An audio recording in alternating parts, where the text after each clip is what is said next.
Hello, everybody, and welcome to the We Like Dota League 2025 Quas Division Grand Finals.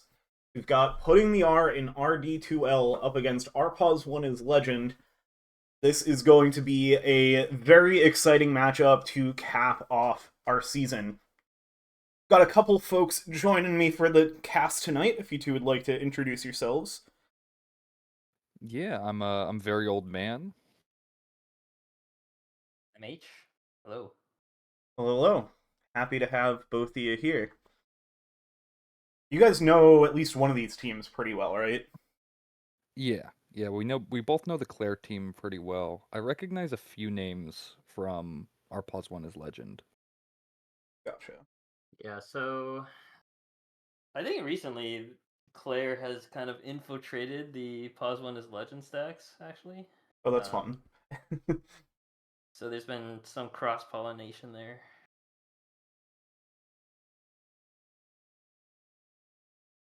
Very exciting. All right, we've got a draft going already.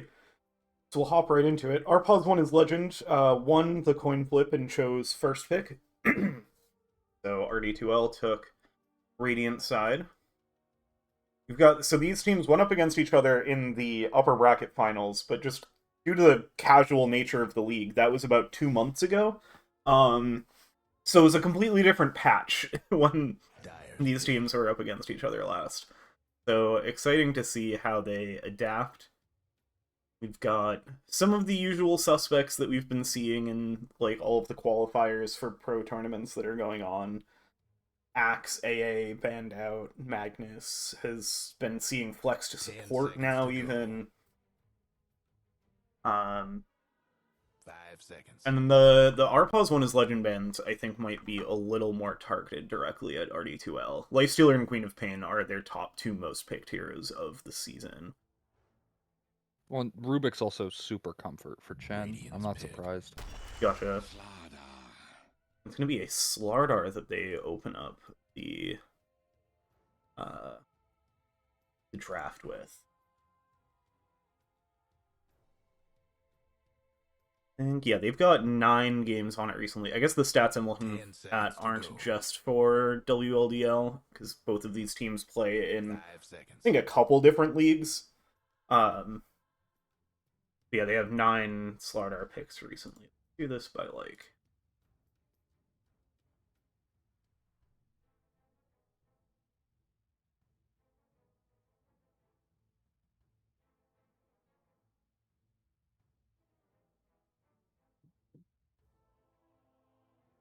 Have they been playing it off lane or Um, is it like mid flex Dyer's too? ban. I think it's a mid flex. When there's the Shadow Shaman, this has been a This hero looks disgusting. yeah. The last time they played it was Shaman is against. just It was in the good upper right bracket now, I final. think. They had 10 it was an seconds to offlane go. Slardar. At least one of their recent matches. 5 seconds.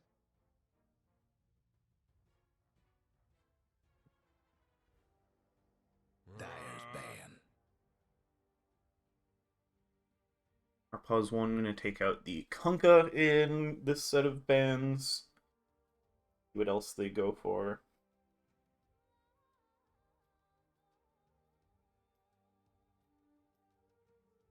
I'm a little 10 seconds to surprised go. they're taking out the Kunkka. 5 seconds. Yeah, I'm not seeing much for recent games by Radiant's RD2L with ban. the Kunkka. Well, There's That's one I recent. think a lot of the players on RD2 also haven't really been playing that much. Like I know Fishay was traveling for a while and hasn't been playing that much, and Chan I think is also 10 seconds to go. not really playing that often. So 5 seconds. there's just a lot of data missing on them, I think. Yeah, that makes sense. Especially like on the new patch, like which isn't even that new a patch, but just since the last time they played against each other, like any draft strategies they had for that series are gonna have to be adjusted. Yep. Like this Shadow Shaman was not a hero we were seeing at all until the most recent patch, even though he didn't change that much. Like the biggest thing that changed was increasing the damage on the massive Serpent Ward, and people aren't even taking that facet anymore. And ban out the AM pick the Dusa. They've yeah, that's another one of their top picked heroes recently for RD2L. So no surprise seeing them go for that one. I'd say they have a great win rate on it, but they have a great win rate on like everything because they're the 1 seed in the division. They've just won most of their games. Dyer's pick. Yeah, I think RD2L really prefer to have Greg on sort of like an anchor. He's just gonna farm up and carry the late game, and he doesn't like to get active early as much. So I really like this clock pick. 10 I think this seconds is to go. this looks quite strong. 5 seconds. Yeah, it gives you a small source of mana burn for the Dusa, but also is just a really good lockdown for her. And it like nice really is interrupt nice for for the shaman. shaman. Yeah. And it's super comfort for them. They've got 18 games on it recently, which is definitely like outside of WLDL as well. It's interesting they're slamming their carry right now. Yeah. Yeah, because you don't... 10 Well, I seconds guess... to go. No, this Medusa's not going to be an offlane flex, most likely. 5 So it's seconds. not like you think you see your offlane opponent. They're going to have pretty free reign to grab whatever they want to put in the offlane against this Jug. And then they have to like 18 pick a support or something. Yeah. I guess they can 18 their mid, but Yeah, I think that's often what teams will go for with first pick, because then they get the 2 bans to protect it right after. Yeah, then your last pick overall is a support, which happens.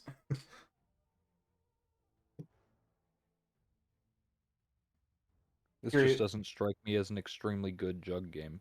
Radiant's pick.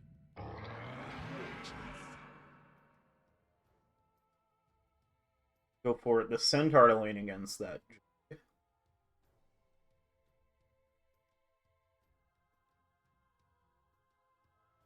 Gives you a nice, like, solid front line for your Dusa. 10 seconds to go.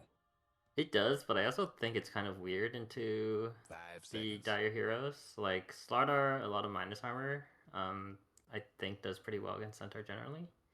And the Clockwork really hurts with the cogs, making it so you can't stampede out. And also battery assault can mess up your stun because of the long cast animation.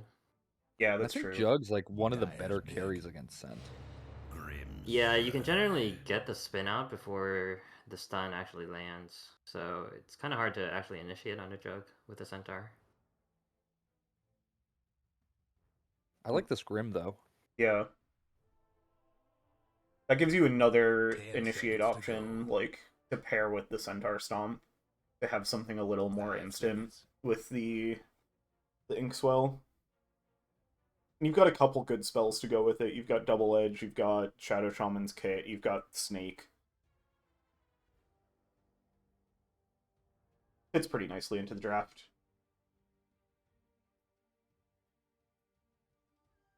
Dyer's ban.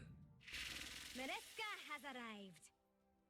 We'll grab the Willow. So they'll leave their mid pick for last. This Willow, I'm a little surprised it gets through the bans, because I know they love this hero. Yeah, I see Sorry on it Radiant's lots of ban. games, and he seems to always really do. He puts in a lot of work with it. Yeah, I remember my team got absolutely bodied by it in the group stage.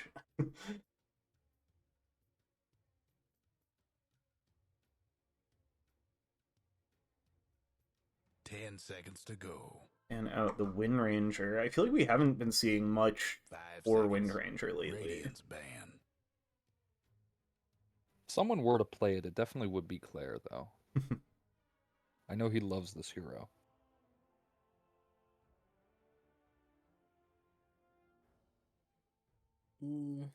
Like, I mean, there's no way they're flexing something 10 else to seconds mid. to They, go. or at least, like, Shadow Challenge and Grimstroke are not going to be cores. I've seen Claire play mid Grimstroke. Dyer's Well, that would be banned. fun. This Is is our- definitely a Chen construct, though. It's He's definitely been not. cooking up a build. Is he going the I E-Blade think he like nonsense? yeah, he goes like early E-Blade or something for Grimstroke. 10 seconds to go. And apparently the hero just does a 5 seconds. lot of damage.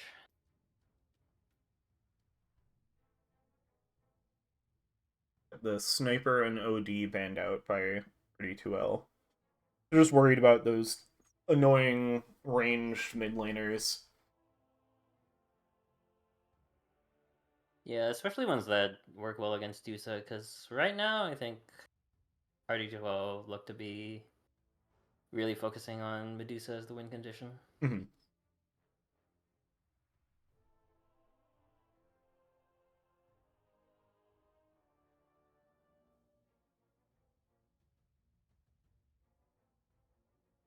Yeah, you've already got good initiation between the Slardar and Clockwork for our pause 1. So, like, you're not looking for some kind of spirit hero. Really just, like, more damage to follow up into that. I could see like a Death Prophet or something like that in the vein for Dyer. I don't know if SLA plays those sorts of heroes, but Radiant's I like that mid. idea for their draft. We'll go for a Viper, so we'll Yeah, find a that's different okay. disgusting ranged hero.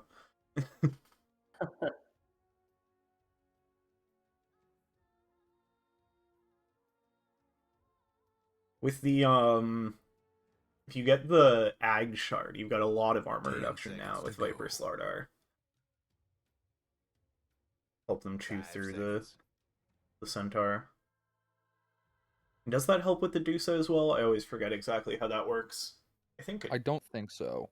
yeah. Dusa Mana Shield ignores any sort of like reductions or increases to damage, so Yeah. but the W and the Viper Out definitely make it easy to just Time ignore to her pick some of and these fight her. moves. I like this Clink's pick. out. I think it's awful into their team, but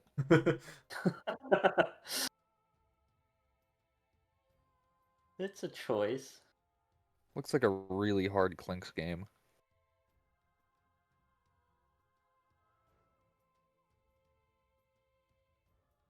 Yeah, you've got one source of True Sight on the Slardar. And does Clockwork still have the Rocket Flare True Sight talent? I mean, that's not until Yeah, he does. later in the game. Well, and who's he going on and killing in these fights? Yeah, like just Clock's the Dark kind of a Willow, but even that's not easy. This doesn't Like, feel like a actually- good Clink's game. I usually think he's chosen to deal more with the Juggernaut and Viper. Because, like, I don't think the supports are ones that you really pick off with Clinks here. I think what they want to be doing is, like, using the Clinks to just pump damage with their supporting cast in fights, in a sense. It's not really like a Clinks that's looking for pickoffs in this case. Mhm. You're looking Okay. to run around as 4, cause fights to happen away from your Medusa so that she can eventually Let's carry. keep Because it I do clean, think folks. in the late game, Medusa Everybody into get set. Slaughter Viper is probably pretty good. The Juggernaut, I don't actually really know how that matchup pans out. I think That's I'd the prefer to be a spirit. Dusa in that matchup. But yeah, I see it as like the offlane and supports from RD2O have a lot of control, and they just need someone to have damage. They're going to earlier find in a the place game with the and- Brambles and the Cogs. Claire is going to be fully trapped in here, but they might be able to bring down Black Joe first. No, it will be Claire that gets picked up for the first blood. Now they're going to move forward with the spin onto Mr. Fichet, bring down the Centaur War Runner. Look for more as well here, but they're all getting quite low. Big Stroke of Fate comes out from Mitter Chen. They want to bring down Stonks. Dimitri is going to get finished off. Double kill for Buttery Greg with the Snake. They finally get Stonks. Now they'll move towards Mitter Chen, but SLA and Sorry, the last one standing for the side of our Pause 1, are so low. It's going to be a trade of SLA for Min and Chen, and now it's just one hero standing on either side. It is 4-4 before the horn. What a way to start a Grand Finals. That was insane. Nice little peek into what the team fights are going to be 20 minutes from now.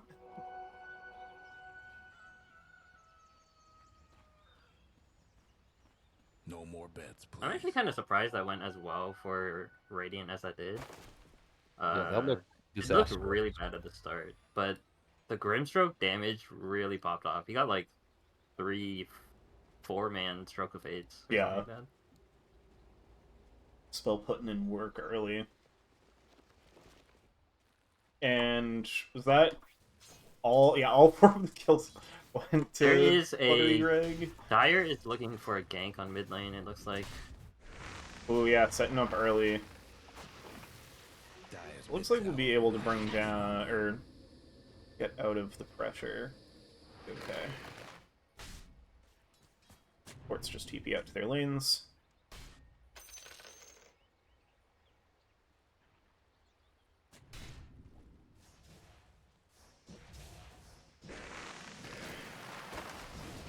Sorry, getting some more damage into Stonks. Taking some back the other way as well.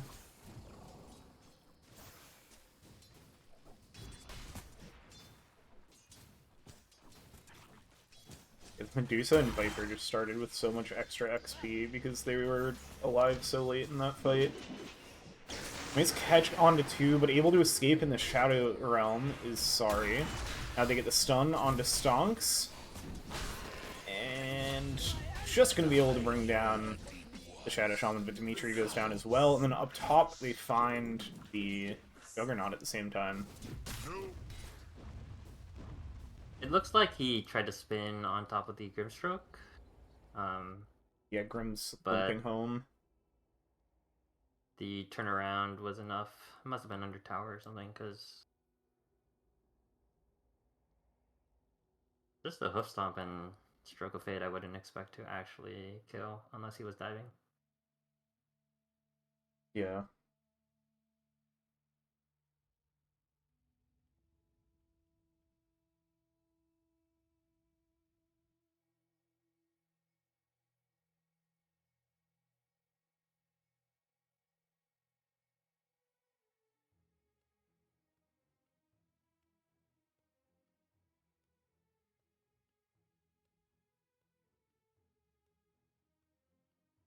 Interesting. Shaman went big ward. I've not seen this on 5. Usually this is a pause 4 thing.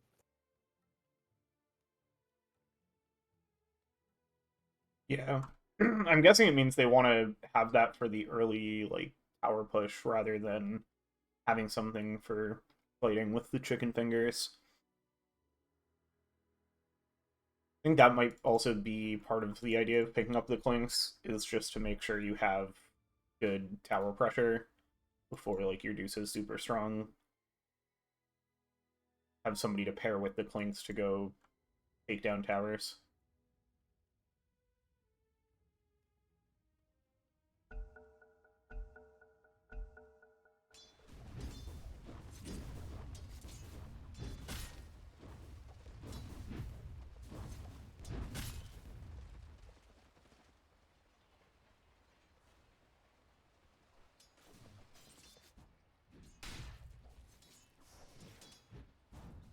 Was In Viper the dead? mid lane, Viper is about 1 hit away, has the bottle though, is going to be able to regen just enough to survive that last attack from Claire. We'll be able to fill up the bottle with the water rune.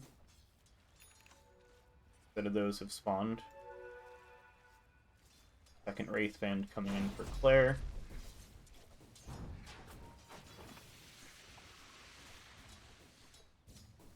Okay, maybe this Clinks is just about the mid matchup against the Viper. Although so far it seems to mostly be favoring SLA. A little bit ahead on the last hits. That also might have gotten a little warped by the crazy free-horn fight.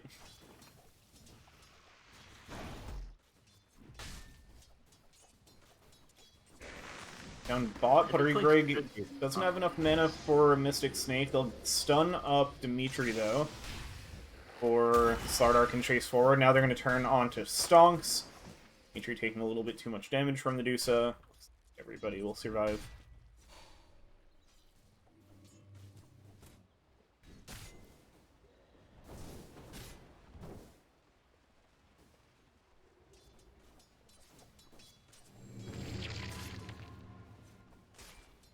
I'm a little surprised top is going as poorly for the Dire as it is.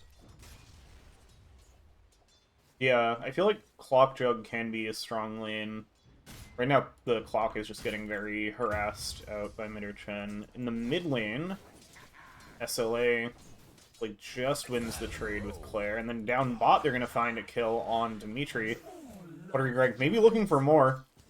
Sorry, out of spells. Mystic Snake goes out, has the wand to survive, and that will be just enough.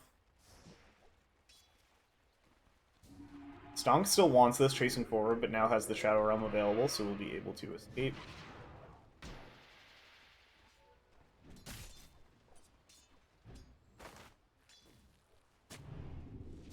Mid lane is recently going to... Like, that was so bad for Claire. He is now half the last hits of the Viper.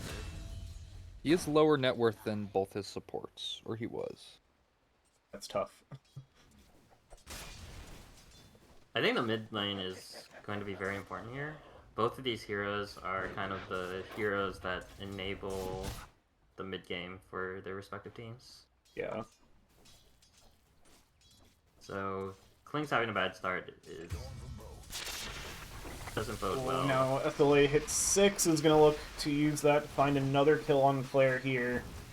And Claire will try to hold their ground with 2 levels down. Not going to be able to. Down bot, they found a kill on the Shadow Shaman as well, so kill score even back up at 8-8 at 5 minutes.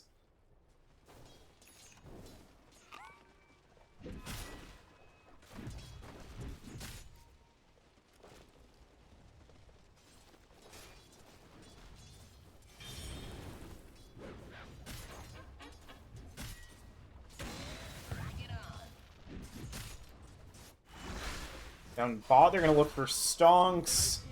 Not going to be able to escape in chicken form. Gets brought down.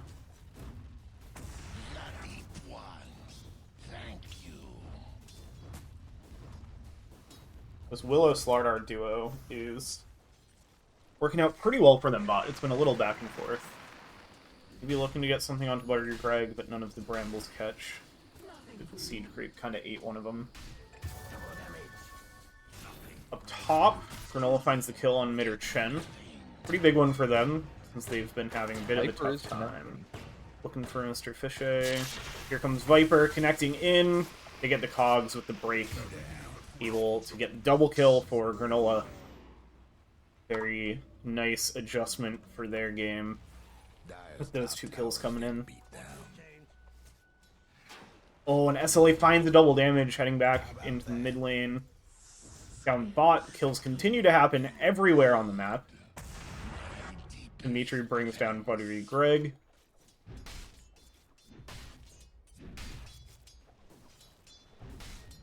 So yeah, that was 3 kills between the 2 side lanes, and almost another one in.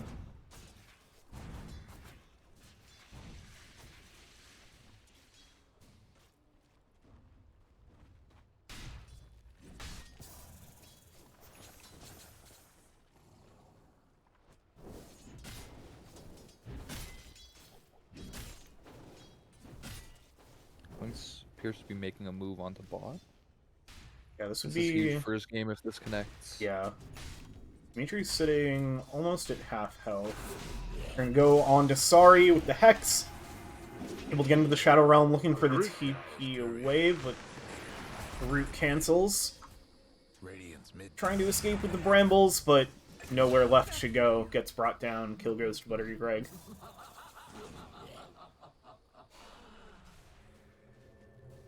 Top lane. Stampede goes out, looking towards Granola, but able to get the spin off. Escaping away, and Black Joe a little too tanky to get brought down.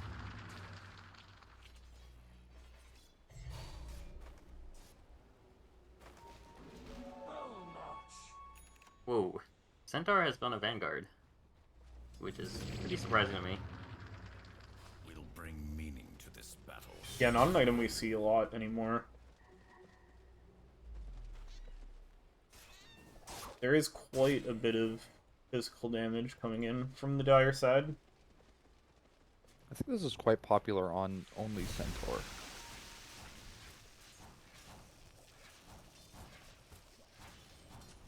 Looks like an okay Vanguard game. It does get a little bit better with the minus armor, I think.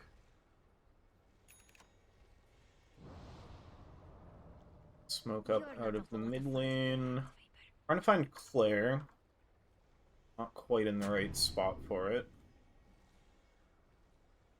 Get some deep vision down.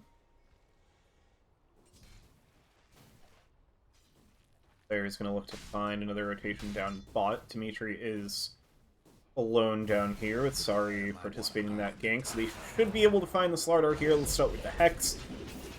Into the root. Lots of control. The Brambles, though, are going to give Dimitri some space to get out of here. Got the Stone Gaze as Black Joe looks to connect in. Dimitri's still now kind of hunting around the back. It's another ult out onto Stonks. Claire keeping track of both of those heroes. Forcing a rotation out of mid or Chen as well. Not sure anybody's going to go down here now. See if either team looks for more.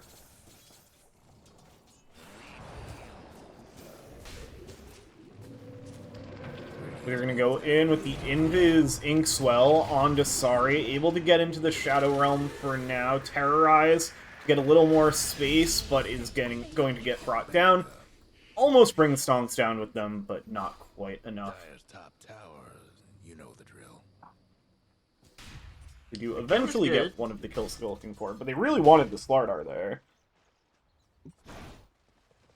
I think what Radiant really want is a Shadow Shaman level 6. He's only level 4 right now, at 10 minutes 30, and the Big Snake is a huge power spike that they would really like to have. Top with the silence, they're going to look onto Granola. Brambles are down, able to get off the ult, and Mr. Fishay is the one that gets brought down. Just in time from Granola. Now with SLA arriving, they're going to find mid or Chen as well.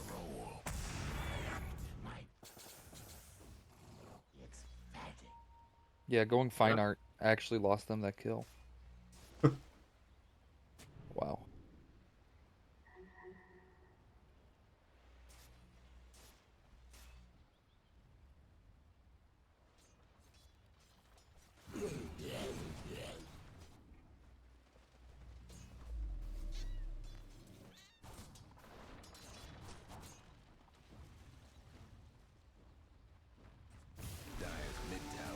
We've got Blade Mail on the Viper.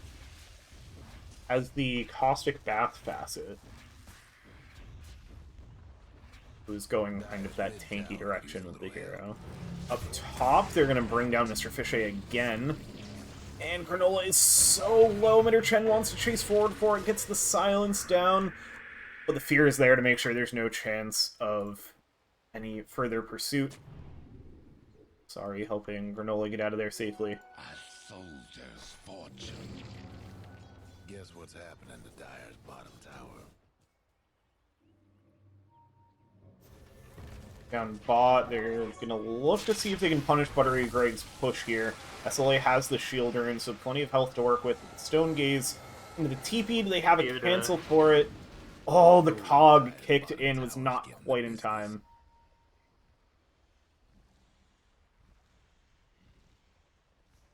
Haste and Shielding on the Viper, but it looks like not going to be much more to do with those before they run out. We're in the mid lane, RD2L maybe looking to set up on Dimitri. Or just get some pressure on the tower. Still don't have the level 6 on Stonks, which would help this tower go down much faster. Get out the Fortify.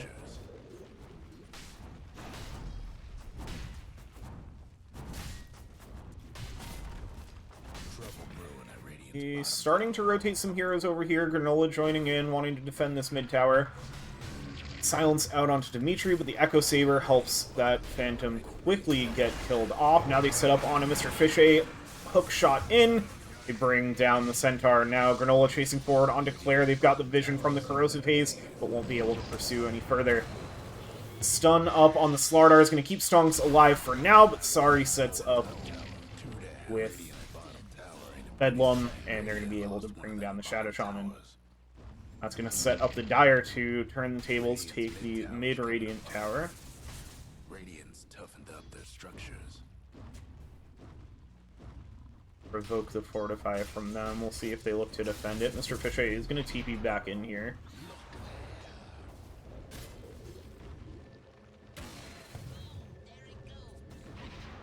Stonks will as well. Does have level 6 now, picks up the massive Serpent Ward.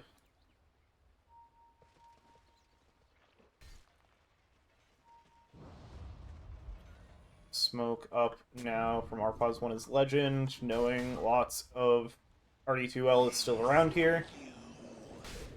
It kind of revealed there without too much, but now they get the catch. Brambles into the hook shot. Break up the initiation, but it's not going to be enough to save Claire. Like, they'll at least get the kill onto Black Joe in trade, but what else can Arpaz 1 is Legend find? The massive Serpent Ward is going to get dropped here. Viper taking some shots from that, but it looks like it's not going to find any more kills for RD2L.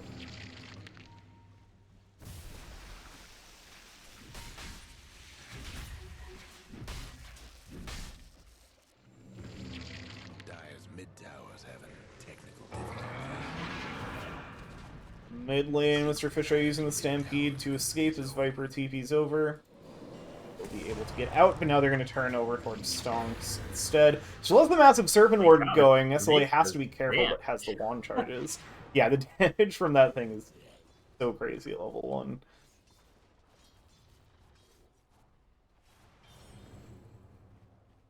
$600 damage per attack.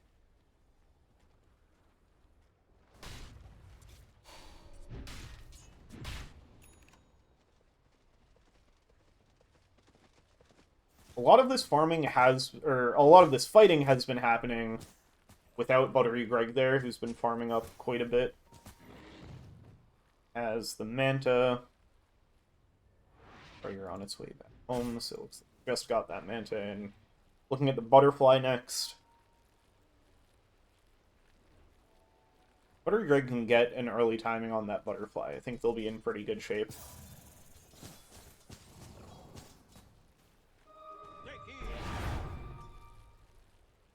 A lot of this game feels like Greg needs to have an insane late game. Yeah. Get to those big items. Because no one else really has any. Going on Clinks again. Yeah, they find the catch on Claire with the Brambles into the Cursed Crown. They've got the Viper Strike, they've got the kill. They've been really good about just punishing this Clinks whenever he shows up. Not Yeah. letting him have a game. And...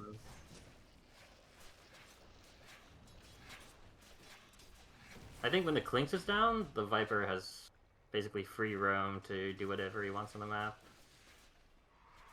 I think the other heroes that want to respond on Radiant just don't have the damage to try and bring him down. Yeah.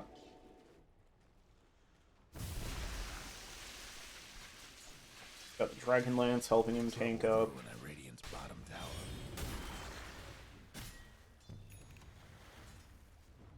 Quas 1 is Legend still sitting down in the Radiant jungle. They scan out as well. They know there's heroes around here. Like they'll back out for now. Maybe look to finish off that mid tower that they were taking a while ago.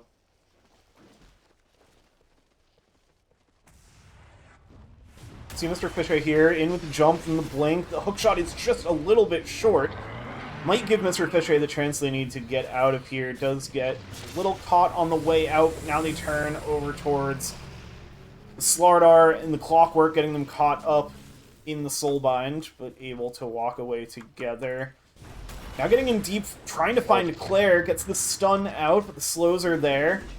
Ooh, the Gorgon's Grasp doesn't quite connect. It's like they're going to be able to escape.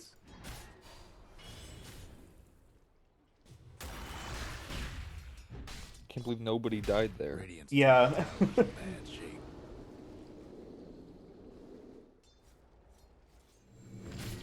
Yeah, the way, I mean, like, the 19 to 11 at 18 minutes is still a very fight-heavy and death-heavy game. But some of these heroes starting to get a little tankier.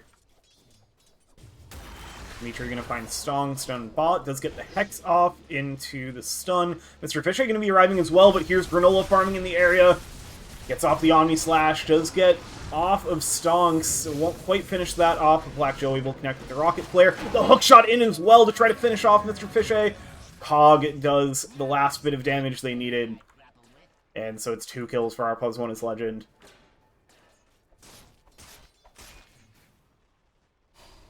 Granola thinking about killing off the massive Serpent Orb, but is like, actually, this thing hurts a little too much.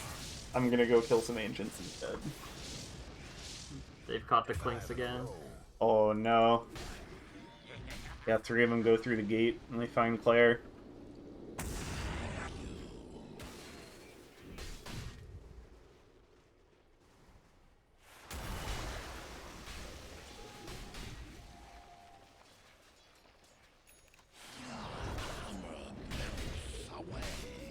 The Clinks does finally finish his Orchid.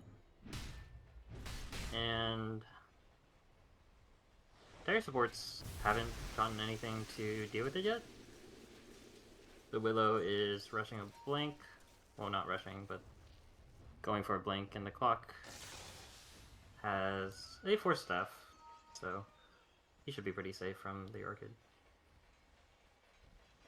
Yeah. Radiant's top tower's hurt. Yeah, But sorry, going for the blink over the Yules will be a little tough for the Orchid. and Dire have a deep ward seeing the Centaur farming, and they go through the gate to try and take him out.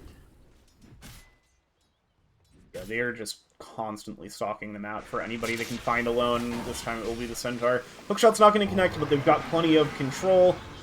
No chance of escaping even with the Stampede. Bring down Mr. Fisher.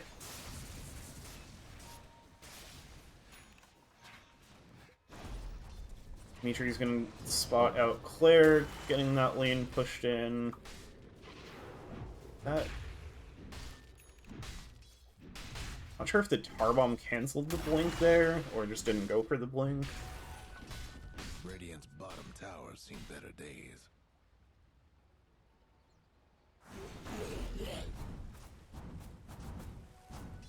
Trouble brewing at Radiant's bottom tower. Willow finish her blink, so this is the only person that I think can ever die to Orchid.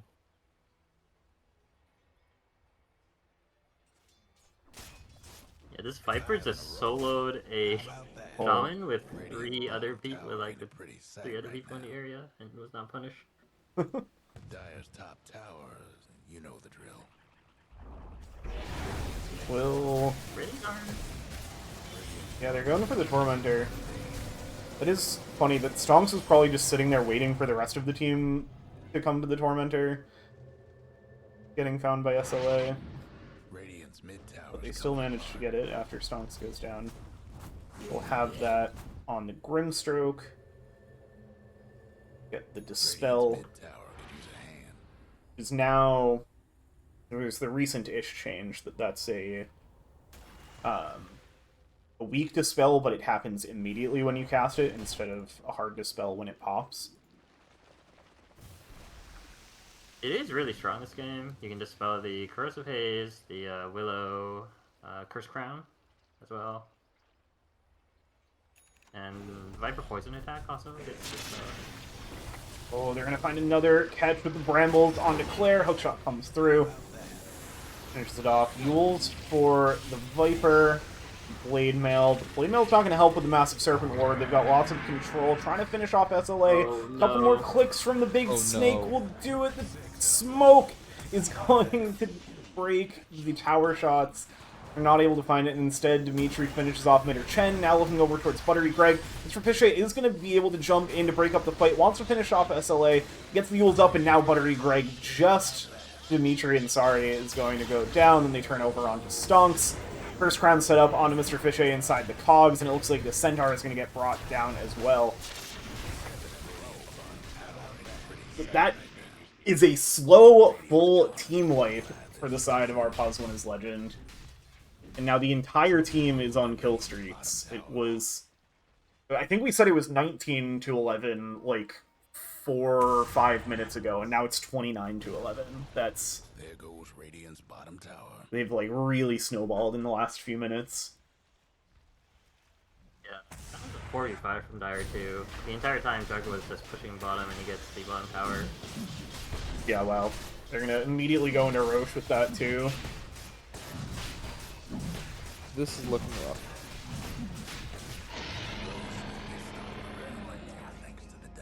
Yeah, this felt like a really even game for quite some time. And now it just feels very broken open, very hard for RD2L.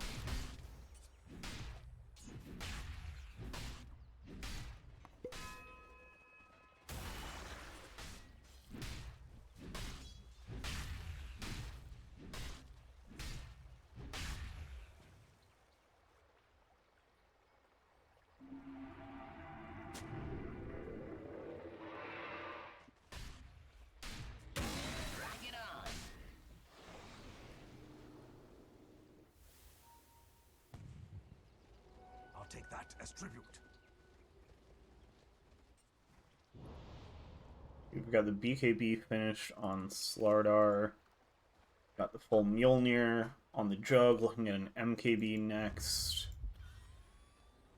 We got a smoke up from Radiant. God, I love money. Yeah, see what they can find here. The Juggernaut is farming alone in the direction that they're moving. They can find him, that would be Difficult kill, though. This is very a really good. hard kill. He has a Manta, so he can Yeah, the dispel the Orchid. well, the smoke's Oh, gonna and they know. break. They know. Wow. Yeah.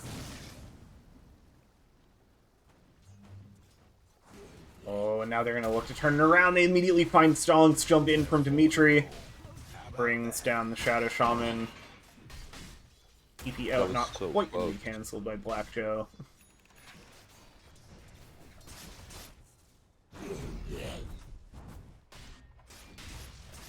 The Dyer's courier took a trip to the old family farm. Medusa does have her butterfly now.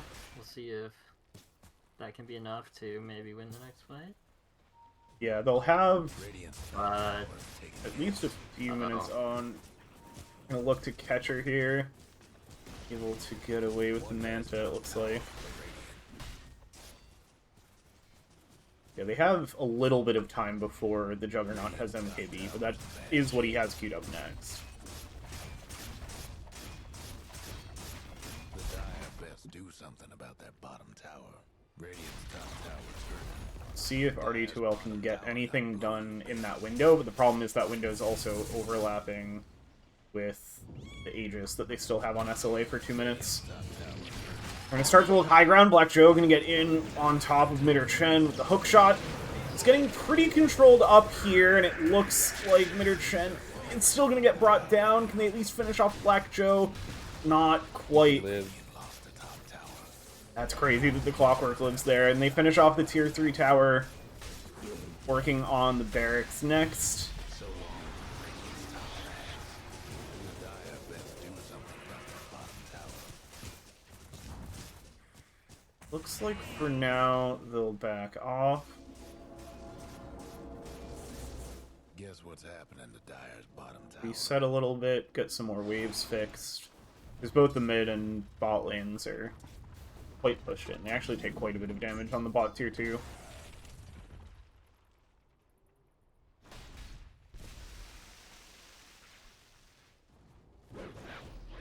still got over a minute on the Aegis, so they can look to keep playing aggressive. Like, they'll bring in this mid lane, try to finish off the last of the tier 2 towers here. Clinks is building to finish his Bloodthorn. This is a choice. Radiant's mid tower's coming up. Yeah, with all the dispels already out. And more on the way. Clock is close to a Lotus. Oh yeah. Radiant's mid tower's getting banged. And Dark Willow's finished the Yules. Radiant's mid Yeah, there's tower's in not trouble. really... Once the clock has Lotus, there is not a hero without a way to dispel it. Yeah, Viper about Yules. Yeah. Finish the tier 2 tower. Oh, SLA's gonna find Kling's farming over here.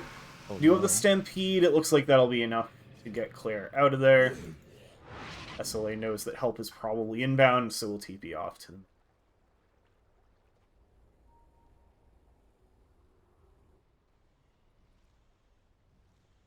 So SLA will survive the whole Aegis timing. See if RD2L look to make a play now that the Aegis is down. Let's see, Jug does have the MKB, so they weren't able to get that window with the butterfly, and no way for Dire to deal with it.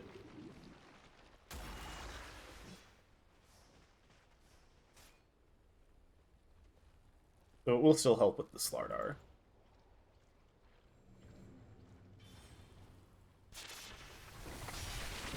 Soleil Sari gonna look to bring down Mr. Fichet. Quite the tanky target, even playing from behind here. Dimitri now gonna jump in, wants to finish off Stonks. Will be able to escape. Thanks to the good old foul play.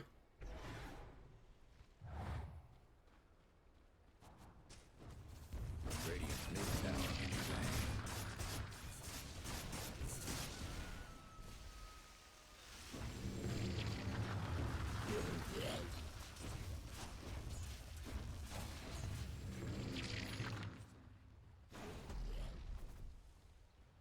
Jug now going for the Diffusal Blade. Be able to absolutely shred the Medusa.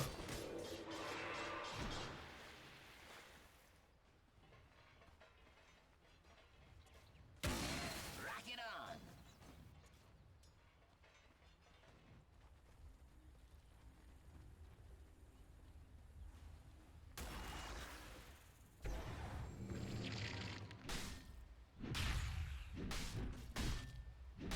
Got Slardar nearly to the Aghanim Scepter.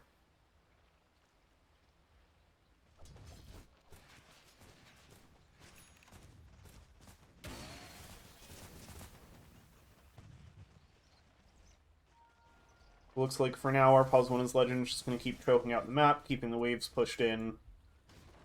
Wait for that Roche respawn. That window will be opening up pretty soon. Get a smoke over towards Dimitri. Stonks is going to find the initiation. Mr. Fichet coming in with the stomp. It looks like he'll have enough control. And they will finally find a kill for the first time in a while on the side of RD2L. That's the first step towards trying to find their way back into this game 1.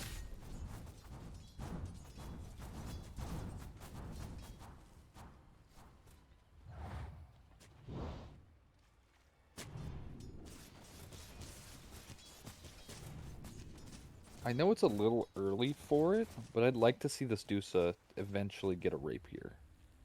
This feels like you're hoping for a miracle. Yeah. Double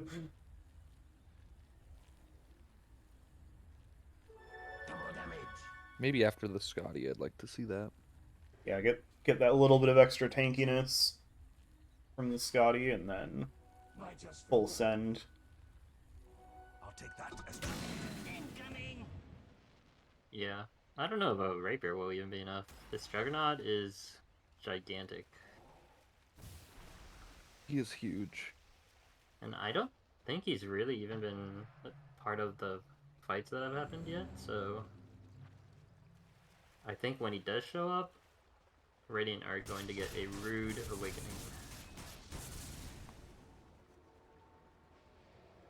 Yeah, he's quite a bit lower in the kill participation than the rest of the team. It's been a lot of 4v4 fights.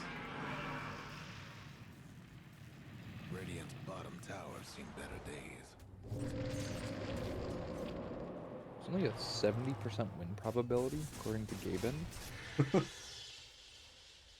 Guess they like Dusa. I think Gaben does like Dusa a lot. Like, I feel like that's something I've seen before, is that a team that's losing but has a Medusa has, like, gets quite a bit of favorability in the win probability, for whatever reason. I mean, it's definitely a good comeback hero. Probably just a lot of stats of, like, teams being behind, but Medusa farming the whole time, and then just shows up and can't be dealt with. I think in this case, this Juggernaut is already pretty well equipped to deal with the Dusa.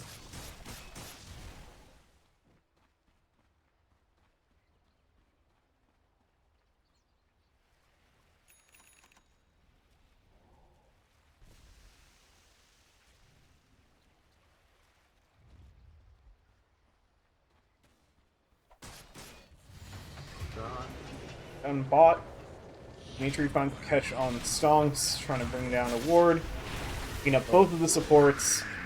Now still without even the Juggernaut here, fighting up the high ground. SLA laying into Mr. Fishay, but is going to get discouraged by the Blade Mail. Buyback from Stonks. They want to try to defend here, jumping forward. Claire actually finishes off the kill on Dimitri. Wow. That's pretty big.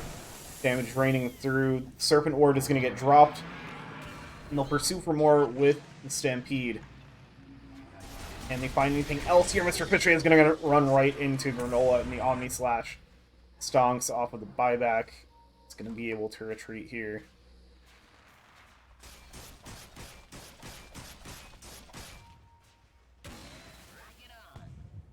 Now, even with Dimitri dead, it looks like our +1 is Legend going to venture up into the high ground, start chipping away at their next tower. Manta off the Bloodthorn. Granola will be able to walk that one off. Roche has respawned now. Let's see if they make their way over there. Probably want their Slardar to be back up to take it, but I would think the Viper and Jug can dunk it down pretty quick. With the shard on the Viper, Yeah. you basically already have a Slardar.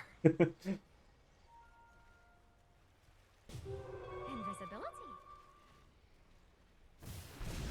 We'll head in, Radiant are Slardar smoking TP. out because they know it's coming. Yeah. But this Roche dies so fast. You hear the roar. Oh, sorry. Standing up on the high ground is immediately going to find Claire. Gets blown up before anybody else can arrive. Mr. Fisher gets a huge stomp, but there's no damage follow-up there. Granola finishes off the Roche, picks up the Aegis. Black Joe is going to get brought down, and now Buttery Greg, standing in the middle of everybody, is getting some big damage out, but now they're able to turn the tides, gets the fear out onto Medusa. Granola's standing on top of him, but Granola's going to be the one who goes down. Medusa's out of mana, so Buttery Greg should be falling here, but SLA getting brought low too. Mr. Fishay is tying up the back lines. Granola respawns, already getting pretty low. Buyback from Claire, bringing out the damage. They've got the massive Serpent Ward as well here. SLA able to survive, and now they turn it over towards Claire and Stonks. Both go down to Granola. Has the triple kill, and now 4 dead without buyback on the side of RD2L. Oh, there was a glimmer of hope for them there in that fight, with Granola going down pretty quickly in the first life, but so tough losing a hero right off the bat to start things off in that one.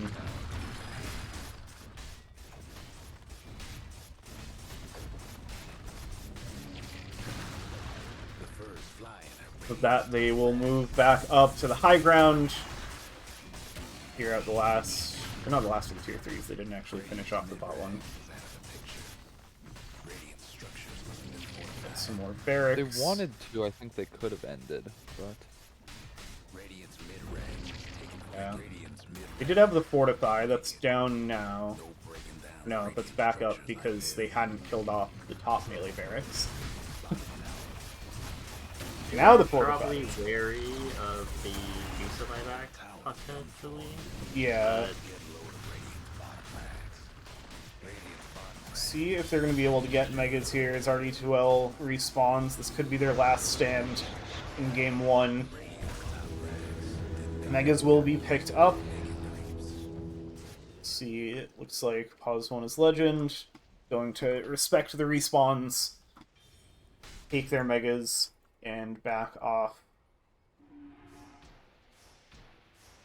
Won't quite close it out here, but certainly a tough position for RD2L. I mean, they've got plenty of wave clear. The Megas aren't too big a deal for them.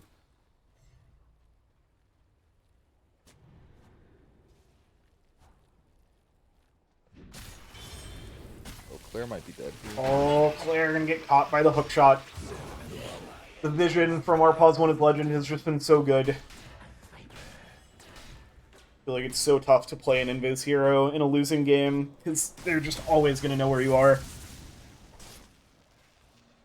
And yeah, they've got that Rocket Flare True Sight talent on Black Joe as well, so just so many ways to find an Invis hero.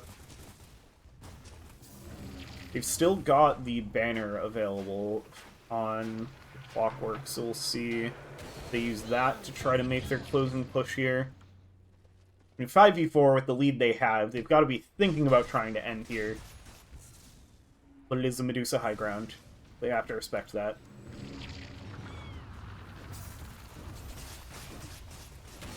Lynx is so poor, he's back in 20, so... Yeah, might be able to respawn in here in time to look for a fight, but the tier 4s are going to go down. Dimitri's in onto Stonks, brings down the Shadow Shaman. Granola just going to start laying into the base. Soulbind is pretty good. They're getting the Jug a bit low. Able to back away. Dimitri's standing their ground, and the Ancient is getting slowly chipped away. Hookshot now into Claire. As soon as they respawn, this Clink's torn apart again. SLA moving forward now. Dimitri setting up onto Buttery Greg. No fear left for our Pause 1 as Legend. Bring down the Medusa. Does have the buyback available now, but Mr. Fisher gets brought down in the meantime. They have a buyback there as well. Be a 2v5, their Ancient dwindling down below half health. What can they do to stand their ground here? Granola tears apart the Centaur with the Omni Slash. Hookshot in onto the Medusa, still chunking away at the Ancient. Bring down Stonks again, and they will bring down the Ancient. Our Pause 1 as Legend takes Game 1 of this best of 5 series. Starting things off well for them in the Quas Division Grand Finals. We like Dota League 2025. Very strong showing from our Pause 1 as Legend from Game 1. It was a close game for quite a while, and then they were able to just fully snowball it around the 20-minute mark. Yeah, this Willow is insane. Sorry does so much work for them. Yeah. I feel like they had the vision advantage the whole game. There's so many times where Ray didn't go on a hero with like the Centaur, and Sari's just in position already to throw out a Terrorize and completely nullify that. Even getting it during Stampede so that like Radiant run away very quickly and completely waste the Centaur ult. Yeah. Yeah, I have a feeling we will not see the Dark Willow again for the rest of the series. We'll see if that's one of the adjustments RD2L makes going into game number 2. The other interesting part of the narrative here that puts a little extra pressure on RD2L is they were in a similar spot last season. They were the number 1 seed in their division, went into the Grand Finals, but ultimately did not win the Grand Finals last year. They were trying to close it out here, but now they're down 1 game in the best of 5, but still plenty of room to adjust. I think I'd like them to pick Mitter Chen a more aggressive hero. I think he's best when he's on some Storm Spirit, some Leshrac. Not that he's bad on Grim. I just think he's best when he's on some hero that can make moves on his own. Yeah. Yeah, I think they were... Like, they had Mr. Fisher for initiation, but I feel like a support that can initiate a little earlier, like Black Joe's Clockwork on the other side would have been helpful for them in those early fights. Well, they also just have no damage in this draft if Clinks doesn't have a game. Yeah. Yeah. Clink's losing the mid lane that hard is just completely makes the Radiant game plan fall apart. Yeah, I wonder how much of it Without comes down to that him- like crazy 4 kills to 4 kills fight before the game started, where like the Dusa and the Viper came out with a ton of extra XP and gold to start the game. Because they picked the Clink seeing the Viper. Like, they knew that was their mid matchup. They wanted that matchup. But you I think obviously he don't actually account did for, like... fine at the very beginning. It was that Clinks didn't have a bottle and Viper did. So there's that moment where I think Viper died and Clinks was very low. But after that, it seemed like Clinks just didn't have the regen to be able to stay in the lane, and the Viper got a huge advantage afterwards.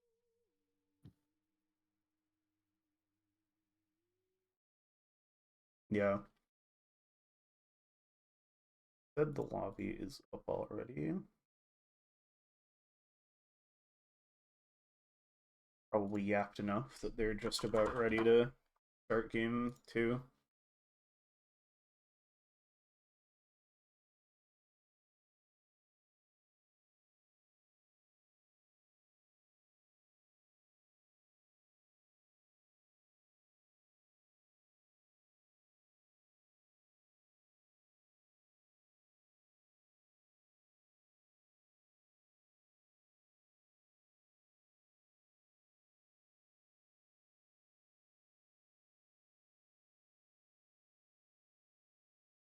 Like everybody's in. Probably taking a little break, so we'll take a little break. Back with game 2 in a few minutes.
Alright, we are back for game number 2 between Putting the R in RD2L and Arpaz 1 is Legend. This best of 5 grand finals for the Quas division, WLDL 2025. Arpaz 1 is Legend took game number 1. So we're going to see how RD2L adjusts for game number 2. 10 seconds to go. Let's see, they've got similar bans. We do see the Slardar get banned out this time. That was the first pick for Arpaz 1 is Legend. And we did have, looks like the draft fully flipped. RD2L took first pick. Arpaz 1 is Legend took Radiant.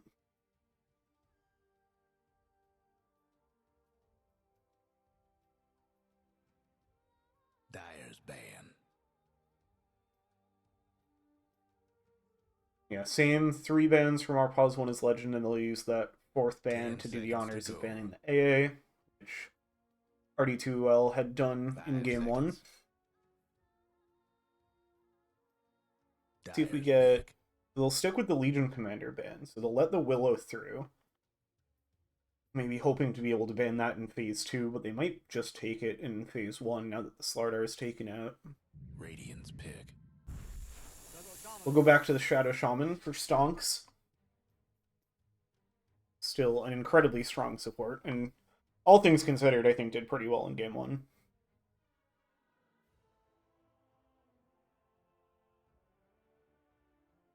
Ten seconds to go. Do they just go back to their 5 Willow for seconds. Sorry? Oh, the Magnus was banned out in game 1 as well. So that's available here. We'll see if they go for that. That could be an interesting pick. I know that is... I'm pretty sure they play it offlane mostly. I know they like it.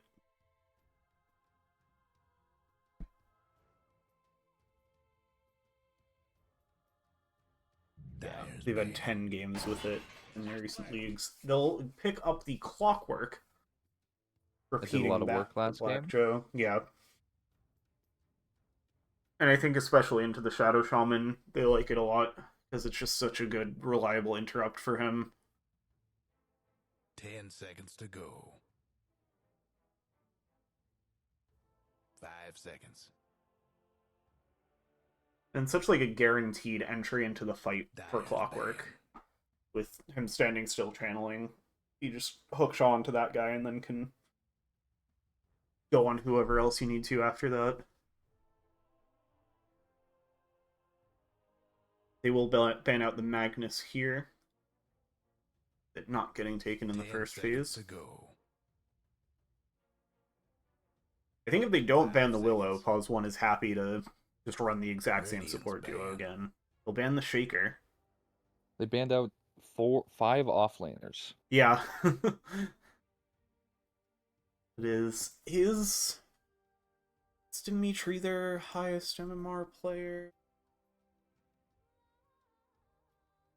10 seconds to go. I haven't looked at the roster. 5 seconds.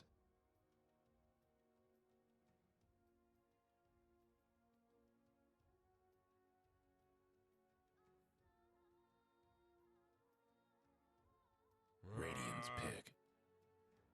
No, they're in the middle of the pack for the team.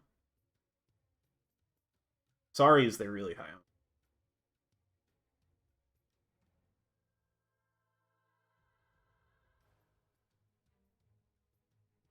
Unko will get banned out again. 10 seconds to go. They are pause 1.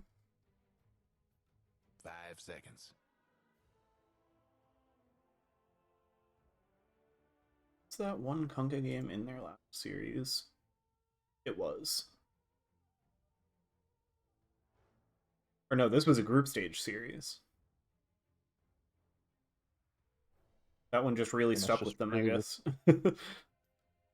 Really don't want to see the Kunkka hero, I guess. Yeah. Claire did go 4-1 and 24 on it out of the mid lane. It is Claire's most played hero by, Dyer's like, pick. over 100 matches. We'll go back to the Centaur. Or no, this is a stolen centaur. Because Mr. Fisher was on the centaur last game. 10 seconds to go. I like it a lot more here than I 5 did seconds. last game. Yeah, with the clockwork rather than against the clockwork.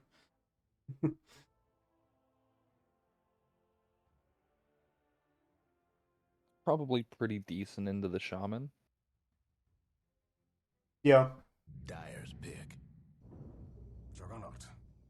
We'll get the This is Juggernaut the same stolen. draft. Radiant's pick. Face the light. Ooh, and the Dawnbreaker will be a new hero. Yeah, our first new hero. Took 5 picks.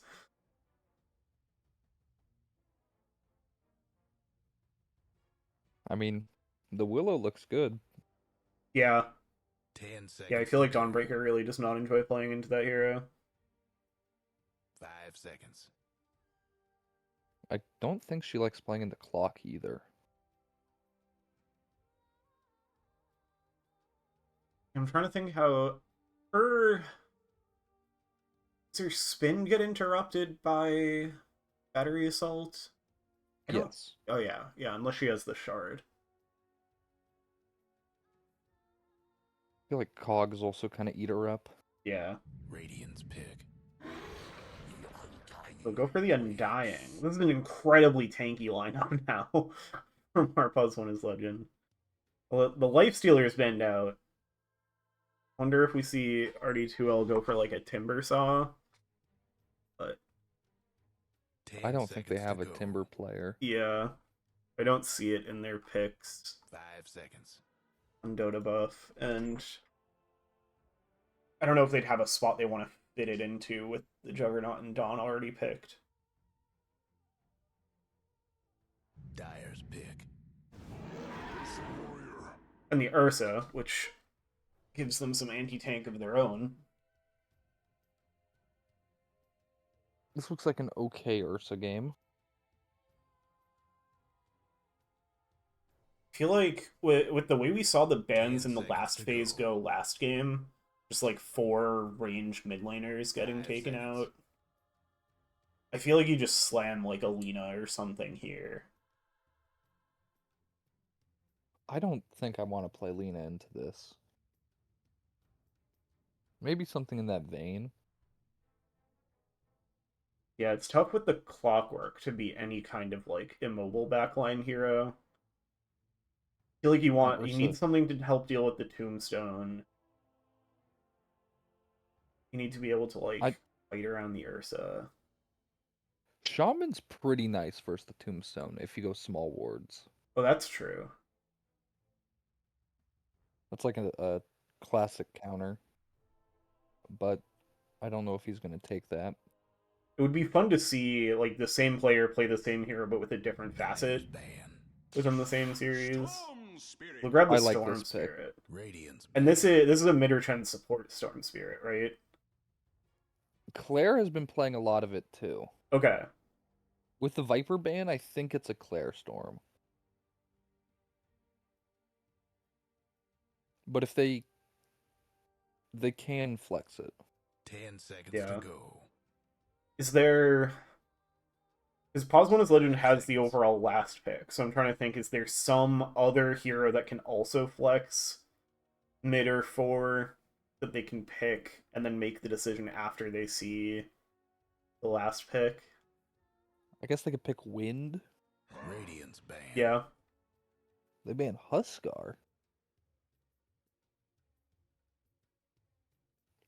So they think this is a support Storm too. Yeah. Dyer's ban. Yeah, Huskar Lina.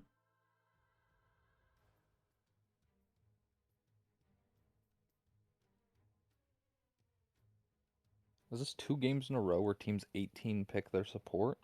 10 seconds to go. 5 seconds.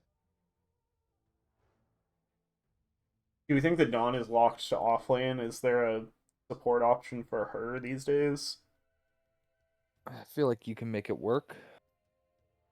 I think Chen will play anything if it isn't standard. Yeah.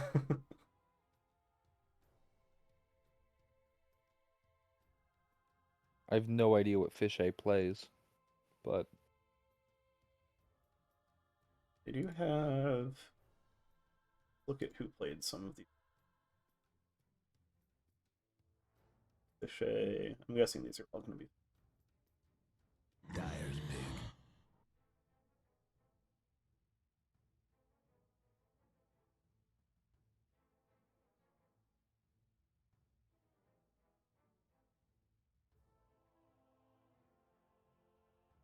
Interesting how we got 4 of the same heroes from 10 last seconds game to go. picked, although some of them swapping around, and then 4 fully new heroes.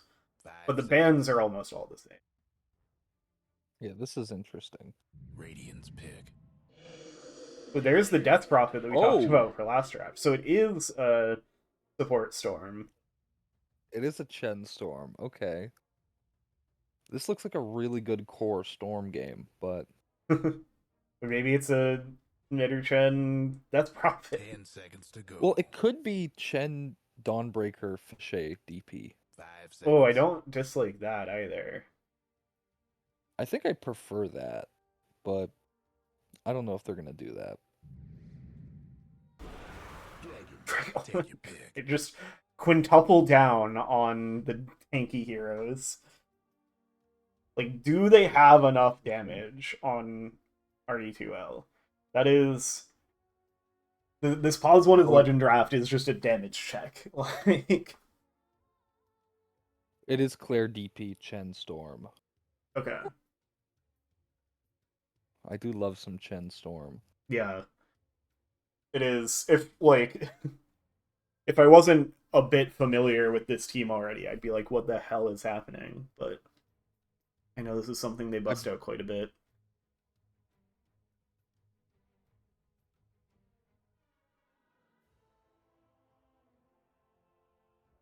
Yeah, I'm not so sure about this DK pick.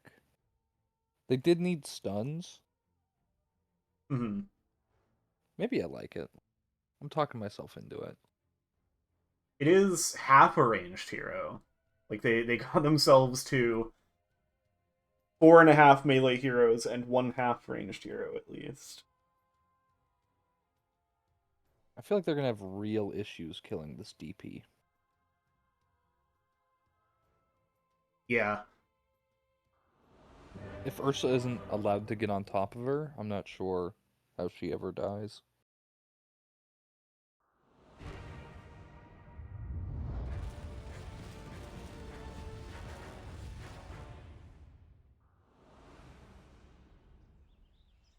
Oh, I meant to see which shaman facet he went. Oh, yeah. He went big ward. Did go big. Better get ready.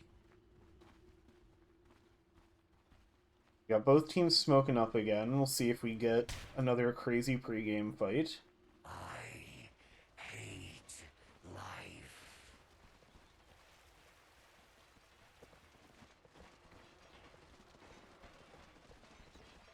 Ooh, it's also a Frost Dragon. Oh, interesting. That'll help with the Death Prophet.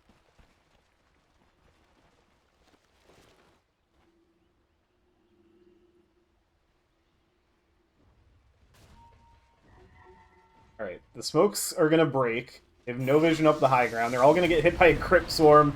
Oh, wow. Big stun. It's gonna be just like game 1. Spin this is through a here for disaster. Buttery Greg. Black Joe's gonna go down first, then Dimitri. They turn over towards SLA. This one, I think, is gonna be a little more one-sided than the game 1 big team fight. This also looks like a really good Jug game. Yeah, this is... Yeah, I feel like they don't have great answers to Jug, they just have a ton of HP. And so it's a matter of, like, can the Jug get big enough to deal with all these heroes? He did go the facet I much prefer on Jug. He did go the blade form.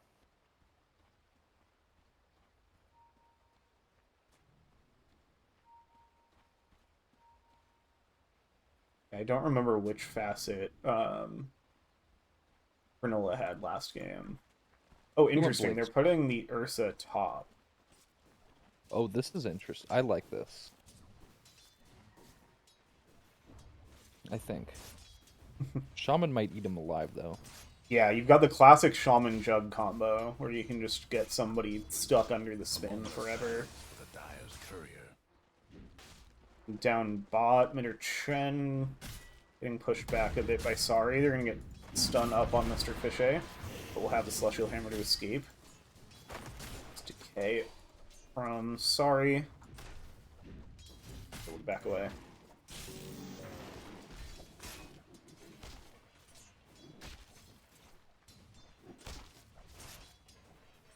Love seeing the skilled Clockwork players going to work with the the cogs, kicking them around.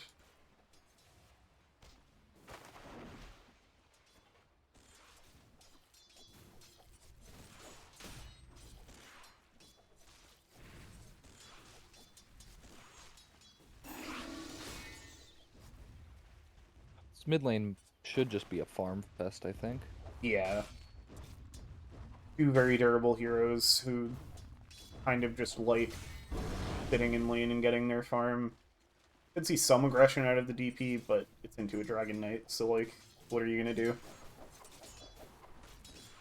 Both heroes kind of want the other one to leave lane and gank. This is a classic interesting matchup.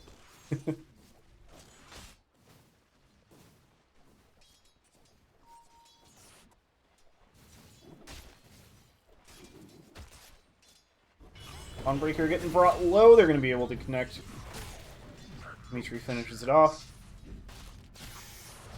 That tombstone timing at level 2. Sorry, looking to keep bringing down mid or Chen, blocking off access to the tower. He's getting brought a little low. Mr. Fishay arriving back in. Sorry's the one on the run. Both supports. Incredibly low. Oh, turns with the blood grenade. Did that just get delivered on the courier? I think so. That was nice. That's insane.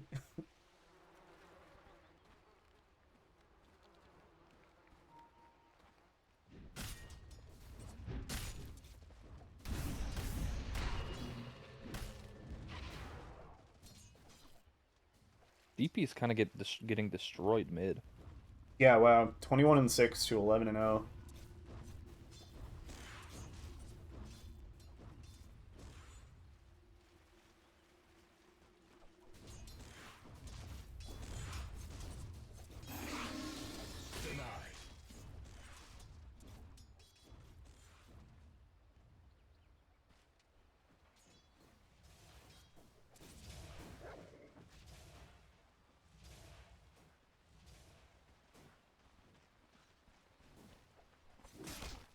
Surprised we haven't seen more aggression out of the top lane from RD2L. The Radiant's courier. I guess it's tough to get that long stun that you want into the Clockwork. Radiant's bottom tower seen better days. Yeah. Down bot, another tombstone, another kill on mid or Chen. Mr. Fishay seemed like got kind of trapped avoiding the tombstone and TP'd back to the tier 1 tower.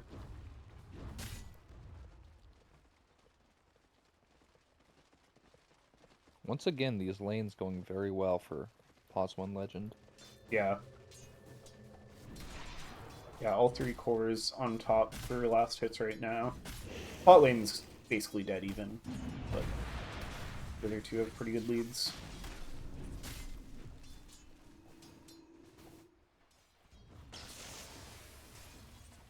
No. Jug's actually pretty well ahead of Ursa in terms of net worth. That's That's interesting. I guess just from the like kill and assist before the game.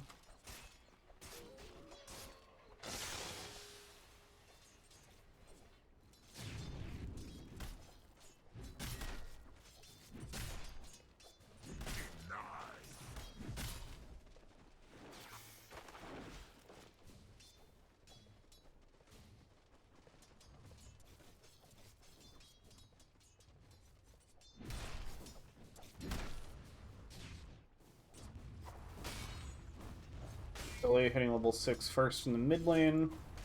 See if that dragon form comes into play. Goes with the dragon tail, but Claire will have the spirit safe in. Not going to be in too much danger for now.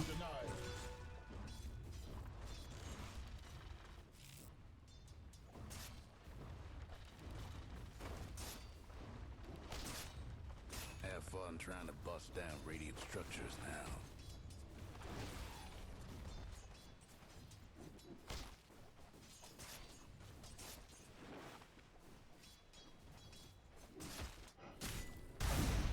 Down bot, Mr. Fichet. Gonna get some damage going into Dimitri, but both of these heroes so tanky that it's like they'll be alright. I know how to handle such power. Arcane Rune on Claire has that first ult going, getting a good amount of damage into Claire, but Sari's gonna make the rotation over. Has the Tombstone available if they want to try to turn this.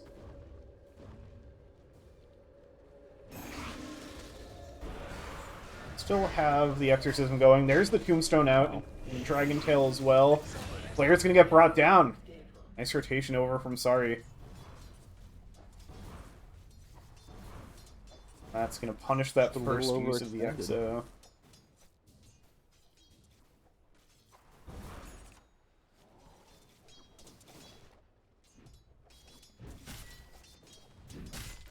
Dire's mid tower won't last much longer.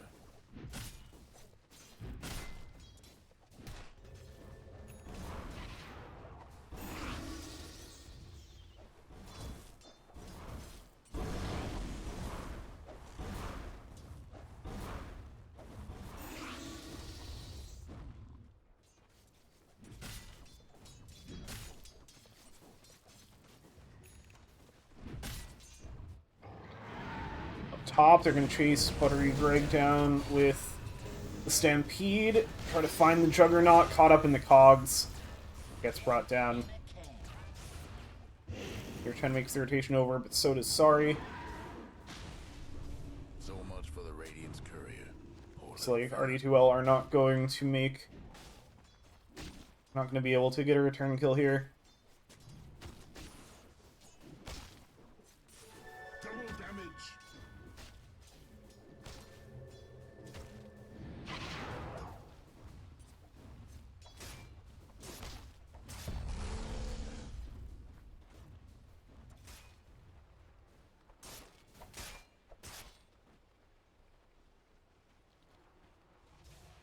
Sari's still playing in the area, is going to get stunned up, but Granola making their way over to try to help out.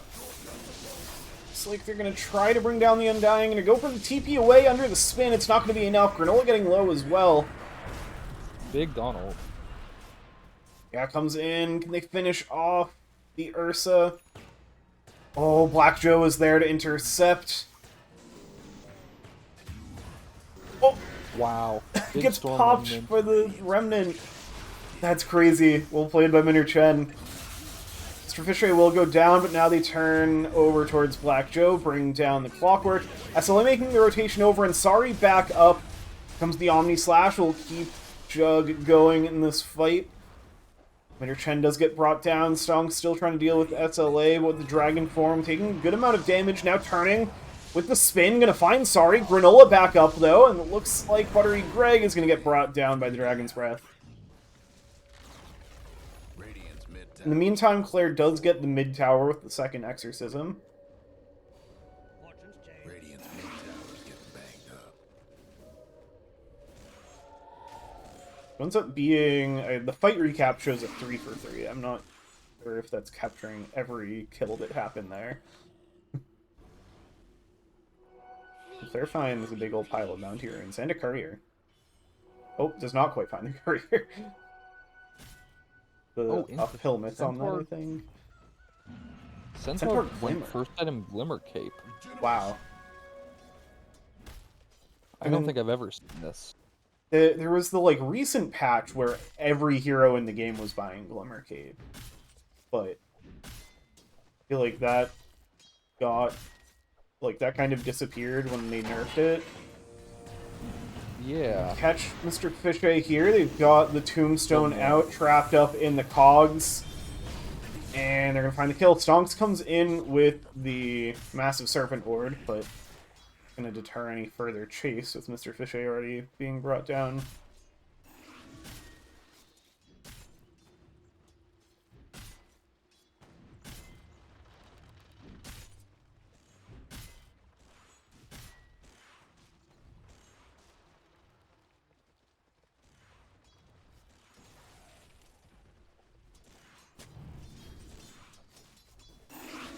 Can't do nothing about dire structures right now. They're making the rotation down bot. Black Joe looking for an opening 10 seconds before the hook shot is back up.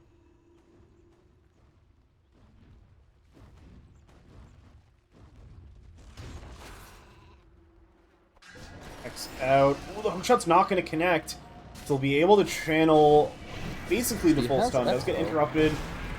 Comes the Dawnbreaker Ult, but SLA's here as well. Stampede trying to find a space to escape. That Glimmer Cape coming into play.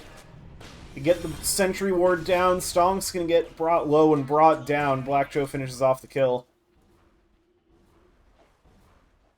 In the end, our Pause 1 is Legend brings the numbers. Finds themselves a kill. Able to survive with everybody.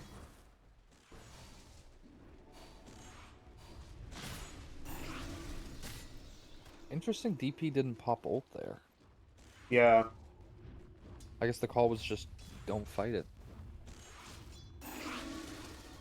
Yeah, I guess once they saw all of the TPs coming in, figured just try to get out if we can. And they do end up only losing the support, so not too bad. Dire's top tower's getting beat down.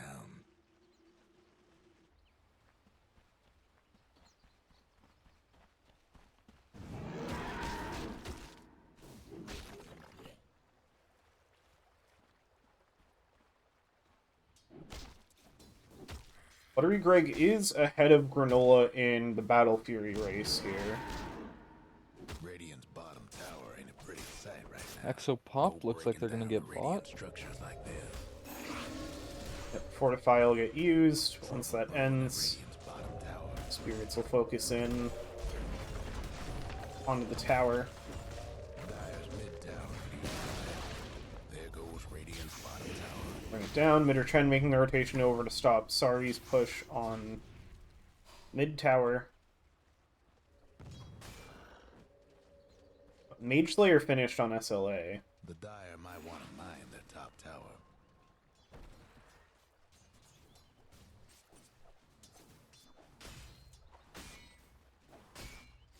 It is spell damage, so that should affect like exorcism as well, right? Like it's not just magic does, yeah. damage.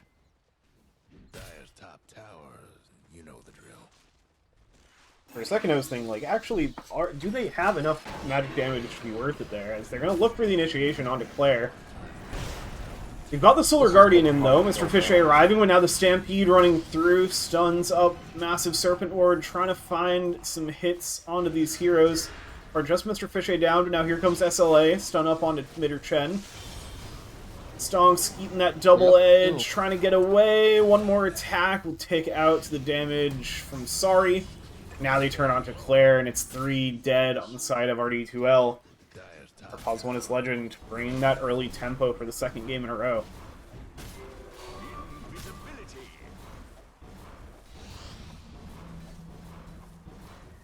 Thing does so much damage. They do finally chunk it down. Dimitri escapes with the Glimmer Cape. The Dire might want to mine their top tower.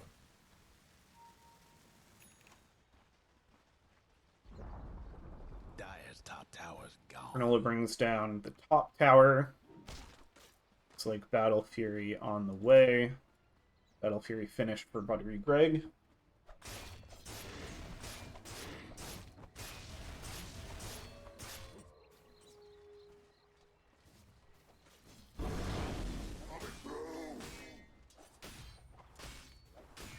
SLA close to that Blink Dagger.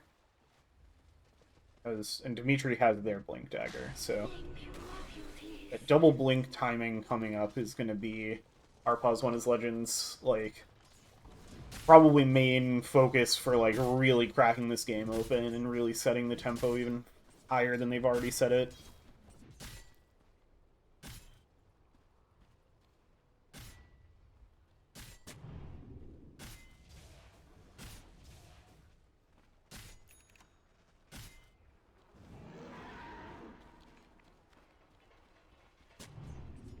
Smoke up Setting up top, on the looking towards Claire. Claire. Jump forward, get to the silence with the tombstones down.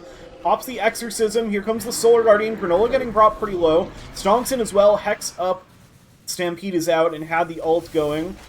Claire just sitting in the cogs.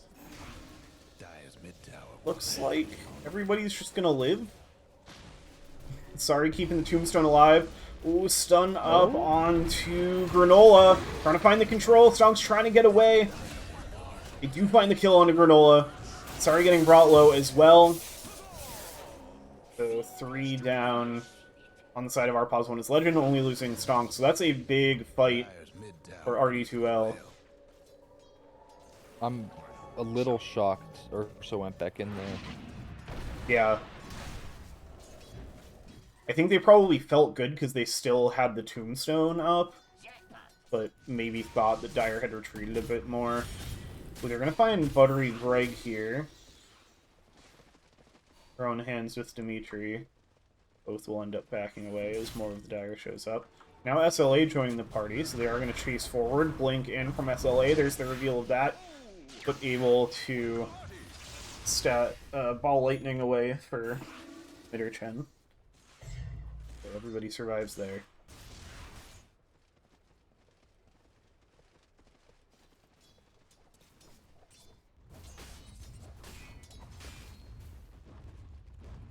Dire's bottom tower getting the business. SLA going to go to work on the bot tower.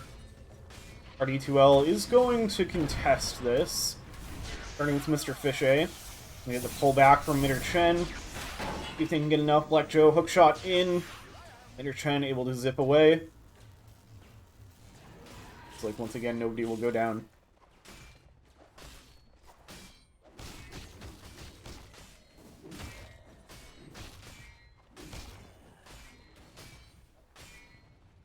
Granola looking to make it all 3 cores with the Blink Dagger. Being the solution to the problem that they created for themselves of picking all melee heroes, just buy Blink Daggers on everybody.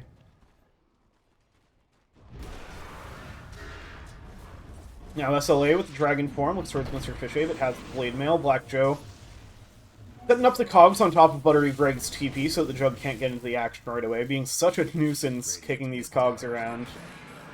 Stampede helping with the aggression over in the jungle, chasing forward. Mitter Chen is going to go down to Dimitri. Solar Guardian in on top of Sari. They're going to find the Undying. Now looking towards Dimitri. Mr. Fishay came in a little bit low already. Black Joe connects with the hookshot. Now they turn their attention back over towards Claire. They've got the Spirit Vessel, or sorry, just the Urn going down, but still enough to help bring down that hero. And forced to TP away on Stonks. Our Pos 1 is Legend, find 3 kills. In what I think started as aggression from RD2L. I didn't see exactly how that broke out. Yeah, that was an odd move. I'm not sure how this draft makes plays until they get to Shaman Blink.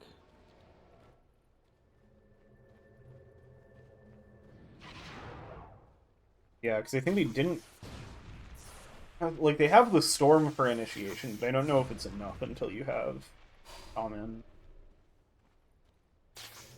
And Storm's just rushing the Sags. Yeah. I kind of like that. Yeah, I feel like that's a good way to try to maximize your impact on the support Storm. Especially into this, like, melee-heavy lineup. Like, if you catch people grouping up, you can get a huge stun onto everybody. They know Mr. Fishay is here, or they about to find out Mr. Fishay is here. It looks like able to just dodge the vision. They will turn their attention towards the Tormentor. Someone's portaling. Oh, that's DK. Got the Tombstone save for Sari now. Mr. Fichet steps up the high ground with the blade mail. Mitter Chen is over here too, but gets found first with the Dragon Tail. Black Joe jumps in, big Omni Slash into the silence. They're gonna bring down Black Joe, see what else they can get. Big stun up. Soleil just barely surviving for now, finally pops. They bring down 2, can they find any more? They'll just bring down the Tombstone. Does give a decent chunk of gold to Buttery Greg. Nice fight there for RD2L, only losing their support Storm. That was a really nice Omni. Yeah. Also missed. It must have been the Starbreaker stunning everybody there at the tail end to keep them all in the spin. Toughened up their structures. Radiant's top tower is in bad shape. Yeah, that kind of, like, the way they found everybody clumped up there, that's what they're going to be looking for when they get this Storm Eggs. The Radiant courier's a goner. Get the massive Omni Slash with the Battle Fury onto everybody. Yeah, Buttery Greg already looking at the Ags as well. Mid-tower's having technical difficulties. DP finished her Ag's Witchblade. This item combo is quite strong. Ooh, yeah. The combo of the Exorcism attack with the Witchblade.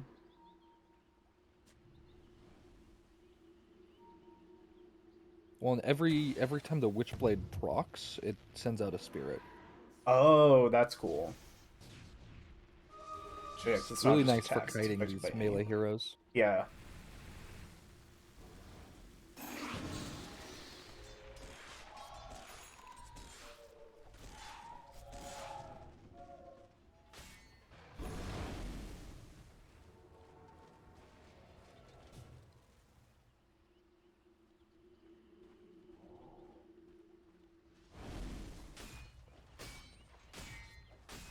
You've got Push Lotus is going Orb for the finished on. Ags.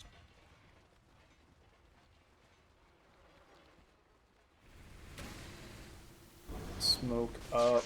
They're gonna find SLA, jump in from Mitter Chen. Sets up the Solar Guardian. Do they have the control? Do they have the damage to bring down SLA? No, the Stampede gets them away. Omni Slash goes through, does finish off Sorry. Can they get anything more here? Cogs breaking up the fight. Big damage coming in from Granola, cleaving through. Mr. Fichet goes down, and now they're turning over towards the Ursa. Damage from the Massive Serpent Ward, blocking him up and brings down the Ursa. That's Ursa's blink. That was his blink timing. Yeah. Yeah, that was a huge smoke from RD2L to find that initiation. Looks like that's the Ags finished on Storm Spirit, too. And with the Exos, the Exo's gonna finish now, but they are gonna look towards Roche anyway.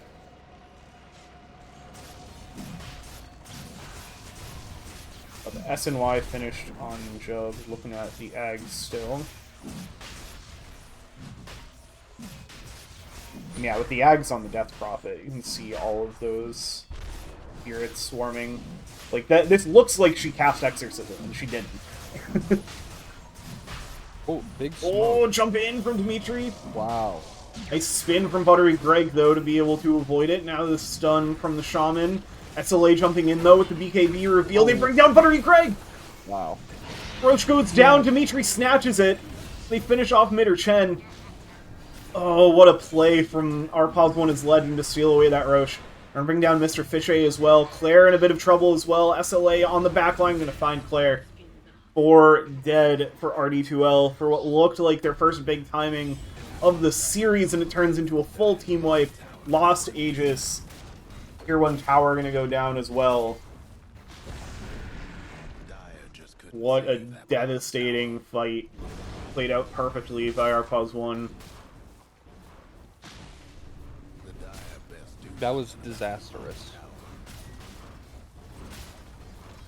Yeah, it looked like it was gonna be okay for them with the Juggernaut avoiding the Centaur Stomp, but then the rest of Arpaz 1 just all connecting and like controlling the right heroes, bringing down Buttery Greg way too quickly. Dire's mid tower won't last much longer. Tombstone popped? Dire's mid tower Interesting. is a little I guess just to protect the tower push. Nothing now. I suppose. Maybe a misclick.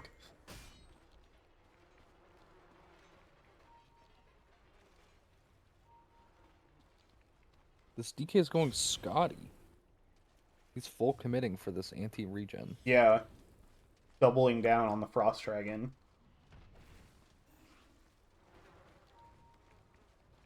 DP's going Sanjin Yasha.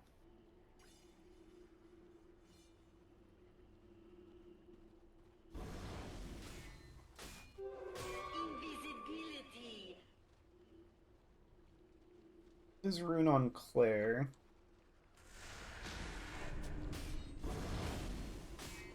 See if they find a big wraparound or something here.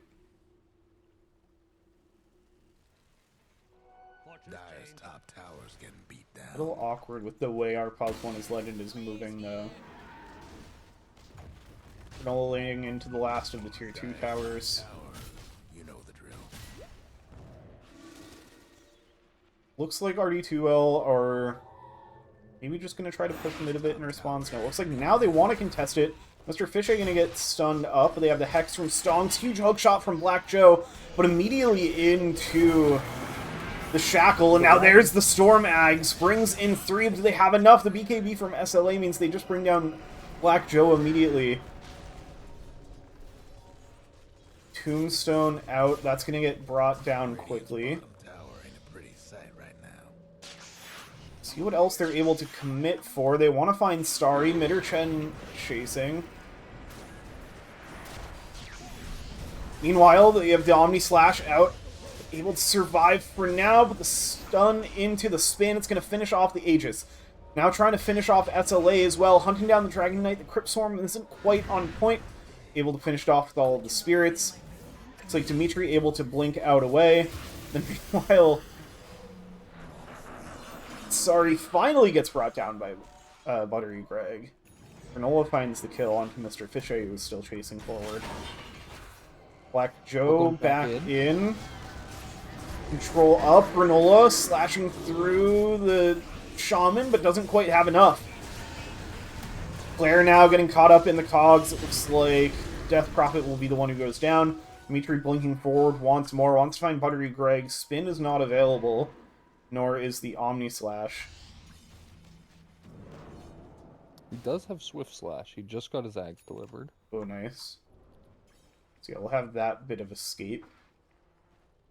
But Ursa just got his Ags as well.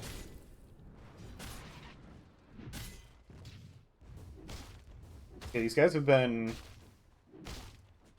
pretty item for item. Got the Sanjin Yasha on Juggernaut versus the Blink on the Ursa. That fight felt like it was going really well for Dire. And then just turned. Yeah. Yeah, part of it was the Undying innate, like getting him back into the fight. Basically the free buyback. I'm gonna hunt for Centaur Aegis was stars also here. Just the Swift Slash blocked out by the Yules. Has the Glimmer and the Stampede. Sorry, will be a-okay. Claire popping the Exorcism. Wants to find something here. You're running into maybe more heroes than they expect. Drops the Healing Ward on the Jug. Cog's gonna come out, holding everybody down. Granola trying to find the hero that they want to focus down. They turn towards Claire now. Stun out from Dimitri. Gonna be Claire going down. Swift Slash out from Buttery Greg. Omni Slash has already been used as well. Trying to spin away now, just trying to survive, but they're continuing to follow Buttery Greg. Chasing down, jump forward from Granola. Zombies in pursuit as well. They finish off the Juggernaut. And meanwhile, Mr. Fisher once again kind of chasing down different pair of heroes and is the one who ends up getting brought down.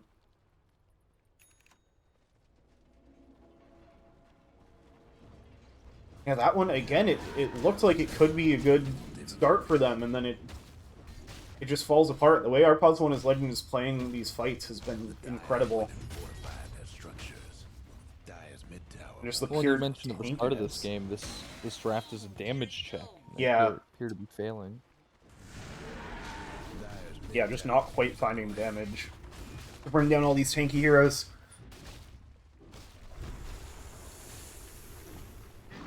going to add a second tower behind their tier 3 to help defend. Form of the massive Serpent Lord. Gradually bring down the tombstone. Sorry, trying to keep it alive. Let's get brought down.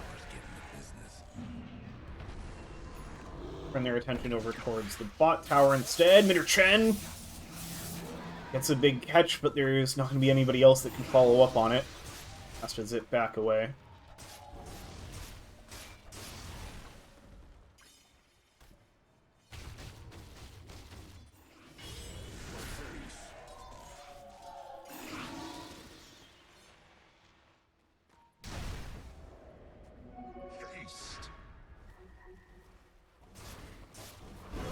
Greg and SLA kind of fighting over the same jungle camp. But Greg will decide to back away.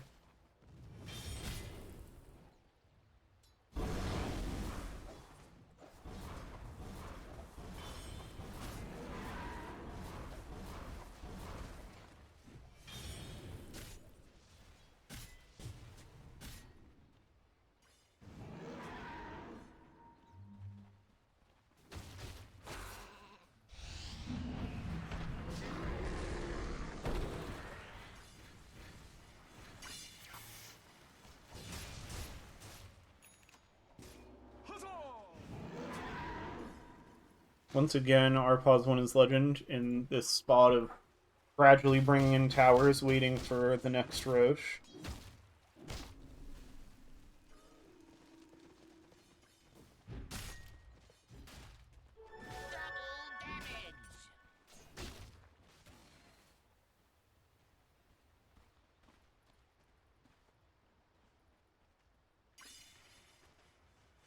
Greg was thinking about the butterfly next.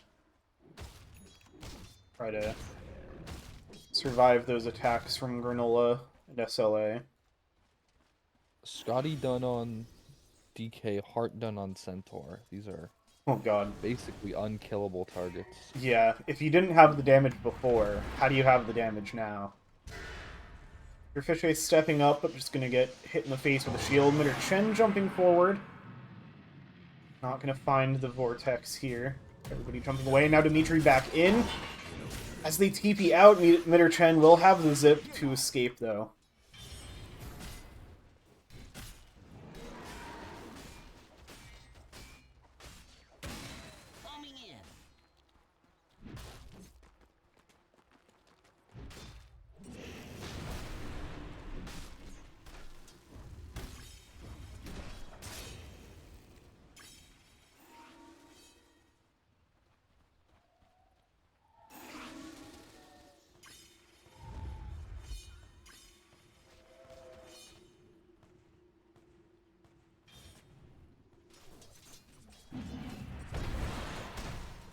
Fishay pushing out. Sorry, maybe thinking about going on the Dawnbreaker here. Oh, SLA connecting as well. Mr. Fishay, no idea what they're about to get hit with. Brings down the Dawnbreaker. Mitter Chen did find Black Joe over on the other side of the map. Help with Stonks.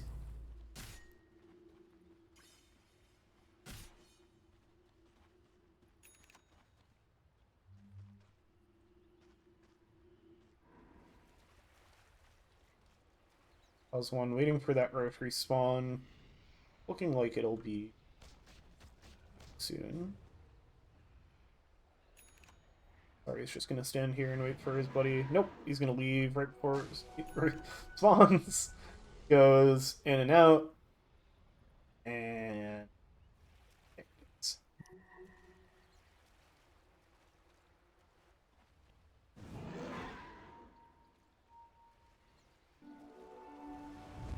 Is there even an item you can buy this game to kill these heroes? I don't know. Let's see what it is. EP's going AC? Oh, same combo that found Mr. Oh, Fishay wow. is gonna find Claire. The Invis. Oh, it does have the Spirit Siphons going out. This is a very tanky hero. But... I don't know if you saw what happened there. But the Centaur blinked in to stun, and he jumped in the tombstone. Oh, I missed that. That's funny. and it let the DP walk away. This is cinema. Yeah, the Undying shard, once they like nerfed it by having it have a delay, it can be a little bit of a grief sometimes. See like the clips on Reddit of like Faceless Void chronosphering and then accidentally clicking on the tombstone. Painful. They give it to DK. Yeah. Guess they feel That's like they don't need it on the Ursa. This is a little surprising. Because DK already incredibly durable. He's also not a good Aegis carrier. Radiant's bottom tower. Yeah, because if you already popped the dragon form,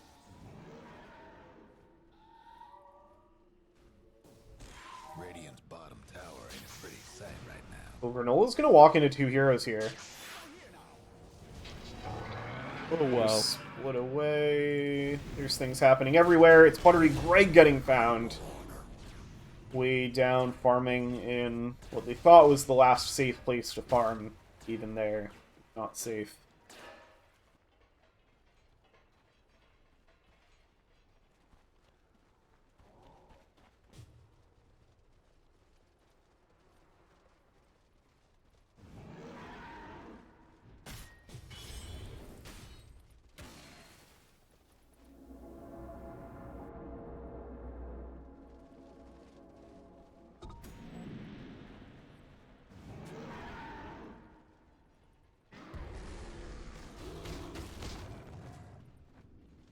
Now with the Aegis, they're going to start another high ground push. They do get an immediate Hex onto the Dragon Knight. They're holding the Dragon form for now. Slapping at the tower with the sword. Electric Vortex on to 2, but still not enough of a follow-up. Got multiple Lotus Orbs now, making the Shadow Shaman's life that much harder. Nice Force Staff away. Got the banner, they've got the tombstone. Another Electric Vortex. See if they can get the damage into this one. Bitter Chen nearly gets blown up, but able to zip away. Trying to finish off SLA. Still, it's... the damage is just not quite enough.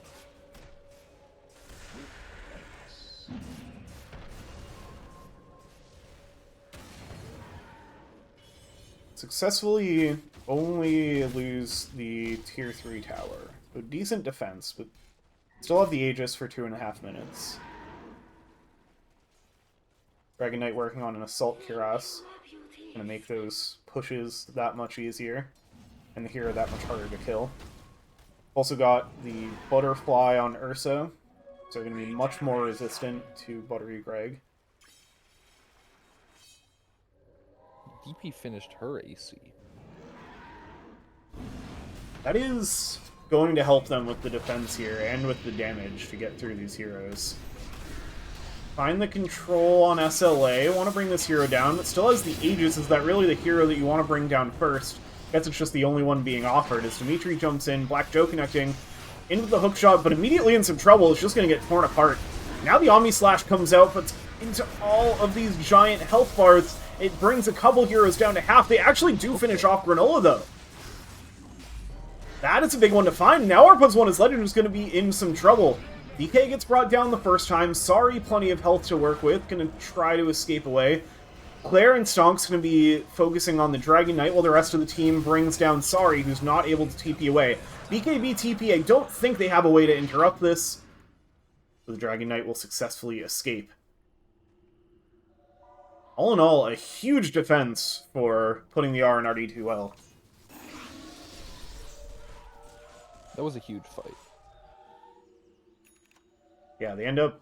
like, it doesn't look amazing because there's only 2 heroes dead, but Dragon Knight died with the Aegis, and Undying died with his innate. So it's a 4 for nothing. And they barely took any damage on their barracks. Yeah, holding that dragon form there was a call. Yeah, I think he was thinking, save it for after the Aegis is used, but I don't know. We can just ignore you. Radiant's Yeah. tower's coming apart. It's a lot easier to do that when not in dragon form. Smoke out now for Chug, smoke RD2L. up. Ooh, if they can find... Looks like it'll be Sorry. Gonna kind of eat the gank. They were close to finding SLA there. They're actually kind of fortunate that it ends up being Sorry who goes down. Really nice find, though. Yeah. Yeah, getting anybody here is really good for them. It's also right near the Tormentor, so they're going to turn their attention to that. Healing Ward down means this will be pretty easy. Goes to the Storm Spirit. That's a good shard. Yeah. Especially on the support Storm Spirit. Can see some funny damage with the like Juggernaut getting it before using Swift Slash. Even Dawnbreaker with her Q. That sounds pretty Oh good. yeah.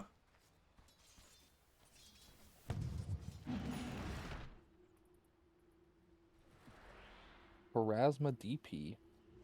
Yeah, finishing out that Witchblade.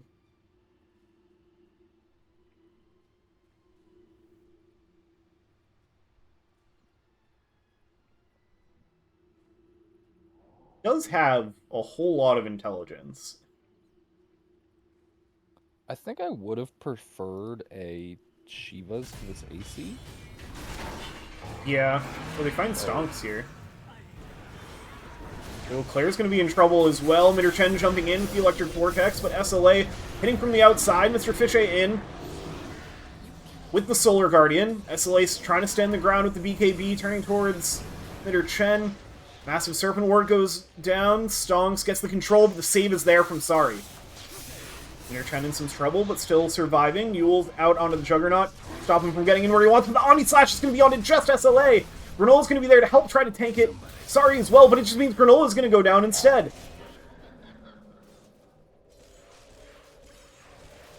He finds 3 kills, costs the buyback of Stonks. That is another huge fight for RD2L. And the lead's down to 1k. Yeah. Yeah, they've fully brought this game back off of those 2 fights.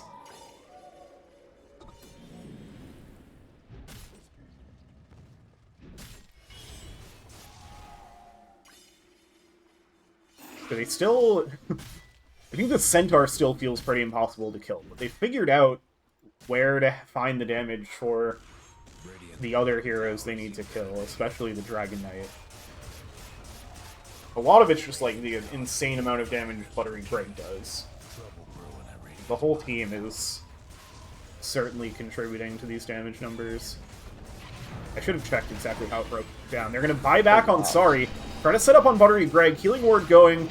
Dimitri not able to quite finish it off. Oh, the reflected Swift Slash. Spinning away now, but they're all on top. Stampede.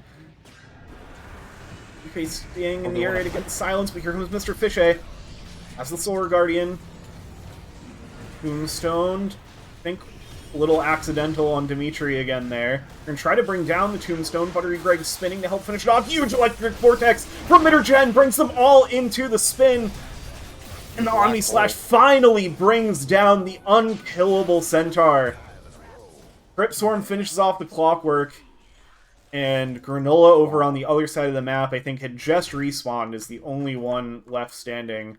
All of a sudden, 8k net worth lead for RD2L. Mitter Chen's doing so much work in these fights. Yeah, with the that... Slag. There's been so many good Electric Vortexes, but that one was beautiful. That one was, like, exactly why they rushed the Ags here.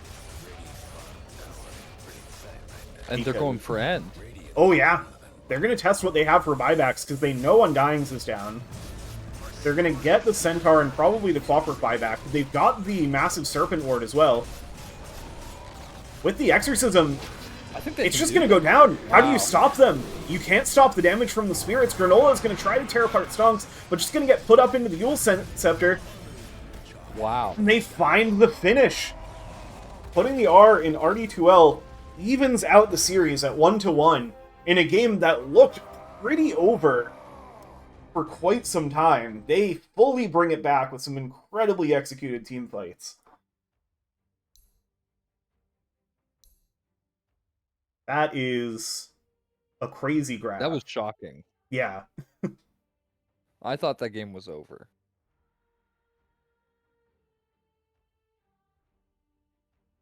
Yeah, this mid or Chen Storm.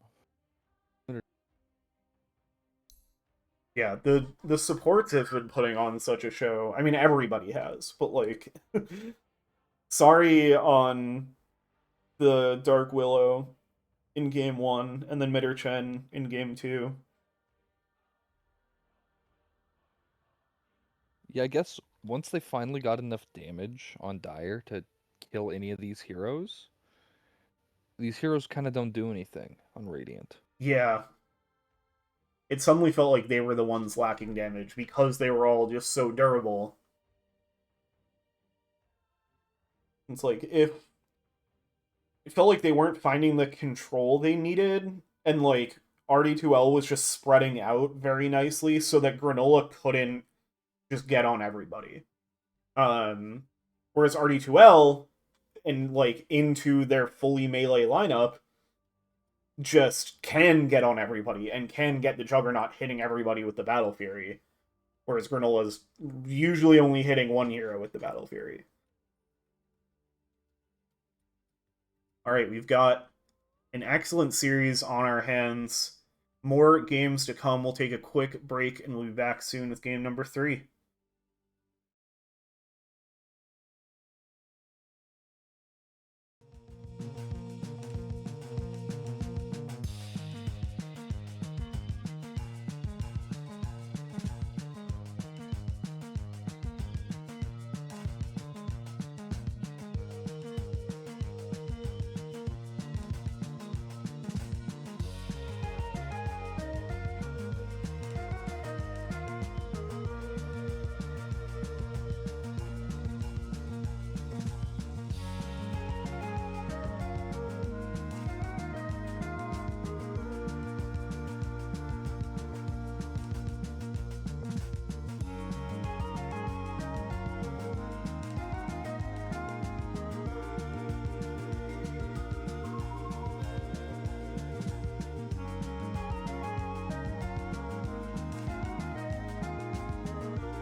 All right, we are back with game number 3 of the Quas Division Grand Finals between Putting the R and RD2L and our Pause 1 is Legend.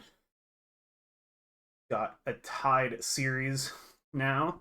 Going into game 3, our Pause 1 is Legend taking game 1, RD2L taking game 2. In a comeback that they really needed to make. Already we see an adjustment with the Shadow Shaman ban. Yeah. They had it in both game 1 and 2. And our Pause 1 is Legend is sick of it. To go. 5 seconds. Radiant's pick. Ooh, the Magnus makes it through, so they will take it. Has been getting banned out by RD2L. Now they're not gonna wait to see if it gets through the second phase of bans. Dire's ban. Insta Dawnbreaker. Yeah. Mr. Fichet had a great game with it in game 2, so they'll go right back to it. Death Prophet banned out after Claire's performance with it in game 2. 10 seconds to go. Definitely going to see some fresh drafts here as the meta between these teams continues to evolve. Radiant's ban. But the Kunkka ban remains in place. The Queen of Pain not getting banned this time, so that one's on the table for them.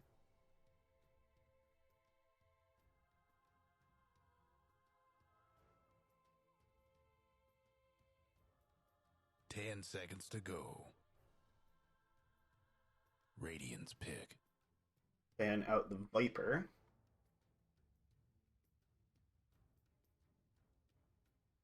Curious if we'll see the Juggernaut continue to be contested. Is both teams won with Juggernaut? 10 seconds to go. It looked quite strong both games. Yeah. 5 seconds. Dire's pick. Silencer. The Silencer comes out.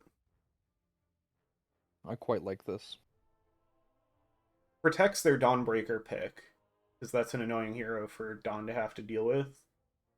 And it breaks up the combo. Like, even if you use it after RP, it helps to go. avoid any follow-up from the Magnus. 5 seconds.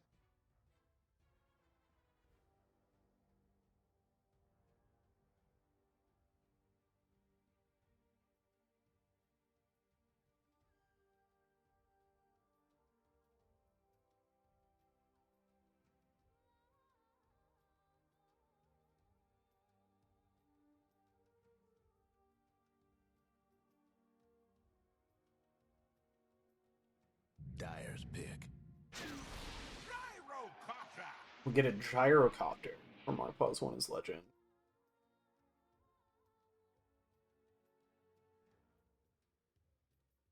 Curious, I assume this will be carry.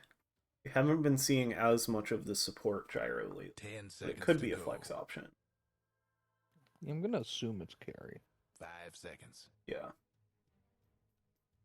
See if they go for like an IO pairing with it. I don't know if they play that at all.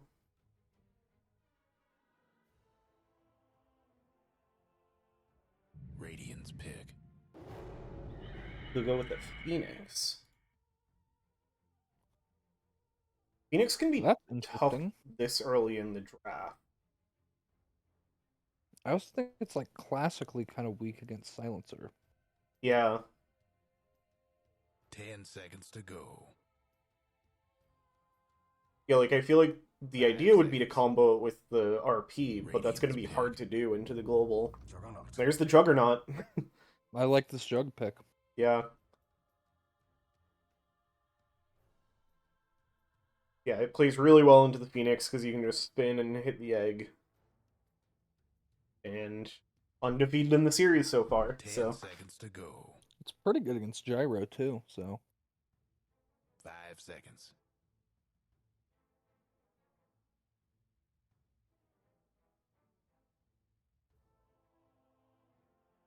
Dire's What do they want to complement it? It's going to be the Middertrend Storm Spirit again. This time, it's a little easier to hold it as a flex as well, because they have overall last. Yeah. I think that would be fun if they do flex it. It's also, like, similar to the 10 Dawnbreaker. seconds It's to very go. protected by having the Silencer on your side. 5 seconds. When Storm Silencer is just so strong. Yeah.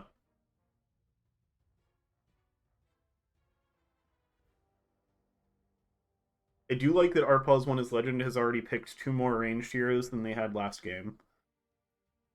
Although with the Magnus, you kind of want to see at least one other melee core. And Gyro's like only ranged symbolically. Yeah, that's true. Very short range. Dyer's ban. Radiant. Gonna be a Whoa. Huskar now. This Interesting. is a really good Huskar pick.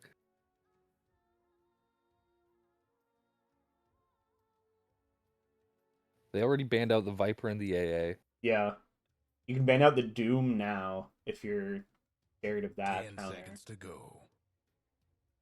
I don't know if you can pick Doom. Yeah. 5 seconds. I don't know if it fits into this draft at all. Maybe support? Yeah, you can put the Midderchen Storm playing it? mid and play for Doom. I bet Midderchen would do it. I've never seen him play that hero, but that doesn't mean anything.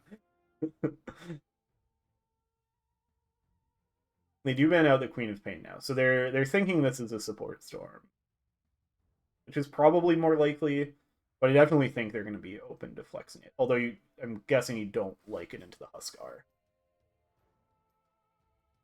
Probably not. Radiant's ban. Dyer's ban. Oracle Dazzle. Yeah, I mean, you're looking for a support, and That's a those good are the combos. And Axe is banned out, so you can't last pick that. And, like, I bet Claire could play a mid-Axe. Again, probably not into a Huskar, though. 10 seconds to go. But maybe it would do well. 5 I seconds. think I've seen him play it, and it's pretty good.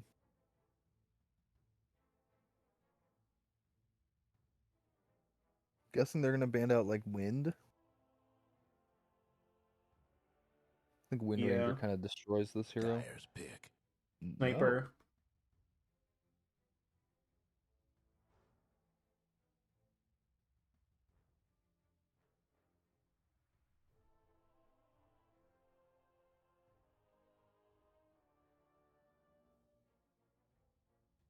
10 seconds. What to other go. supports? You 5 can still do the seconds. IO.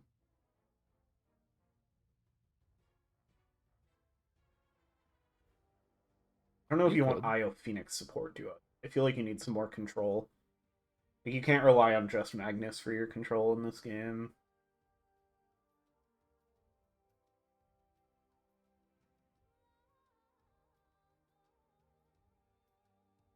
Yeah, maybe a Lion. Yeah. Shadow Shaman at home. You can't really pick Bane. No, not into the Silencer.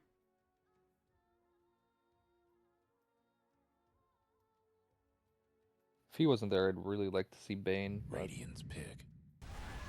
Bench. same idea. Yeah. Higher tempo, which makes sense. Yeah, I feel like Arpaw's One is Legend has really focused around trying to play high tempo. 10 seconds to go. 5 seconds. I think this is going to be a Wind pick. Yeah. I like it into the Huskar, especially with the power shot. They go Oh, Lena. Those that's all also set. in the pool. Yeah. Time to pick some of these folks. That works too. Another good answer to the Phoenix. It should do fine in lane against the Huskar. If he goes the right click build, I think this is quite nice.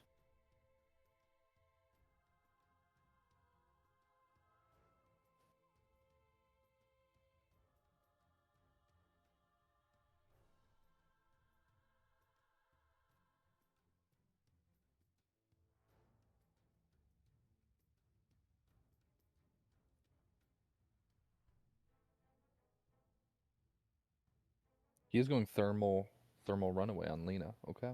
Yeah.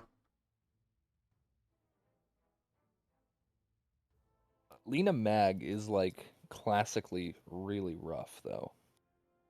Hmm. Avenge probably isn't great either. Yeah, if you can find the angle for a swap. They've definitely got tools to get on the lead. Definitely not a free lead game.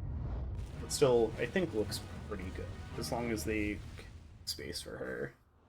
If you're thinking, like, the way we saw Chen play the support Storm last game, like, I think that can be the setup they need to let the Lina play these fights out.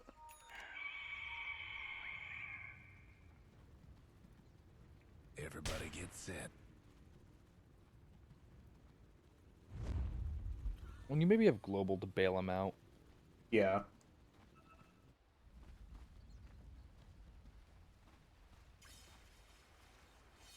Let's see. I feel like we don't even need to ask, are we gonna get a fight before the Horn? Although it looks like they might be staying on their own sides of the time.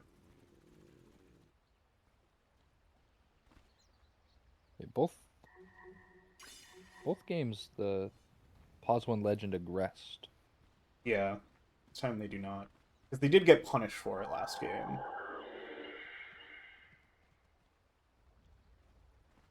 I think they're setting up. 30 seconds to I think show they're like breaking the expectation of the early aggression in this game, so that next game, when they go back to doing it, they won't be ready for it again. Oh, poor baby. They're playing chess. Yeah, exactly.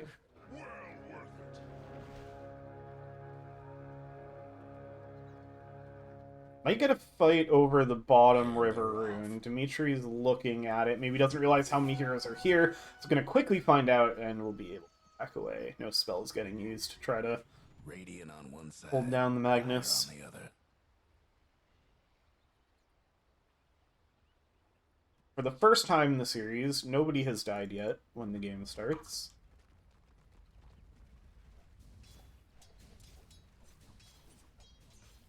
They're again going for this level 1 mid gank. Yeah, smoked up with 2 heroes, stun out onto Claire. It's the same thing, like, this looks exactly like game 1. And it's just, like, Claire is just already too close to the tower. That there's just nothing there.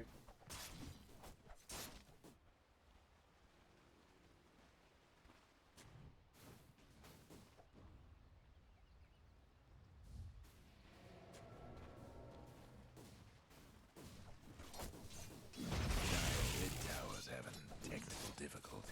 Now the lanes will settle in. Start to see which sides are gonna play aggressive. Where we think kills might happen. I feel like the mid lane will probably quickly become pretty volatile.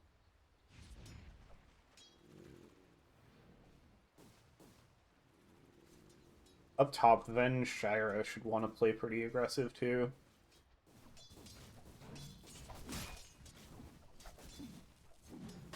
Sadly, their lane's pretty shoved. Yeah. And it's not going to get any better with this full pull.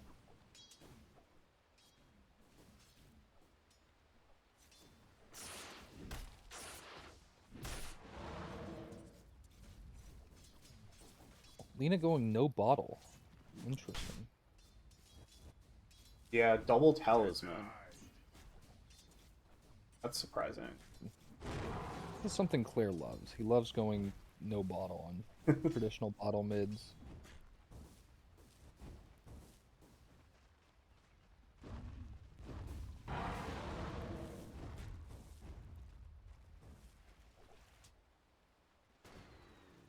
You can't have it!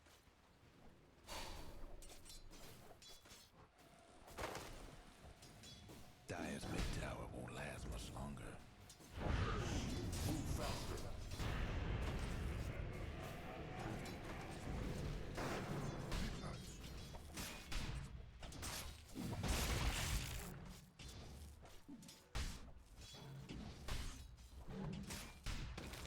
Rotary Greg eating some harass. Blood grenade thrown out by Sorry.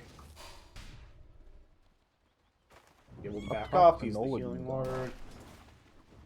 Yeah, Black Joe and Granola getting pretty low. Static Remnants doing work for the harass. Mitterchen wants to find something, but Black Joe backing away.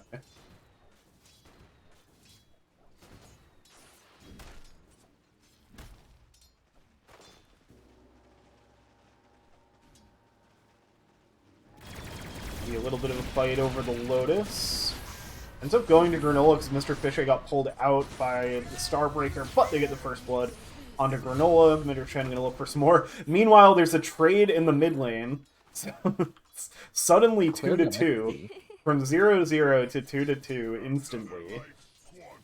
As both mid and top, the cores trade with each other. I feel like that Radiant got is... XP for both kills? Yes, that's very big. Yeah. I think Claire wanted to die there anyway. Yeah, if you're that low, you'd rather just come back at full. You're not missing any more than SLA is missing. There's so much vision down in this mid lane for both teams.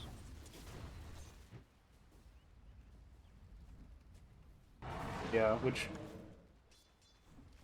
you would think would be even more reason to have a bottle when you've got good rune control. But there's just not going to be a bottle in this game. Huskar's not. That would be pretty swag. Yeah. That would be Chadley. Like, probably the mid hero statistically across every Dota game ever played that has the least bottle purchases. Either him or Necrophobe. I've seen Necro Bottle. Yeah. I feel like that is a little less crazy than a Huskar bottle. I've thought about going it, to be honest, because you get the in Ghost Shroud. Oh, that's true. It sounds not horrible. Already making the rotation over one of the water runes. Get some deep vision. Just Dimitri feeling fine alone in the lane.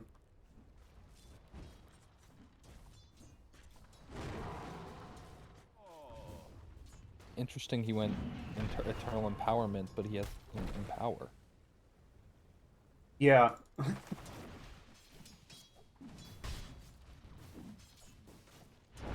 I've seen a lot of mags go the other facet, but...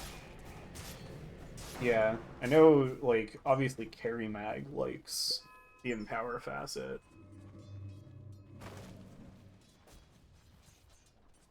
For offlane Mag, it's a little more of an option. Maybe just holding off on leveling Empower to avoid pushing the lane out too hard. Maybe.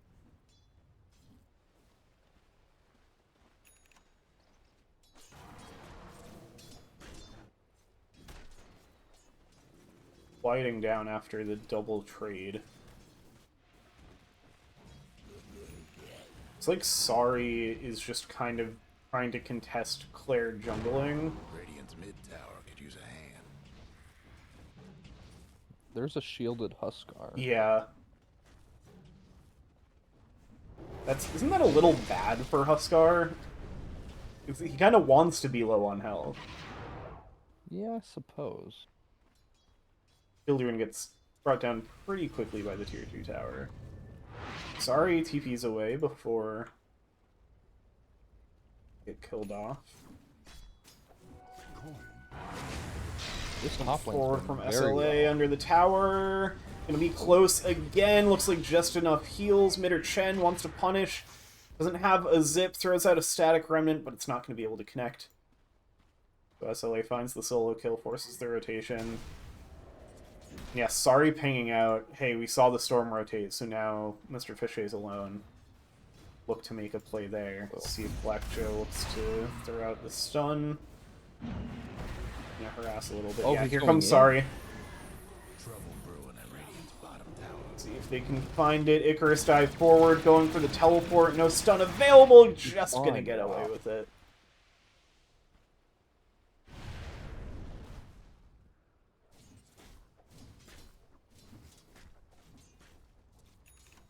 Wow, the deny is on the Huskar. So even with the Lina, still Huskar doing the Huskar thing. Mid tower's having technical difficulties.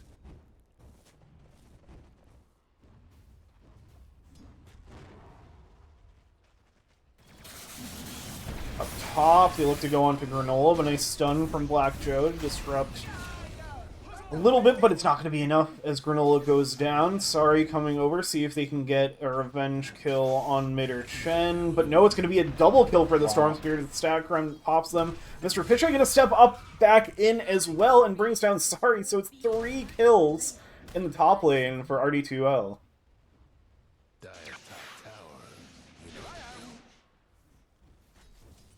Looks like Fishay is going for a Vessel. Oh yeah, that's interesting. That is, I mean, somebody's got to do it against the Huskar. But I'm surprised it's the offlane Dawnbreaker they go for it on. Because that does make sure they'll have it sooner. But, like, I feel like Silencer wouldn't mind buying it. Mid or Chen probably doesn't want to buy it on the Storm. And your other 2 cores certainly aren't buying it. I mean, the stats are kind of nice. Yeah.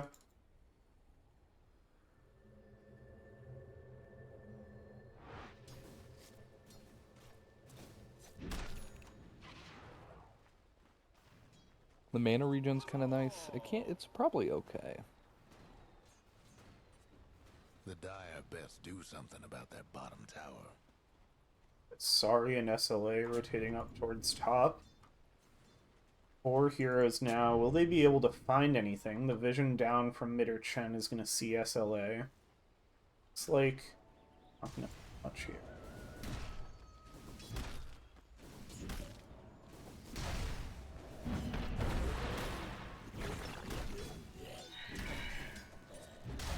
Radiant's mid tower's getting banged up. Regeneration!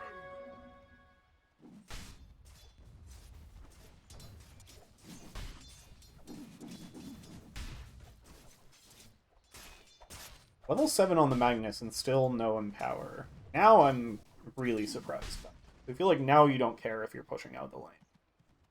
Now you just kind of want to farm up that Blink Dagger as fast as possible. I think he'd rather just be the diminishing returns at this point. Yeah.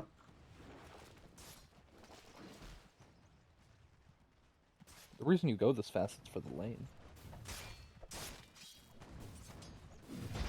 He's more of a mag player than me. Maybe he knows something I don't.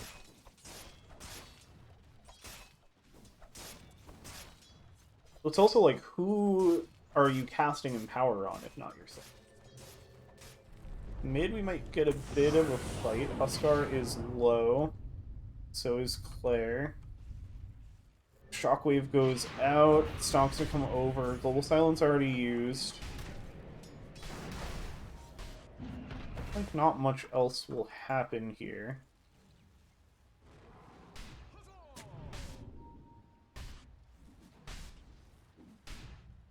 Sentry will see. No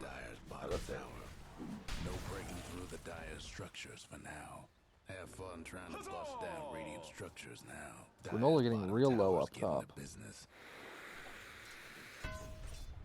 Oh yeah. Like with Black Joe making their way over, will be okay for now though. Illusion? Dire's mid tower When they actually, with Black Joe there, find the kill on Mr. Fishay instead. Later Chen knows Granola is still quite low. Maybe he wants to find something, but I'm gonna dive too deep for this. Looks like he's going for an illusion bait. Oh boy.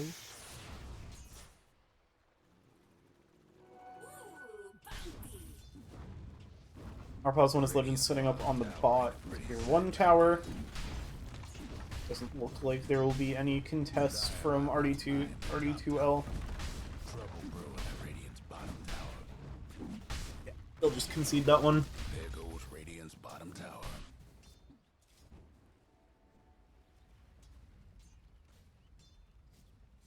Dire's top tower's getting beat down.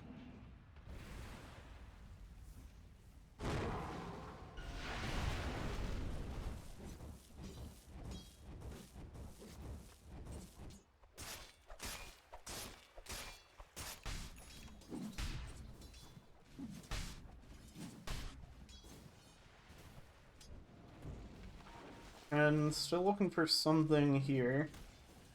Maybe eyeing Sorry. Stonk's making their way over as well. Here comes the zip in, the Electric Vortex. No ult available yet on the Phoenix. Mr. Fichet throws out the hammer. SLA TPing in. Wants to find a revenge kill. Silence out on the Storm Spirit. Jump forward, the zip back. Actually going to be enough to get Mitter Chen out of there unless they burn down to the spears. Last tick will do it. Dire's mid tower won't last much longer. Mag with a blink, setting up on the Venge. Oh, yeah. Oh, the Phoenix might have taken him off. There's the blink. Skewers forward, though, then uses the RP. Mr. Fichet TPing in. Phoenix Egg is there. They have what they need to bring it down. They're not going to be able to, so that's going to pop onto the Dawnbreaker. They'll find their 2 kills. Radiant's mid tower could use a hand. Radiant's gone and fortified their structures. Double damage rune on the Huskar here as well. Radiant's mid tower Pretty quickly chunked through this mid tower. Over at Stonks up on the high ground as well. They get the skewer back. Find the silencer. top towers taking hits. SLA gonna jump forward, gets the silence off in the air, no zip away this time, but Buttery Greg is there, gets the Omni Slash, finishes off the Huskar.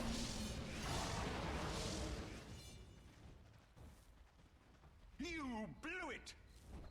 Well worth it. Radiant's mid tower could use a hand. Greg going the no points in crit build till 11. That's interesting. I haven't seen this skill build in a long, long time.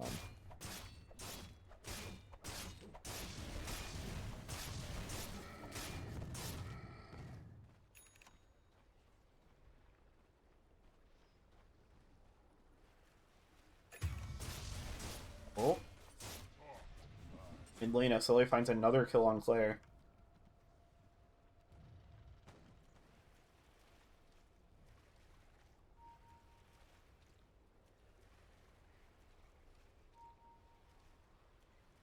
And if our Pods 1 is Legend go on to win this game, like, really scary for the draft to know that they can win picking a Huskar before last pick.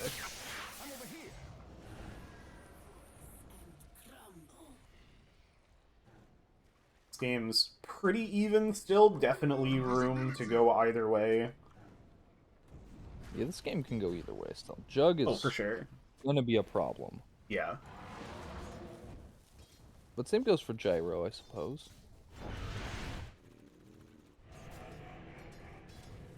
Claire definitely not enjoying playing into this Huskar.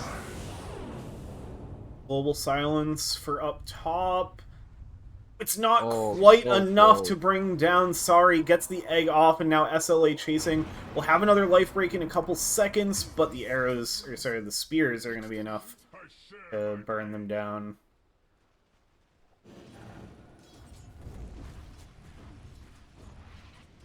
Huskar finishes his Glimmer Cape.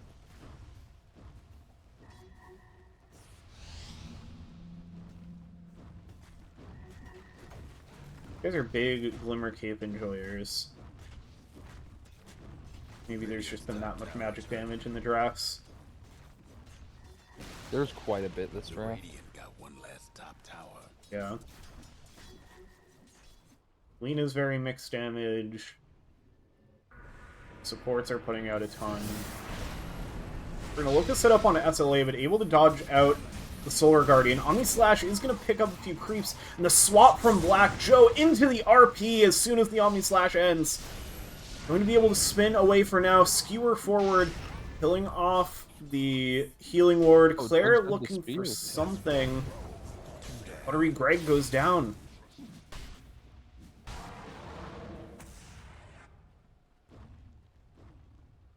Radiant's top tower's in bad shape.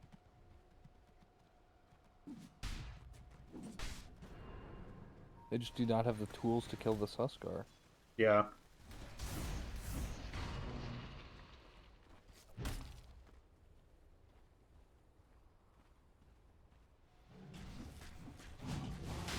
Now with the net worth lead up to 6k, and with the Huskar having a great game, turn their attention over towards the first Roshan.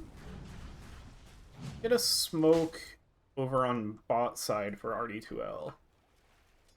They're kind of near Granola. They don't know if they're gonna find it here. We'll see the Roche go down.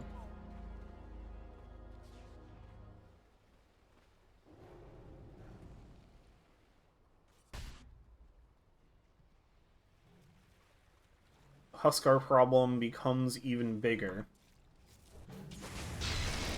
We'll now need to find an answer for him twice. He's also getting closer to his S and Y. Yep.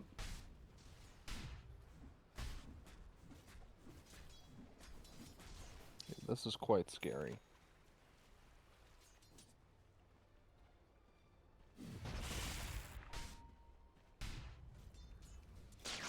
Hang out onto Dimitri. Vortex into the LSA. Global Silence as well. The TPs are going to be there. Fichet looking to connect, and they bring down the Magnus. Ender-Chen immediately going to teleport away. Stun not able to quite connect in time. Laser going out from Sorry. LSA not going to quite connect. Our pause 1 is Legend. Do they continue to base up here? It looks like they will not. A nice little pick-off for RD2L. Good way to help stall out that Aegis. The carry's doing, because we've seen absolutely nothing for them in a while. Got the Ags crit Falcon Blade on the Gyro. Juggernaut TPing the mid. Got the Yasha Battle Fury nearly to the S and Y as well. Oh no. Claire gets found in the mid lane. All of our Pause 1 is Legends sitting, getting ready to take the tier 2 tower and seeing who's going to be lurking in the area. Radiant's mid tower could use a hand. Instantly blown up. Dire's got one last top tower.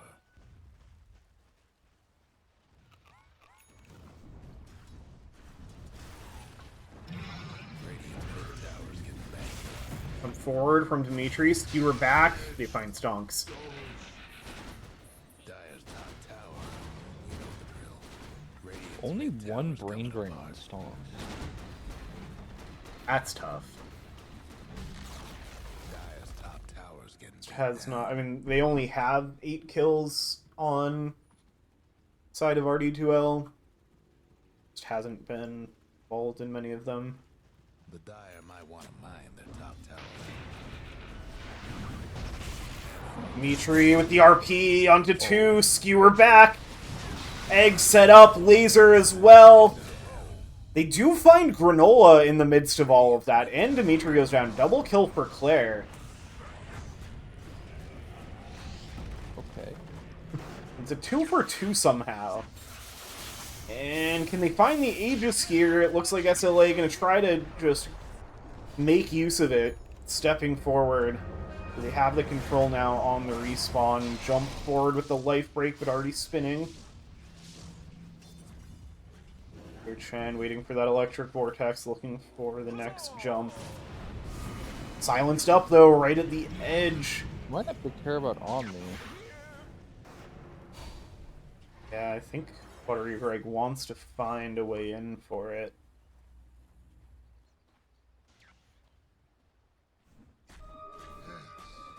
This will do just fine.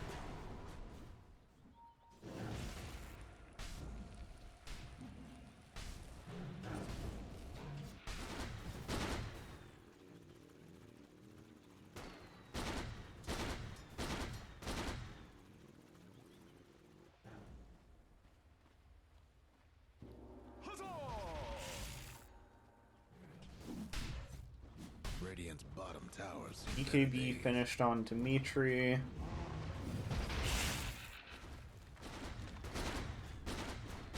EKB being worked on by Ola. Take down another tier 2 tower. Dimitri fishing again. Stonks will be able to avoid it this time. Dyer's mid tower could use a little help. RP and Global up at just about the same time. Phoenix Egg as well. Dyer couldn't hang on to that mid tower. Gonna look at Buttery Greg up top. Sorry, and SLA TPing over. The Dyer might want to mine their top tower. Glimmer Cape to allow SLA to hunt. TP Pretty sure away you from can Jug. TP. They have a way to stop it. Nope.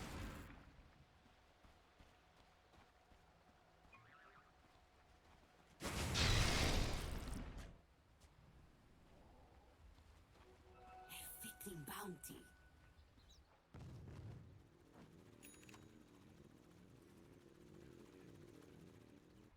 Our pause 1, gonna set up on the Tormentor.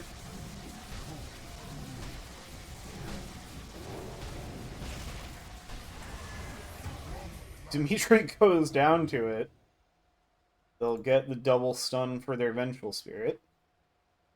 Got the Solar Dyer's mid Crest tower won't last much longer. starting to work towards that Aghanim Scepter for the second life. Meet your doom.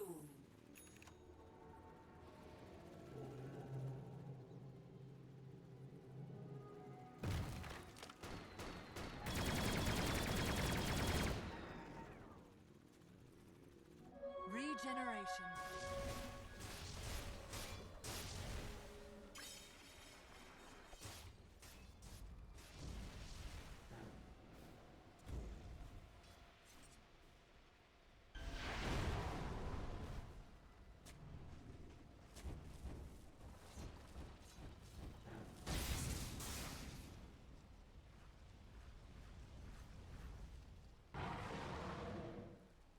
We're kind of testing the waters here. Our pause 1 is letting deciding if they look for something.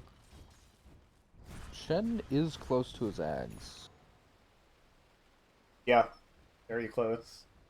That'll be big for RD2L. It was really big last game.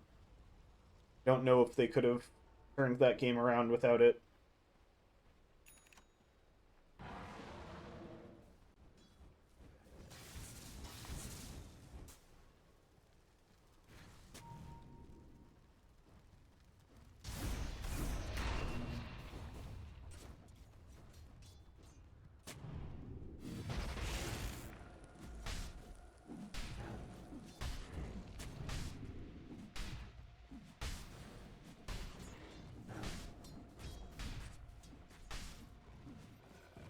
Everybody content to farm, probably next Roshan is the main Dyer's top timer tower, in mind. You know the drill. Ags Can't being do worked on nothing by the about Dyer's Huskar. structures right now. Get that taunt on the life break. Gyro getting close to Daedalus. That'll be a big damage spike. Radiant's mid tower could use a hand. I'm gonna smoke up. Like move towards top lane where they know our pause 1 has been kind of slow pushing this lane, keeping it pushed in. Dyer's top tower's getting beat down. It's looking like this is probably gonna find Stonks. Ooh, Stonks kind of dodges it, now breaks. SLA, immediate TP away, but the stun is there from Black Joe, so they find their silencer. Does mean that Claire and Mitter Chen TP away safely. And it's an instant Roche respawn. Oh wow, yeah. And Black Joe checks it. So, silencer dead. I see no reason why they don't just go into the pit immediately. Someone took out the Radiant's courier.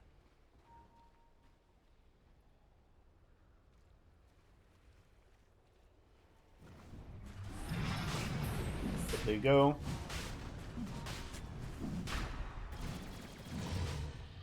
Roar will inform Radiant that it is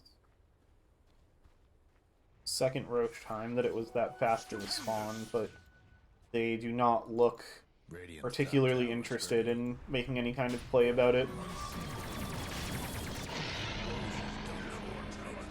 Grab the Aegis on Huskar once again. Banner picked up by Venge. Move to start occupying the Radiant side of the map once more. Find the 28 Wisdom Shrine Radiant's top tower on the is Radiant taking side, smoked up. See if they hits. find Dyer's mid anybody, tower's but it having looks like technical difficulties. everybody for Radiant is either on the opposite side of the map or hiding in the base. Bad shape. The Radiant lost the top tower. Last of the tier 2 towers will go down. Do something about that bottom tower. Radiant's Now top up onto the tower high is ground taking once hits. again for our Pause 1 as Legend.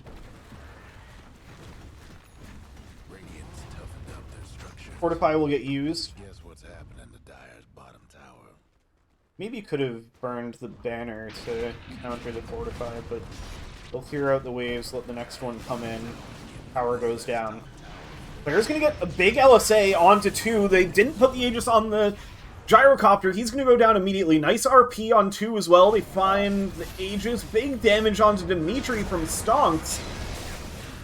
Egg gets brought down at the last second. Wow. Claire pops the egg. SLA respawns, but there's no teammates left around. Buttery Greg in already. Glimmer Cape is not going to be enough. Immediately revealed. And putting the R in RD2L once again with a massive high ground defense from behind.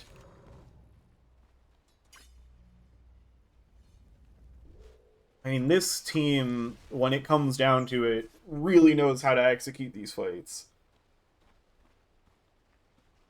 I have to be insanely behind first. But once Yeah. they're behind,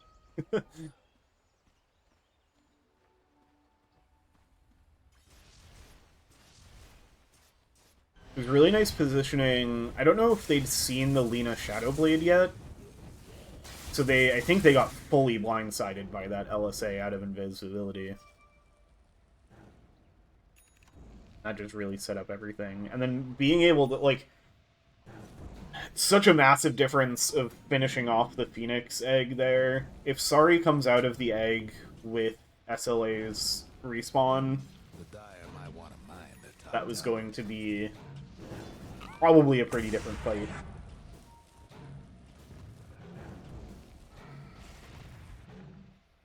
yeah, the complexion of this game is completely turned around now. Yeah. I feel like a broken record, but Oh, this mid just lane. happened last game. Find SLA. Wow. They've got the control. That wasn't too bad. Lina has Silver Edge if she wants it. Yeah. That's a big tool. Yeah, getting that breakout. I'm really impressed with how well Claire has been playing these last few fights after starting the game off very behind, getting Huskard. Now just, like, looks as powerful as any of the cores, almost as matching the Huskar's farm now.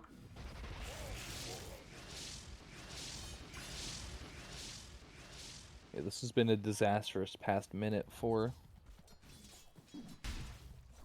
the Dyer. Yeah.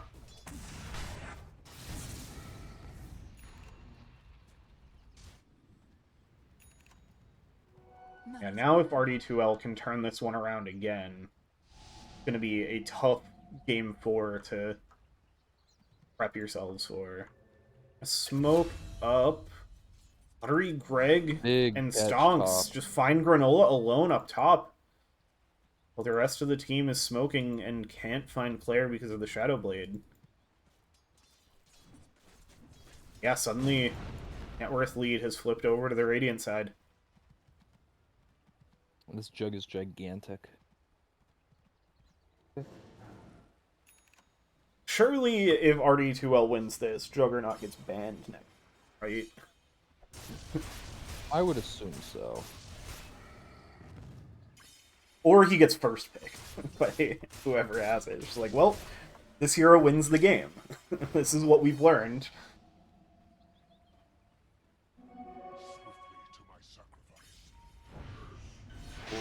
Shadow Blade again. The blink away from Dimitri is insane.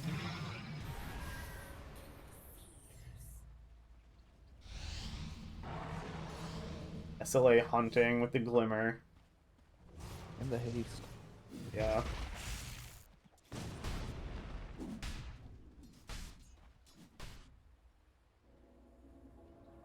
RD2L have been That really good is- at dodging here. Oh, the horn toss. They find Claire, but the BKB's Mad there. ag, but he's BKB. RP committed as well, but they don't have anything to finish off the kill.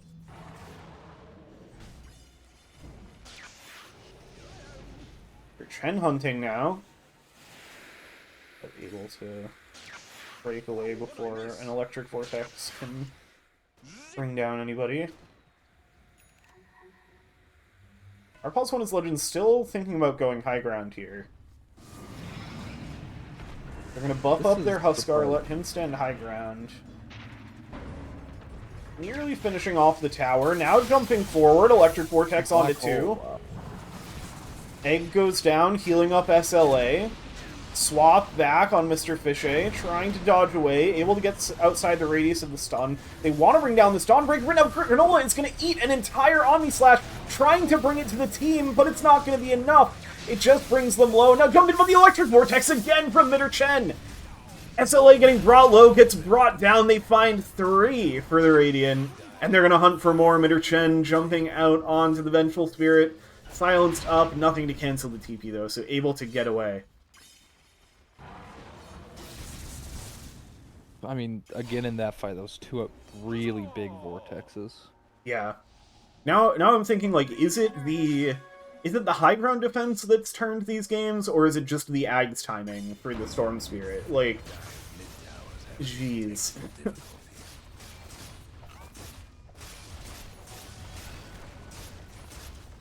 And Jug has his butterfly now. Oh man. Oh god. They don't have anything to deal with that. They're very reliant on their right clicks between the Gyro and Huskar. Dire's top tower's getting beat down.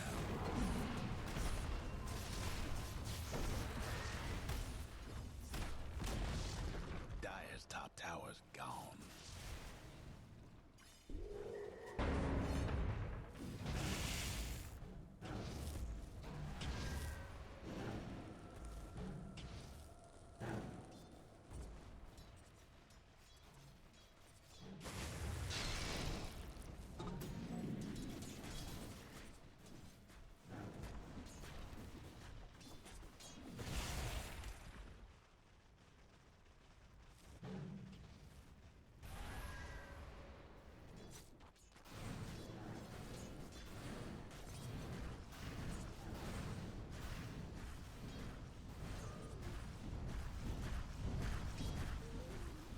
Huskar working on the BKB, but still a ways away from it.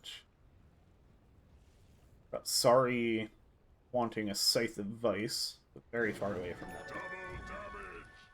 Lena's very close to a scythe. But that'll be big. Surprised she stopped going for the Silver Edge. Yeah.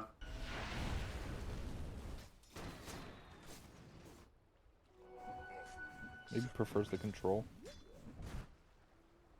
Yeah, I think both are definitely good this game. Silver Edge is just a lot more attainable when you already have the Shadow Blade. I think I'd like to see this Jug go with Scotty instead of the Abyssal Blade. Yeah. Has 4 ranged heroes.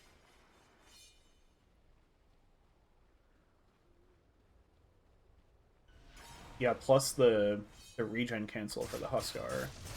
It's always nice. And for the Satanic Gyro is also really nice. Oh yeah. Yeah, are they going... I think it's just the Spirit Vessel still. They do have the Scythe finished on Lena. I think that's what this smoke is playing around. You do have Shivas being worked on by Storm Spirit, so that'll be some extra. I don't know if they're going to find anything with this smoke. They're kind of going to the part of the map that nobody... They could find SLA if they go far enough with this. If SLA comes across the lane. They're going to check Roche. Roche is up. They're going to take Roche. The scan is out from the Dire. Do they contest this? Doesn't look like they're going to. They have an Invis rune on their Magnus. I feel like they're just not positioned in a way where they can take this. Yeah. That'll go down. They give it everything to Lina, just about. She's for the Juggernaut. But Lina gets Aegis. Oh, I guess they... Who did they give the refresher? They had it on Lina. Probably Dawn? Or no, Silencer, of course.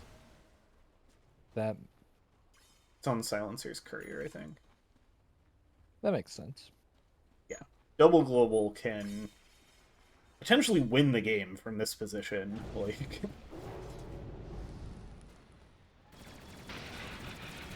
That could be a key piece of a game-winning fight. Smoked up again. This time they're headed towards a team fight that would not have the Magnus available. Oh, if they see the Tormentor pop, do they just beeline for it? No, they want to find somebody else farming alone. It might be Dimitri. They get the Hex, they get the zip in, the LSA. Global comes out, nothing they can do. That is a big kill to find. There is a buyback available, and I think they're going to force it. Because these fights are much harder without RP. Immediate spin after the swap back. Buttery Greg will be A-okay.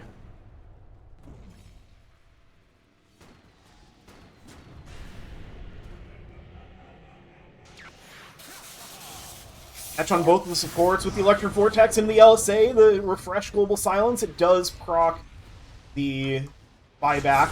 Immediate RP off of the buyback, but hexed up, not catching the Lina in it. Egg is out, but they're going to turn their attention towards it. No chance of landing. The Omni Slash goes entirely into the Huskar, who gets brought down. More buybacks coming up, and now Granola's the one completely focused up.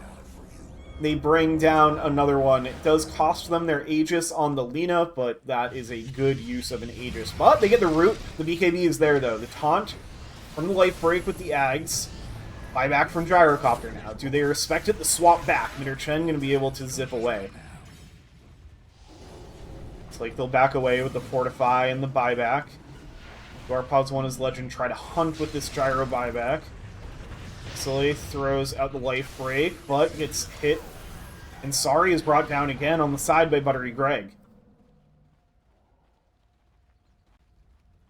Like, now everybody will back up, or maybe just reset a little bit to get another creep wave coming in.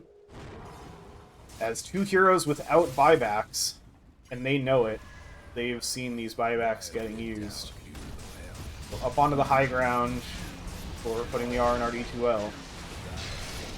Jump in, but immediate stun and Hex control up. SLA swap is not going to be enough to get the save. Granola now the next target. Focused up, brought down. Granola does bring down two with them, but GG's called. Putting the R in RD2L, do it again in exactly the same fashion. Arpals won his Legend, having another strong early game, but the high ground defense from RD2L is just too much. So they'll go up 2-1 in the best of 5 series, just one game away from clinching the championship title. And Arpals won his Legend is now going to have some tough adjustments to make. I mean, I think the Storm Spirit and Juggernaut have to go. Like, those were key pieces of both of these turnarounds. But I feel like it's also tough to just be like, we're playing the early game great, but we're missing something in these high ground fights. Like, maybe it is as simple as you take out the Storm Spirit and then you're like, okay, without the Storm Spirit in the game, we can handle these fights. But I don't know how else you adjust. Like, I feel like it's not really a draft adjustment. Unless you just go for something more, a little better in the late game. Like, you have a gyrocopter. Like, you already were planning for both the early and the late game with this draft, so it's an execution thing, which is such a hard adjustment to make. Yeah. In game, I'd maybe like to see them pick a vision hero. Yeah, That's like the Clockwork in game 1, something like that. yeah. That I I'm think not would saying definitely support Slark, but I'm saying support Slark, you know? help. Because that was like the major factor in game 1 was they had repeatedly had vision advantages in every fight. Yeah. With both the Slardar and the Clockwork in that game. Yeah, I like that idea of, I feel like that would give that, like, the fight that turned this game around kind of came down to vision, because it was the Invis Lina getting the LSA on Gyro and Huskar that started the beginning of the end there. I'm also still really impressed, but, like, obviously Mitter Chen had another amazing game on the Support Storm. Claire's game on the Lina, the way they were able to recover was really impressive. Because their game looked really over early on against the Huskar.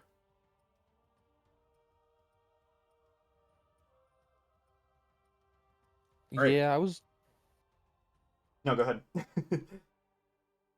very surprised at how they were able to not tilt out there. Yeah.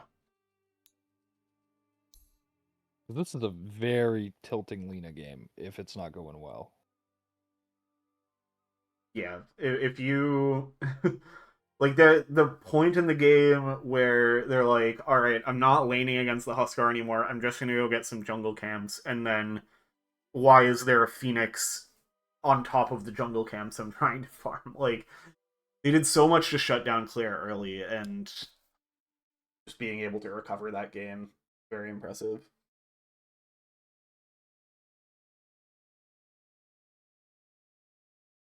All right, so we'll go to another quick break and be back soon for game number 4.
All right, and a quick break it was. We are back with game number 4. This best of 5 grand finals for the Quas division between Putting the R and RD2L and RPOS1 is Legend. Putting the R is up 2 games to 1 now. After dropping game 1, they've bounced back with 2 wins in a row. Or see how RPOS1 is Legend can adjust to try to send us to a game 5. It's like the first major adjustment is the Dawnbreaker and Juggernaut bans. That means a hero that has been banned for the entire series is now available, and that's the Ancient Apparition. That'll be the first pick for putting the R in RD2L.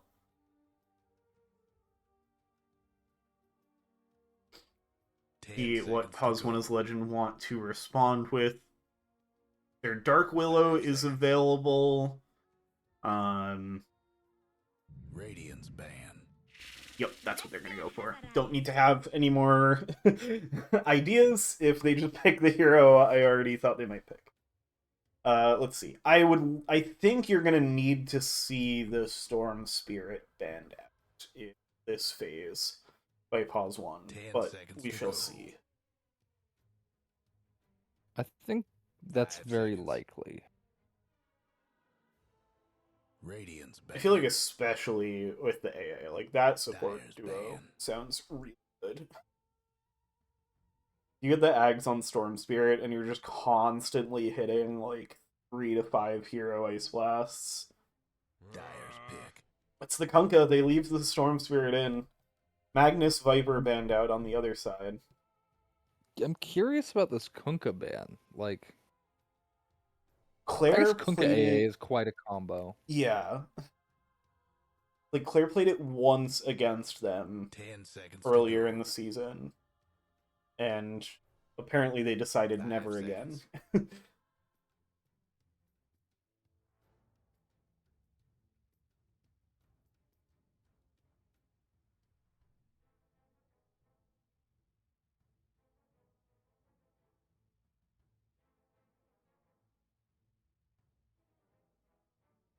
But I feel like I'd be more okay with the Dawnbreaker showing up again than the Storm Spirit.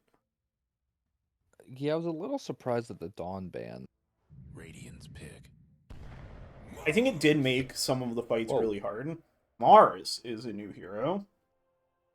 They're just taking Mars Willow, I guess. Yeah.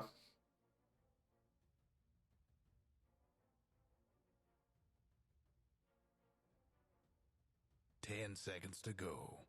These guys have pretty good synergy 5 as a seconds. lane duo. Kind of classic because they came out right around the same time.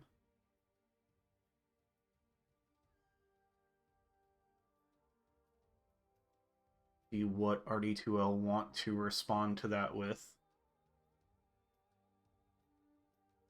Radiance pick. They'll Spirit. go for the Storm Spirit. I'm not surprised at all. I'm not surprised either.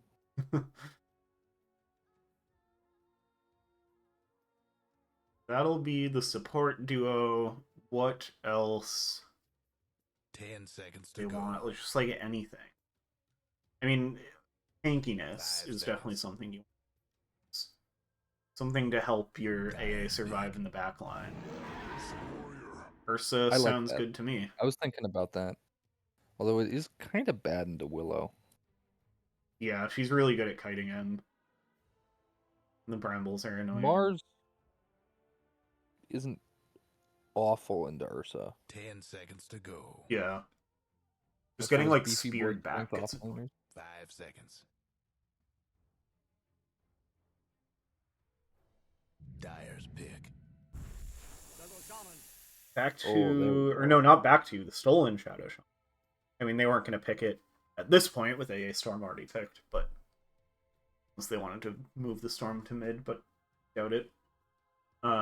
This looks like a miserable Ursa game now. Yeah. 10 seconds to go. The amount of instant 5 seconds. catch they have roll is going to be very hard for the Ursa to deal with.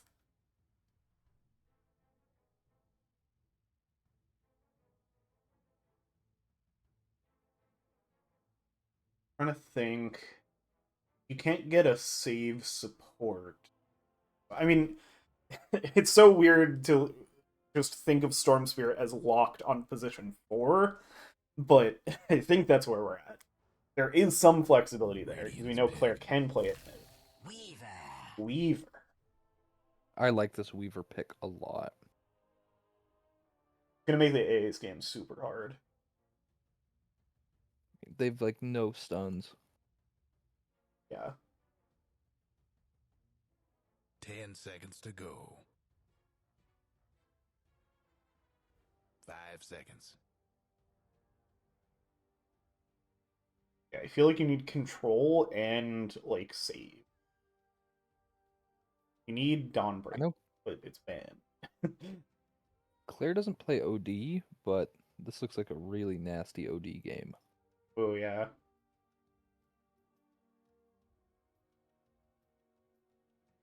The Queen of Pain that's been getting banned out is in school. Could go for that, but I don't know if that does what you need.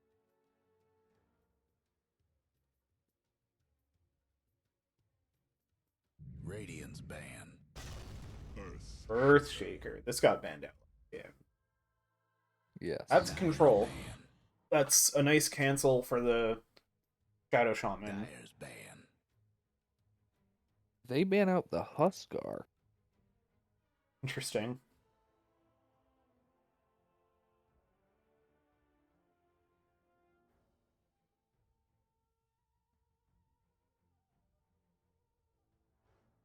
10 seconds to go. Maybe just knowing they can't pick it because of the Ancient Apparition, 5 seconds.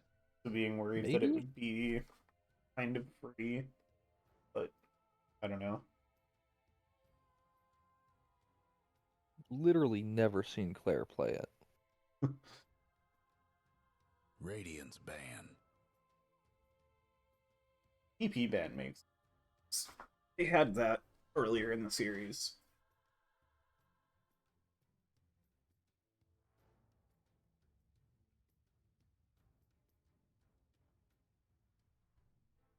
Ten seconds to go.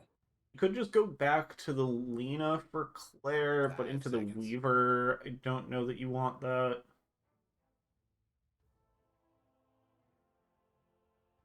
I'd maybe think about picking an Ember for Claire, but Claire doesn't like Ember, so I do really like Ember with Ancient Apparition.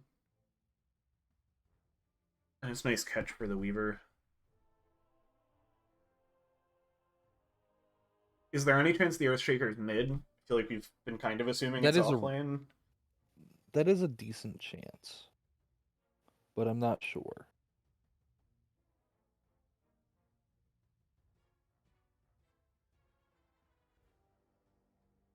The OD ban made me think it's maybe mid, but Mhm.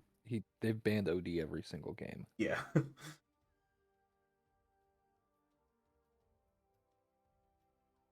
Our pause one I does think have this guy 6 just hates games. OD.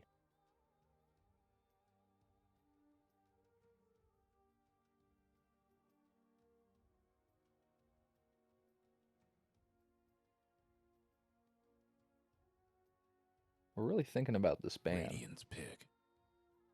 Dragon Knight, which we saw SLA play in game 2. I don't mind it as a ban. I think it would be pretty good in their draft. Dyer's pick. Yeah, there's the Queen of Okay. Pain. Gets through all of the bans this time around. They'll pick it up. I think even with 10 Earthshaker seconds to Quap, go. I'm a little worried if you have enough control for the Weaver. 5 seconds. They take the Not Ember a Spirit. bad Ember. team. Let's see what they can do. I was thinking about Puck for Dyer here. Oh yeah, Puck would be good. But Ember, I guess, makes sense. Similar idea. Yeah. Just much worse lane. There's so much control on the Dire side.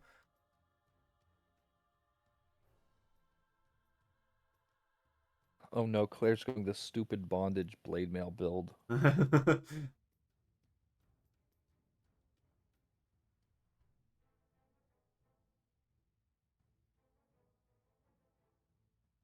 It's not even that bad, it's just a little silly. Black Joe is also going Massive Serpent Lord. These guys hate chicken fingers, Yeah. what can you say? On both sides. They're freaking I love this horribly mismatched AA set that Stonks is rocking. Well, this is sad to look at. The one part of the snowman is so good. He's got a triangle head, a square body, and a circle ass. Like... He's geometry maxing right now. Truly. Alright, we are into game 4. Better get ready. RD2L looking to take the title. Our Pause 1 is Legend looking to send us to a game 5.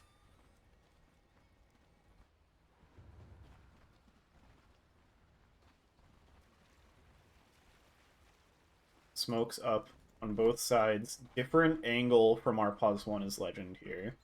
Will they cross the river? It looks like they will. RD2L sitting pretty far back on the high ground. They're going to go up. Big Bramble. Catches 2. Into the shield crash. Granola hunting. Chains out. Mr. Fisher the first to go down. SLA getting brought low. Dimitri tracing forward, but now going to get turned around on. Is anybody else going to go down here? Static Remnant out. Sorry, getting a little low. Stun out from Black Joe, but we'll end up canceling it. Buttery Greg now in a little bit of trouble, but everybody's so low on our Pause 1 is Legend. Meanwhile, Claire finds the kill on Granola. Sorry, it's in danger. Nice stun from Black Joe. They bring down Stonks, but SLA goes down. Double kill for Claire. Claire does finally get brought down, but it's the triple kill with Sorry falling, and Black Joe will go down as well. So almost as crazy as game 1. Only 4-3. They still have not matched their 8 kills before the horn from game 1. Claire gets to start the lane with double null talisman. This is quite big. That's crazy. Man, Claire really hates bottle.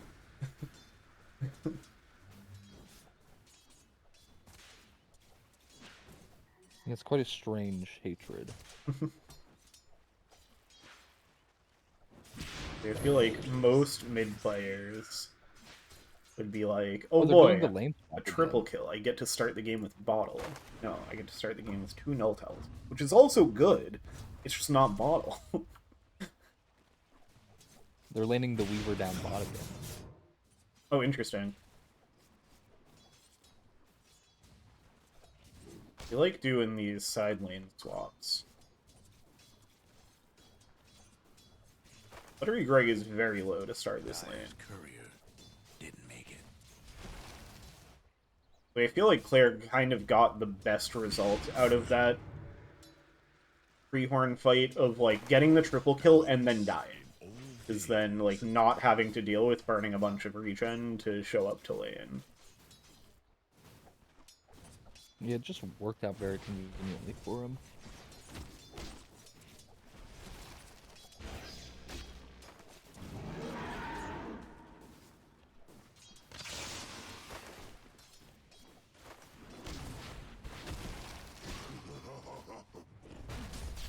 Top, Mr. Fisher getting brought a little low. Dimitri low as well, though. Meter Trend hunting with Static Remnant.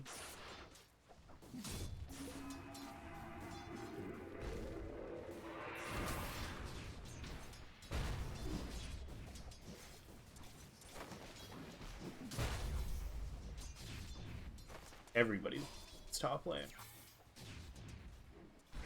They're gonna focus over towards Mitter Chen. Nice shield crash into the Brambles.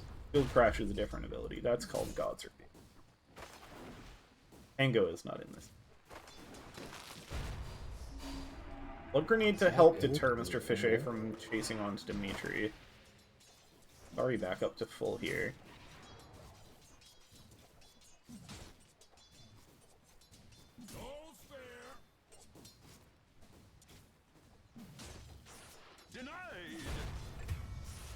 Down bot. Granola finds the kill on Stonks.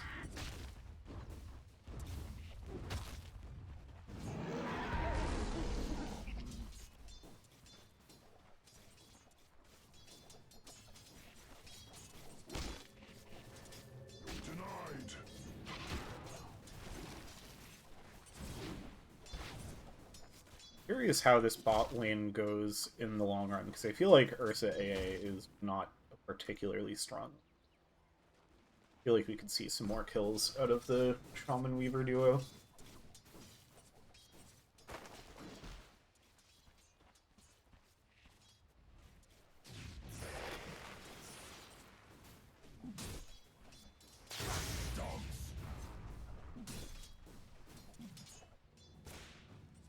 Lane SLA sitting pretty low.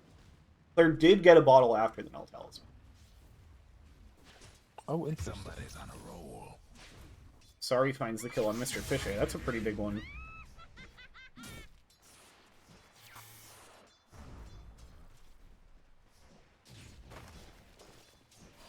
Your Chen wants to find another static remnant on either hero. Meanwhile, they find a kill on Black Joe down bot. Now they're going to get the Brambles onto Mid or Chen. Able to get the remnant out onto Dimitri before going down. It looks like Sari won't be able to finish the kill either. Storm is fully out of resources. Almost would have preferred to die there. But does have boots in the stash, so it won't be the worst walk home. Although it looks like the courier is not. He's not bringing it out, I guess. Yeah. Now they are.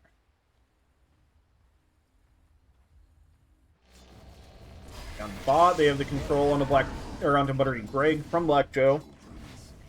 Tries to jump forward.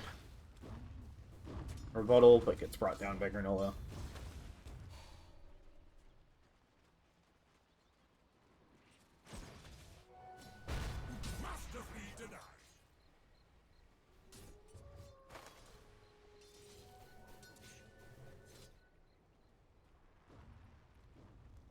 Dire's mid tower won't last much longer. Mid laner is going to fill up those bottles on the bounty runes. Making their way back to lane. Pretty even in the mid lane right now. 25-3 to 21-2. It's like Mars struggling the most in the last hits department. But not too far behind. A grenade brambles out onto mid or Chen. Or he has to be careful of that static remnant. Get a rotation from Black Joe over towards the mid lane. Wanting to bring down Claire, who does have level 6 available. Gonna TP up top with that. Pulling forward, wants to find Dimitri. Fissure splits them up. Scream of Pain comes out. Nice. And they'll trade Mid or Chen for 2 kills, bringing down Dimitri and Sari. Nice rotation by Claire there. Black Joe will make their way back down to bot, seeing the rotation from the Quas, but now instead it's going to TP up top. Radiant's mid tower's coming. Wanting to help finish off a kill on Mr. Fishay, perhaps. It'd be a nice return kill to get with SLA, matching Quap's rotation, but SLA has to be careful, jumps forward. Claire is still waiting there, and Claire will get the kill, but they will be able to get their revenge kill. Black Joe finishing it off. Right click, Mid or Chen getting some damage out, but now they're going to turn around. The stun, the spear back. They have the control. They find the kill on Mid or Chen. Ends up being... Radiant's top towers. And the fight recap says 3 for 3. I don't think that was everything that happened, but maybe it was. Radiant's top towers. Wisdom Rune contest on like the that Dire went on side. forever. Made its final delivery. Stun up on Granola, but Granola is going to be able to kill off Stonks, secure the rune. Guess what's happening? Oh, and Dimitri And gets they the get other Dire wisdom and the They Earthshake. steal it. Yeah. So that's a really nice exchange for our pause 1.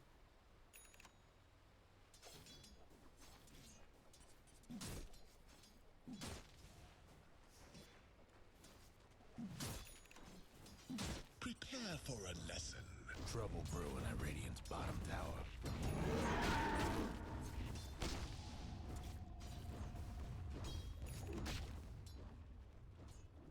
Time lapse is available on Granola now. Be a problem to burn down. Similarly in Rage. Ursa up top. Arena coming out for the first time.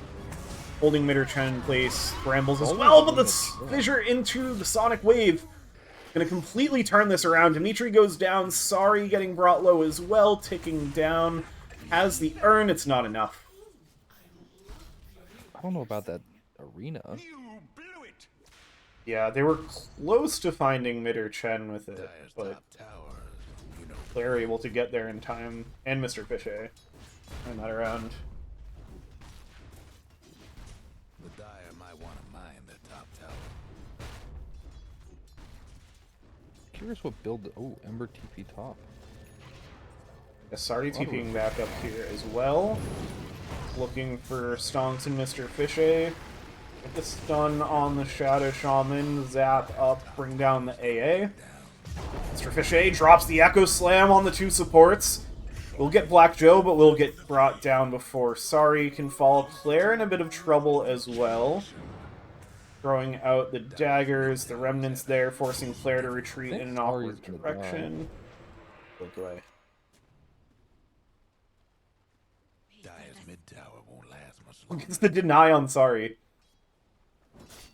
But still taking out to that dagger.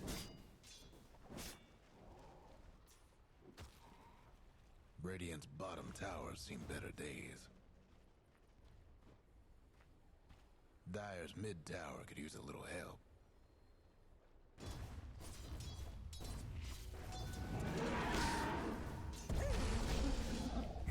Ooh, Black Joe lurking in the wings, catches Buttery Greg with the ward and the shackle. Find the kill. Punish the aggression.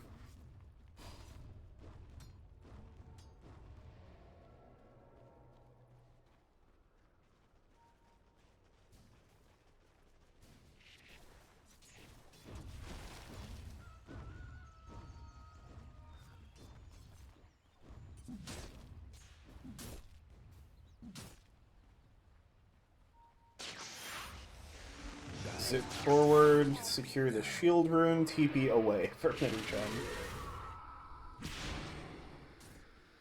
Terrorize gets pump faked by Sari. Mine their top tower. 3 heroes sitting mid for our pause 1 is Legend, looking to bring in tower. Claire pinging out that it needs to be defended. Top tower. See if they bring anybody over here for this. Radiant's mid tower could use a hand. Stonks will make their way over, root out into the Brambles, into the arena, lots of control onto the Quap. Bramble catches Stonks as well, so not going to be able to do anything to help Claire. Now is going to get caught in the aftermath. They do get the kill on Dimitri in revenge, and now Mr. Fishay and Mitter Chen chasing for more. Fisher kind of blocking Mr. Fishay off from getting over towards Sari.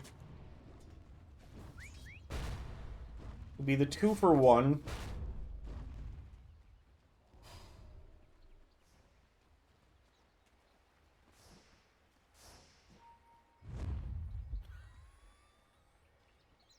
Smoke up now from the supports of our pause 1 is Legend.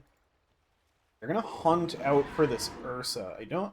2 of them might have the damage. They're gonna have Massive Serpent Ward coming up. I think that's gonna be enough with the amount of control they have. Smoke's gonna break. Buttery Greg can't see it. Massive Serpent Ward dropped. Brambles as well. Bedlam, so much damage into Buttery Greg. Gets an Enrage off, though, surviving for now, but able to bring him down. Very nice gank by the supports. Mitter Chen gonna get the revenge kill onto Sari. Just enough with the last right click. Black Joe will walk away, though. Go help Granola work on this tower. Very nice rotation by Sari and Black Joe. Claire and Stonks are going to come over here to defend the bot tier 1. Mitter Chen joining as well. Black Joe is going to get controlled up and brought down. Granola will back away. No breaking down the radiant structures like this. Oh, interesting. The Shaman went for the max Ether Shock build. Oh, yeah. Yeah, no points in Hex yet. Don't typically see that. No. Think... Radiant's mid tower could use maybe a just hand. felt like they needed the extra nuke in lane. I throw an Ice Blast out onto SLA. Does the nice little TP while it's in the air trick. I'm a big fan of. See if they go for anything with this. Claire looking for something, but gets caught by Sari. Arena is there, and so they're going to find 2 kills here. Mitter Chen sitting on the high ground, gonna have to zip away as they head up. The Remnant's there. There'll be a bit of a spirit chase here. Bottom tower.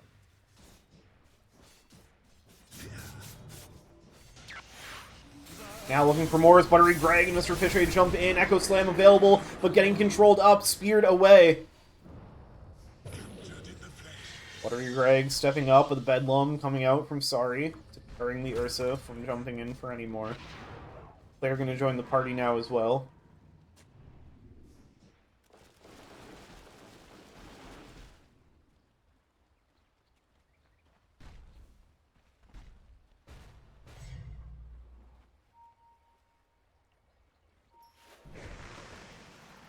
Sorry with the brambles down. Claire up on the high ground already, though.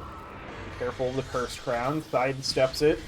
And they're going to be able to find the Dark Willow. Now they look over towards Dimitri. Misses the spear off of the Blink. Ice Blast comes out, but big control. The Echo Slam is there. We'll finish off Dimitri, but 3 down on the Radiant side. Buttery Greg going to go down as well. And Stonks with the bug on them. They're going to be able to hunt it down. It's a full team wipe.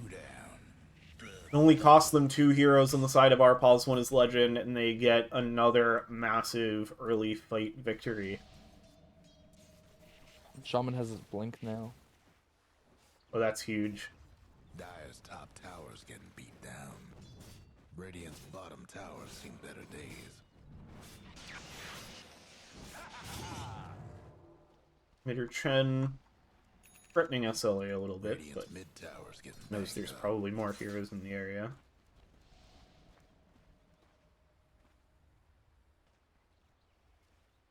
I'm curious to see what they do. They're going to have a double damage rune in the bottle for SLA as well. Got the Damage empowers me. Mage Slayer finished.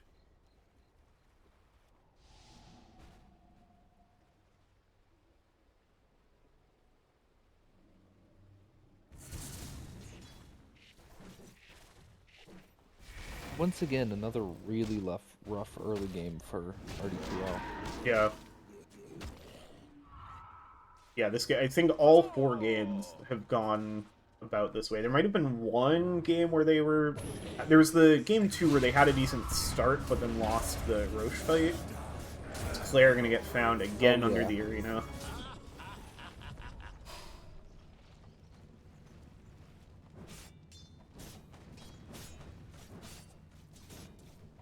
Arpaz 1 is Legend. Their strong suit in this series has certainly been their early game.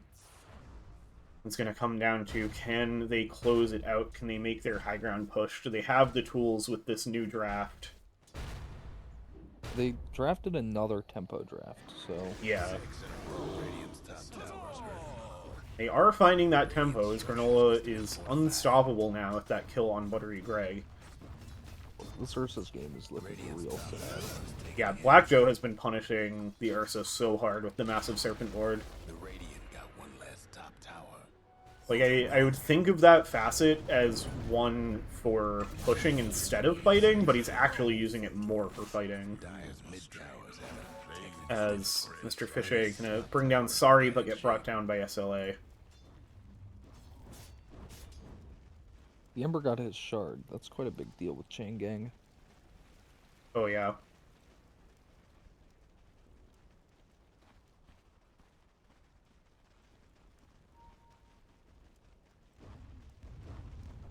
Radiant's mid tower could use a hand. Yeah, a lot more remnants to work with.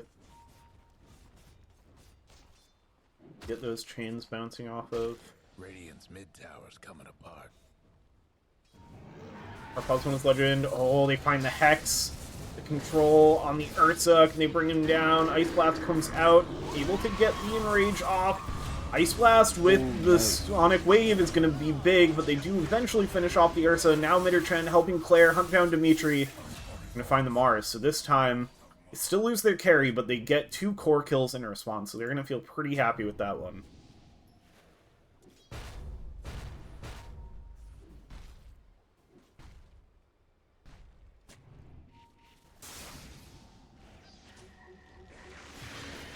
Find another catch now, this time onto Stonks, but Mitterchen is there, has the Electric Vortex, they get the return kill. Granola, a little bit low, but has the time-lapse available. Sorry, in some trouble as well, gets the Terrorize off, dodging through the trees, but is eventually going to get found. Brought down by Mitterchen.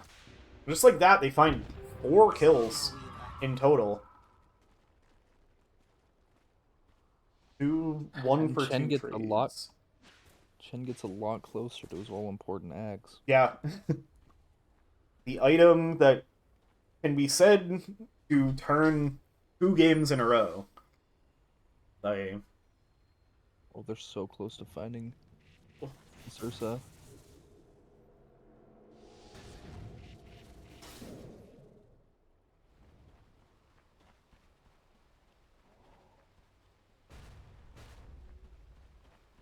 God, I love money.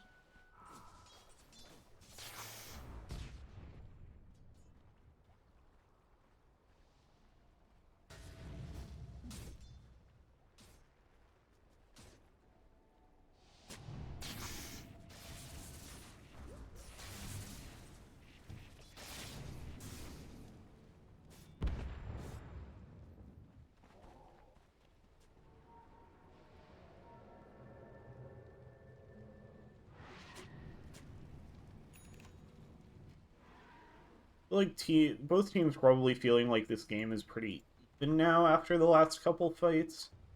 Still a 5k net worth lead for our +1 is Legend, who find Mr. Fishay up top. Control out from Sari. They bring down the Earthshaker. They blast onto 2, but there's not going to be any follow-up after that. And bot, Black Joe may be eyeing up this bot tier 2 tower, but Claire is there to de-push the wave.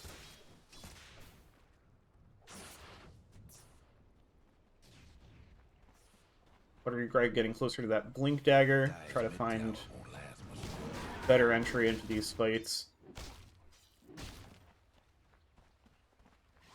With how the game has gone for Buttery Greg, I'm almost surprised they're going for the Blink Dagger over like a BKB right away. Yeah, I'm a little surprised about that, but Dyer's mid tower could use a little help. 4-man portal action. Yeah, they take the Tormentor, they get it on Sari for that Cursed Crown buff. They'll look to make a gank. Midder Chen is gonna break the smoke. We'll tank that for the cores. I won't feel too bad about that one. Our +1 is Legend. They find something they're looking for off of the smoke. Now they'll turn their attention towards that bot tier 2 tower.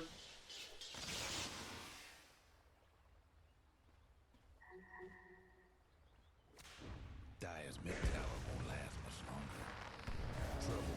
Come forward from Dimitri with the arena, finding Claire. Ice Blast goes out. Dimitri gonna be in some trouble here.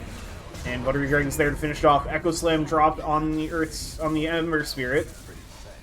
Claire does finally get finished off. That massive Serpent Ward doing work once again. Buttery Greg gonna get brought down by Granola as well. Now hunting for more. Sorry on top of Stonks with the Bedlam goes down as well. And the massive Serpent Ward finishes off Mr. Fishay. So it's a 1 for 4 in our +1's Legend favor. Fortified their structures. Radiant's bottom tower ain't a pretty sight right now. Looks like once the next creep wave comes in, they will finish off this tier 2 tower that they've been eyeing for a bit. Radiant's bottom tower's done for.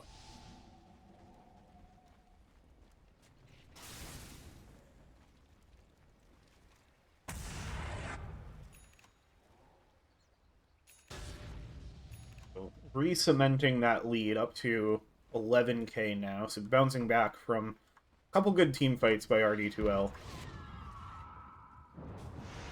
Dimitri spots out Claire, sets up the spear with the Yules into the stun from Black Joe, but now they get to control the Sonic Wave out.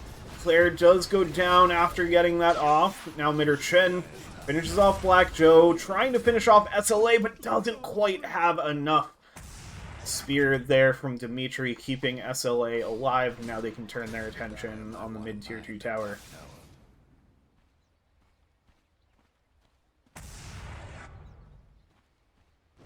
Dyer's top tower's getting beat down. Radiant's mid tower can use a hand. The Dyer might want time at top tower. Radiant's mid Link tower's Yules coming on Dark Willow, up. Radiant's mid tower's getting working worked on for. the crit on Weaver. Already got the Crystallis. Working towards that Daedalus.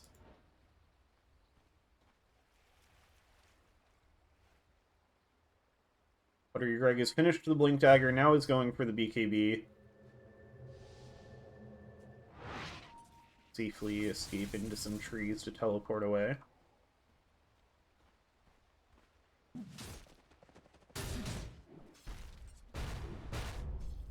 This Dark Willow is so massive. Yeah.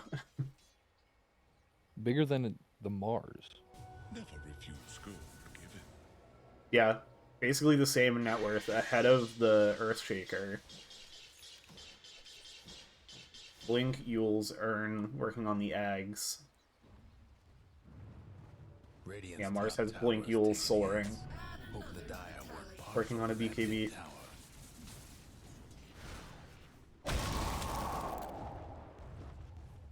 Radiant's top tower's in bad shape. Okay, the other nice thing about the Weaver, like, not only is it good at killing the AI, it also does not care about Ice Blast, because Time Lapse goes through it. That is quite nice. This is a really good Weaver pick. Yeah. The Dire best do something about that bottom. Maelstrom, Dragonlance, Daedalus is going to get caught stepping up the high ground. Does not quite get the time lapse off, but meanwhile they find Buttery Greg and Stonks on the other side of the map. Bring down the Ursa, followed by the Ancient Apparition. Dire's That's bottom tower's probably a getting good the trade business. for Radiant. Yeah. Bringing Granola down is huge. It ends up indirectly being a carry for carry trade. Could use a little help. I think they're still pretty happy with that. I feel like that might have been a little bit of a miscommunication for our +1 is Legend, because I think Granola thought they had more of their team behind them going up the high ground, and the team had all left to deal with the Ursa, push out bot, takes up some space there. Claire has his Bloodstone. This is...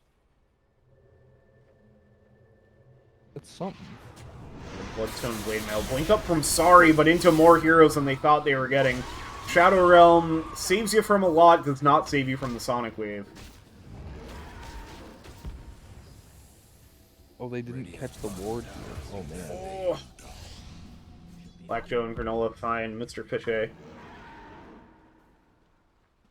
kind of ruins the smoke that RD2L were looking for. Well, they did it on a ward, too. So. Oh, yeah. Oh, I see. Sneaky little one. Yeah. You, like, can't... Like, you only see the health bar because it's just fully hidden by that tree. Probably depends on what map you're using, but...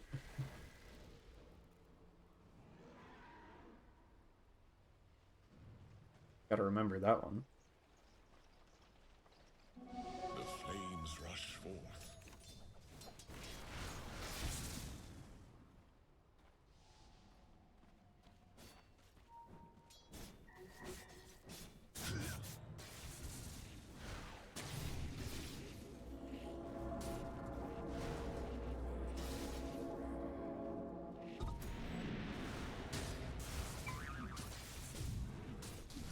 And does not find them in Roche. They are sitting up in the triangle. Now they're gonna smoke out. Oh, they get the catch with the Yules onto Claire, setting up the control. Mitter Chen looking to break it up, zips in, has the Ags finished, but just immediately gets controlled and brought down. Ice Blast doesn't find much. Double kill for Sorry. The Arena catches Mr. Fishay. Buyback from Mitter Chen. We're gonna bring down the Earthshaker. Looks like that'll be all they get for now. 3 dead, 1 buyback used. Make it 2. Oh, and Ursa is gonna get caught. The massive Serpent Ward is there again. They bring down Buttery Greg once more. Radiant's mid tower's getting banged up.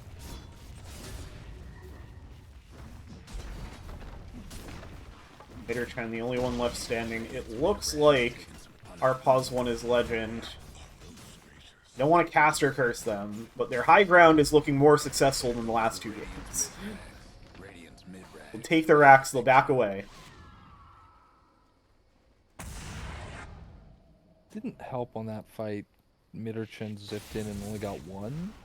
And then he echoed nothing, the Shaker on the other side of the fight. Yeah. A little bit awkward there. Guess what's happening to Dyer's Yeah, I feel like all of their big spells just didn't quite connect in the way that they needed to.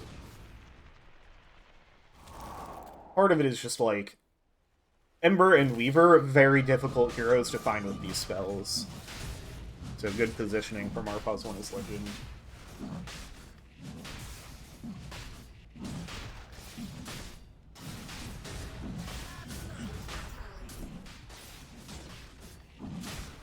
This will look to be first Roshan going into the hands of our +1 is Legend. See who they give the Aegis to. It'll be Granola.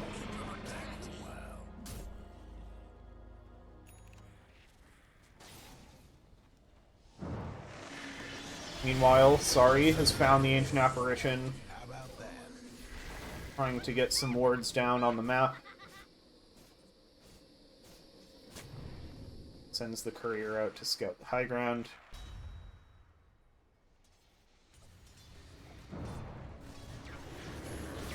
Meanwhile, we get an Arena out, controlling Buttery Greg, bring down the Ursa as well.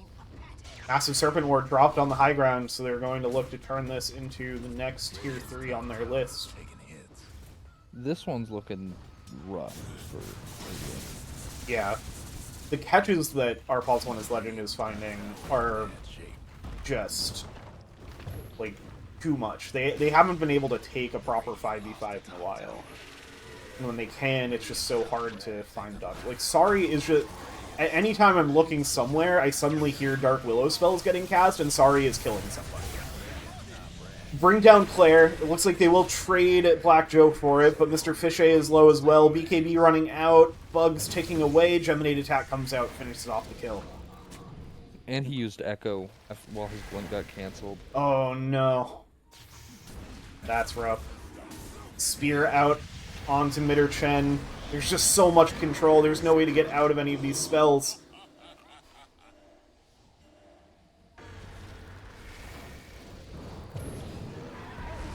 Ursa getting caught as well. Spear back won't be necessary. The damage is there.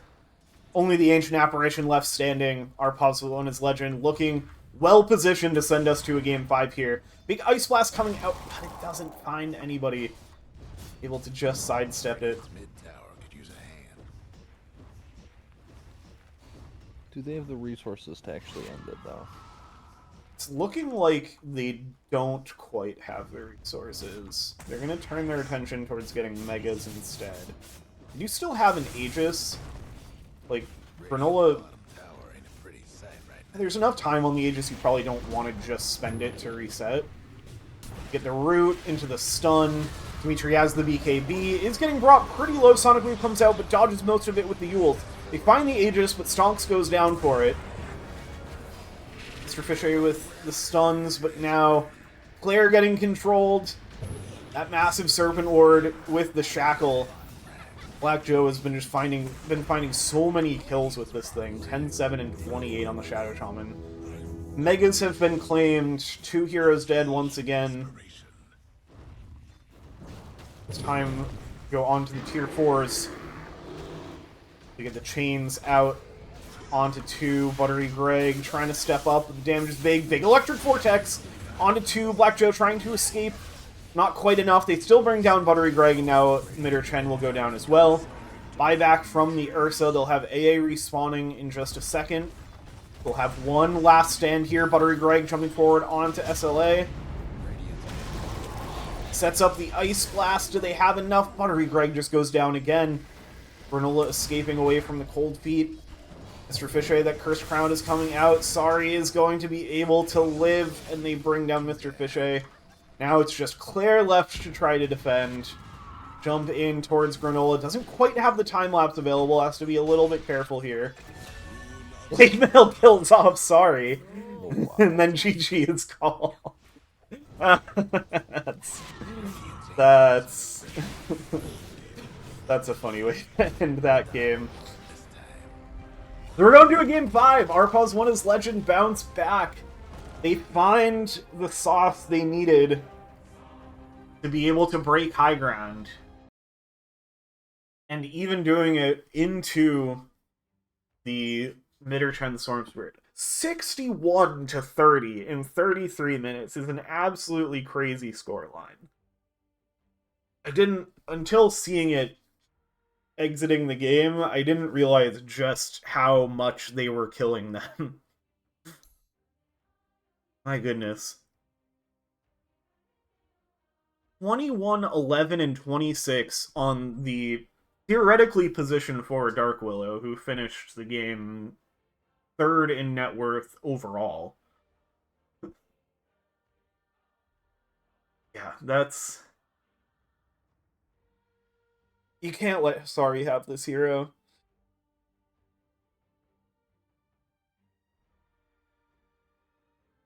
That was disgusting. Yeah. That was just very clean execution by Arpaz when his legend. RD2L maybe getting a little fatigued after the last couple games, just not quite finding their team fights as cleanly as they were finding them previously. I feel like, once again, it's not necessarily a draft adjustment. It's maybe, like, on a higher... Like, I don't think there's any one hero you needed to ban or needed to pick. But I think it's, like, the Weaver coming through against the AA, the Ember Spirit, just, like, the amount of control they have. I don't know, you had Ursa, who's supposed to be resilient to control like that, but it was still just too much. This Ursa just never could get off the ground because of how good a job they did hunting him. We'll see how they adjust. Looking forward to this game 5. We'll be back for it in just a few minutes.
All right, and we are back for game number 5 between Putting the Art and RD2L and RPAW's One is Legend, the We Like Totally 2025 Quas Division Grand Finals.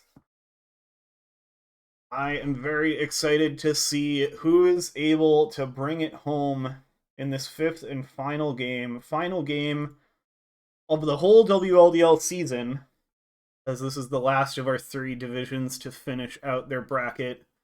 Who is going to bring home that last title? How are these teams going to adjust? How is the meta going to continue to evolve? RPAW's One is Legend gets their hand on their Dark Willow. RD2L steal back the Shadow Shaman for Stonks.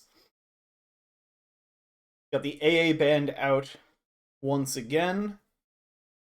Dawnbreaker, Slardar, heroes that we've seen show up in previous games this series, making it through, or making it into the bans after their performance before. Lifestealer Rubik, Axe Legion Commander banned in all 5 games this series. Juggernaut getting banned once again after winning the first 3 games of the series for the 2 different teams that won. Very, very interesting to see how this meta evolves over 5 games. I'm a little surprised they let the Willow through. Yeah, me too. Oh, that's an Ooh. adjustment. Yeah, this is a hero they've played 5 times this year, and I've been curious to see if it would come out. It'll show up here in Game 5. No storm ban either. Yeah. I mean, they did just beat it, so they probably feel less scared of it.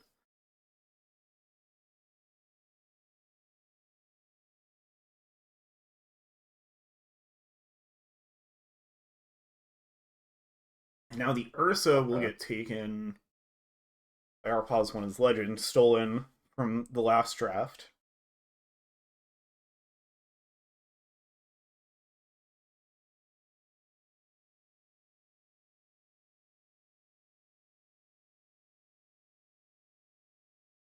I've been underwhelmed by Ursa this series. Yeah. Oh, I just realized I didn't switch my screen to show the draft. Oops. Now we're showing the draft. I've at least been describing what's happening. I'm getting tired. We're on Game 5. I also forgot to put music on before leaving for the... That's less of a problem. Yeah, the Ursa... Has the Ursa lost both games it was picked? I think so, yeah.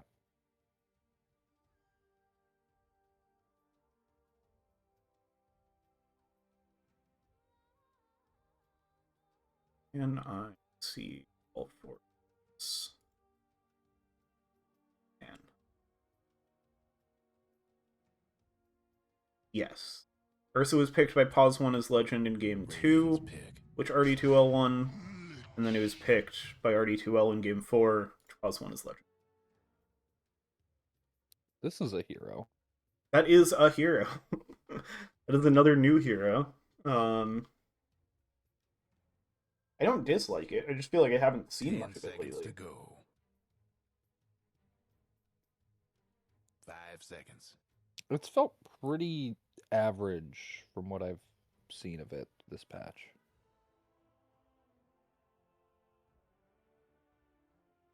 Yeah.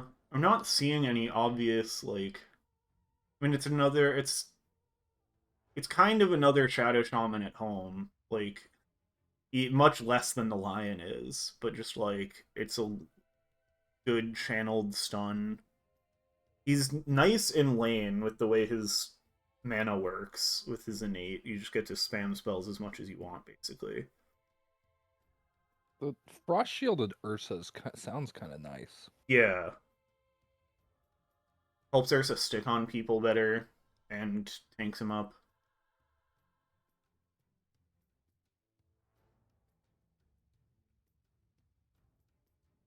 Radiant's pick. Troll Warlord is also a hero. This is definitely a draft.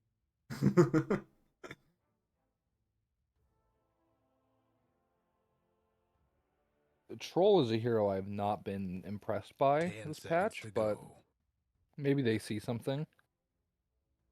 I think it can make sense in the Ursa matchup. And then Zeus. Whoa.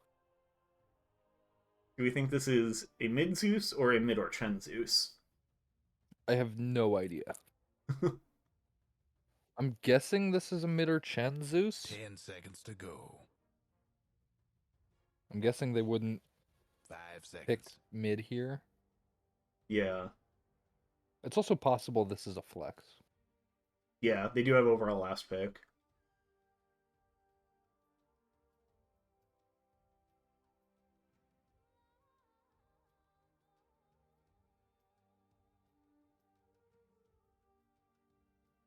Gives them good vision for their fights. There's not any, like, invis heroes that they're worried about dealing with. It's probably good into the Dark Willow, because you don't really care about Shadow Realm. They'll go back to the Mars combo with the Dark Willow. It was quite strong. Yeah. They could have had their Magnus again, too. That didn't get banned. but they like the Mars more. 10 seconds to go.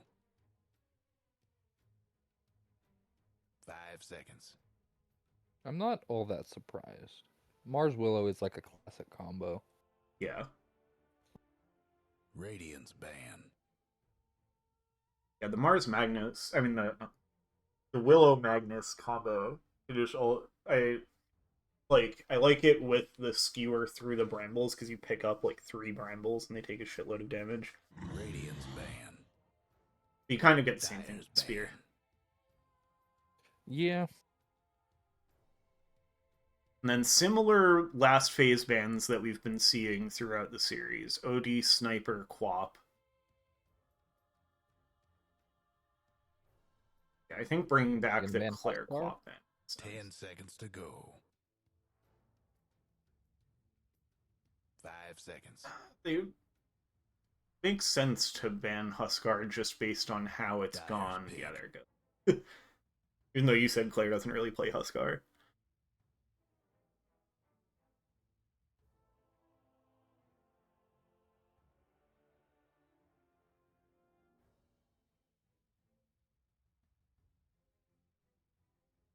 Ten seconds to go.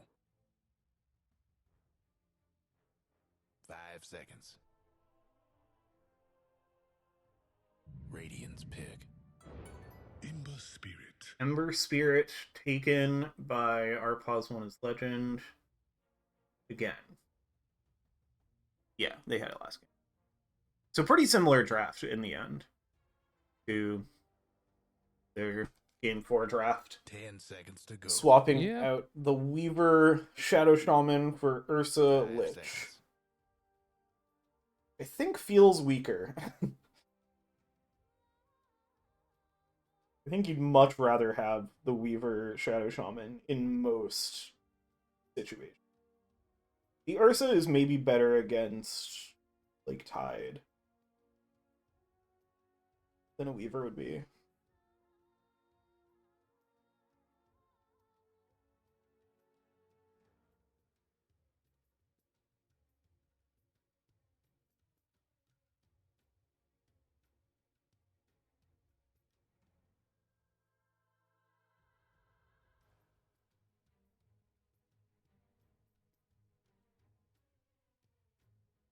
What do you want to close this out with to lane against the Ember?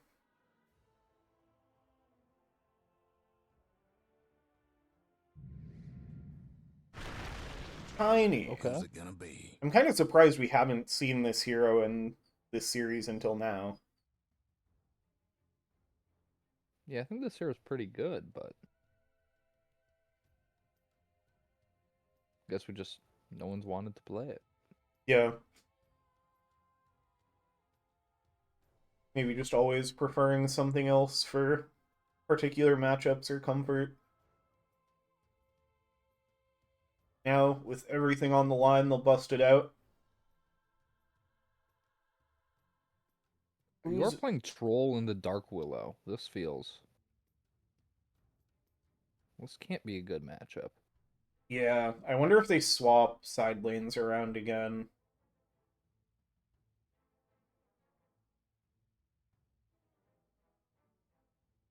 I feel like you'd rather be against a Lich Ursa lane as Troll. That sounds much nicer than a Mars Dark Willow lane. Really does.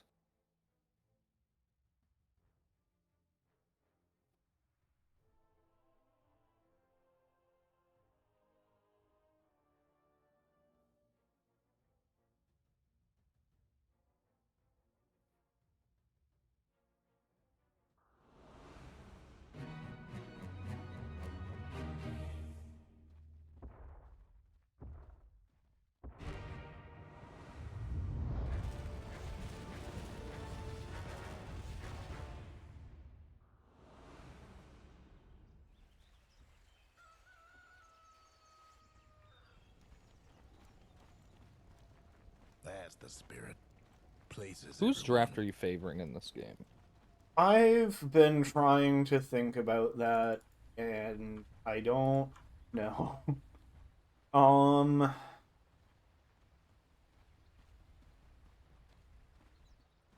I feel like the Dark Willow Mars combo, having that again, is very nice. But I still think the parts of their draft that aren't the same, the Lich and the Ursa, I still like feel like are definitely downgrades from their last. The Radiant draft feels pretty easy to execute, and I'm not seeing any obvious holes in it. So I think I prefer their draft.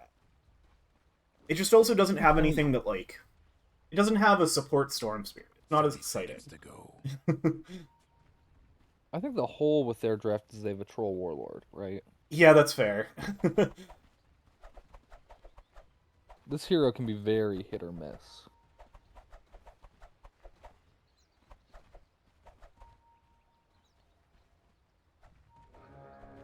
Yeah, it is going to be dependent on getting the troll off to a good start. The game is on. I feel like we should get some good parry battles later into the game between the Ursa and Troll. High hopes for this one.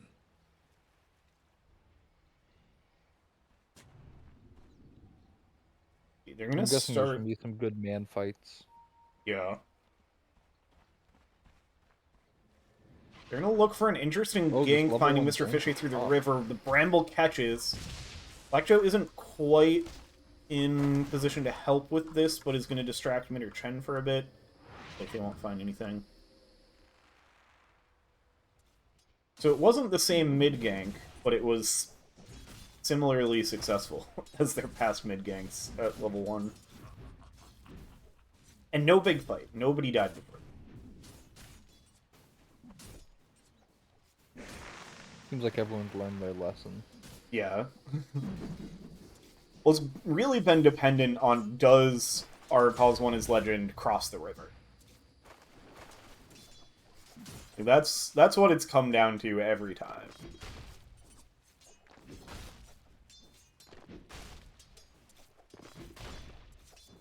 A moment of silence for the Dyer's courier.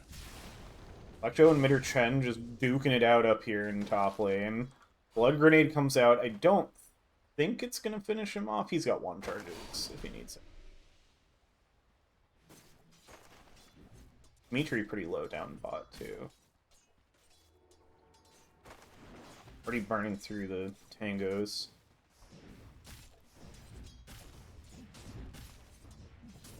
So one thing Troll does have. He does have a very strong lane. Yeah. Especially with the Shadow Shaman. So maybe they are okay with the being up against the Dark Willow Mars.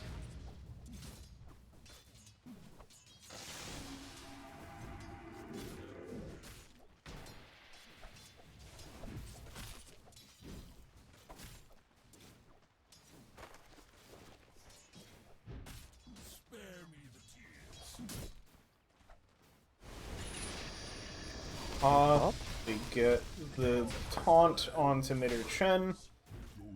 Granola looks like we'll be able to survive here, Black Joe.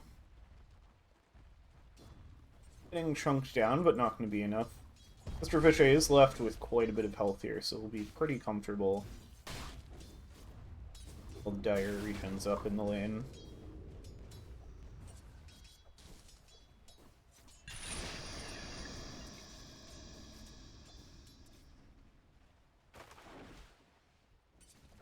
Mid lane definitely favoring LSA so far, or SLA.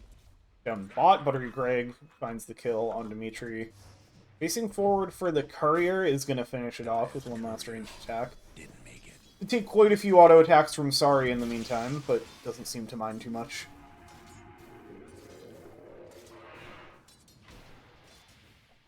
Once again, this Ember is very heavily out CSing Claire. Yeah. Yeah, 21-3 to 14-1. Now getting a little aggressive here. Flame Guard, but like Claire will be okay. Down bot, they bring down Buttery Greg.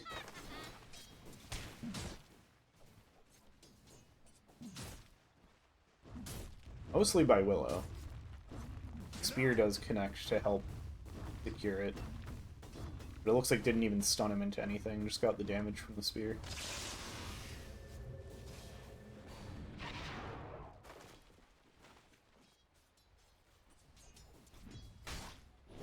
Looks like Greg's going for the Maelstrom build.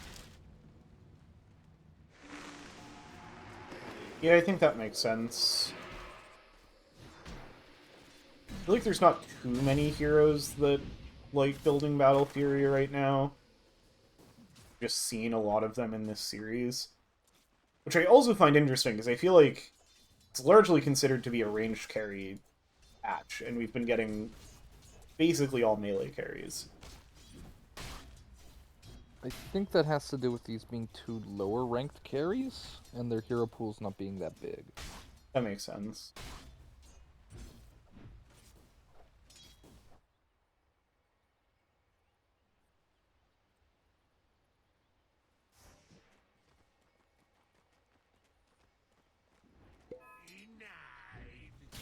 Sorry, getting some early stacks going.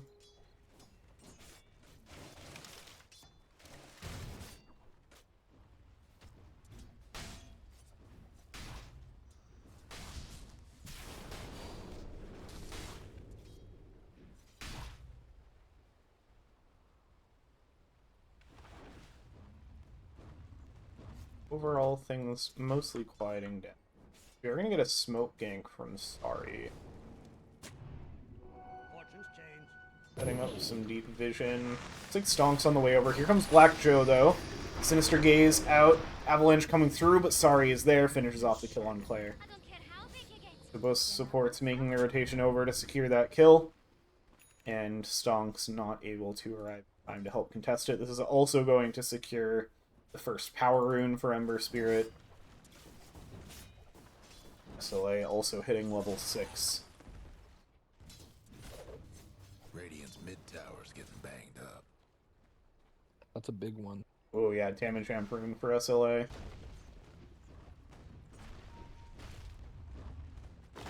You have level 6 on Claire as well, but SLA I think is going to be...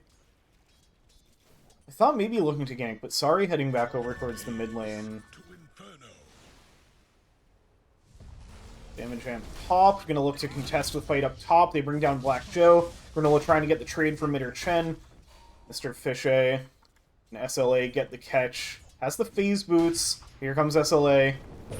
Burning Guard going. Granola jumps in. Stonk's making the rotation over. Granola having to back out.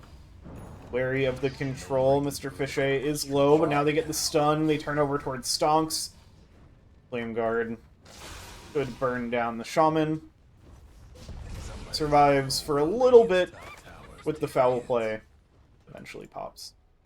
Does successfully save Mr. Fishay. The Shaman is... Yeah. Radiant's top tower's in bad shape. Like, they really wanted the Tidehunter probably there. worth.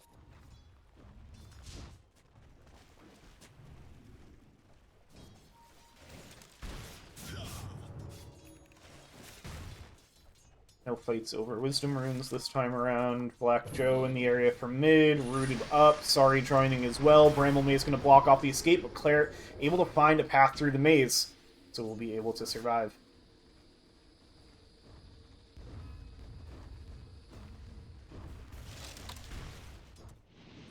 Down bot, but are getting a little aggressive on Dimitri, but not looking for much more.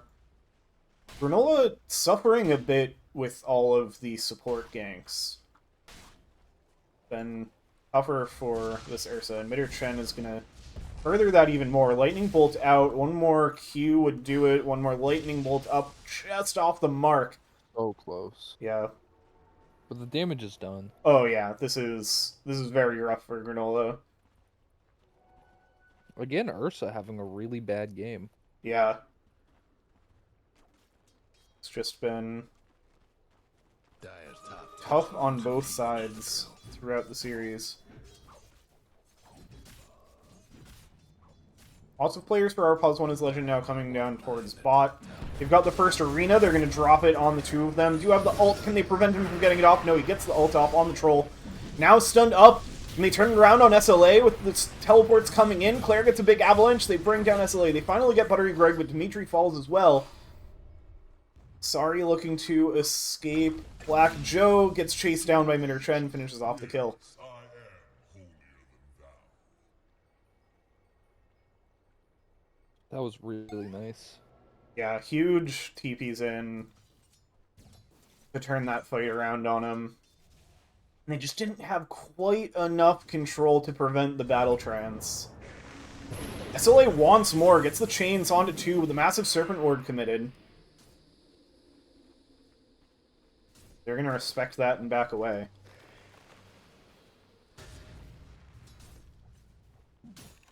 Dire's mid tower won't last much longer.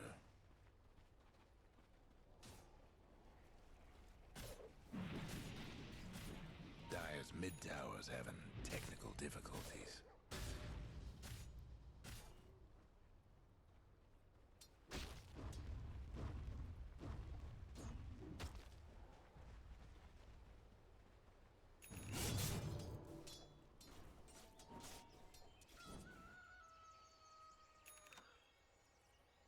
Tranquil Boots finished on Sorry. Soul Ring Phase Boots on Mars. That Blink Dagger.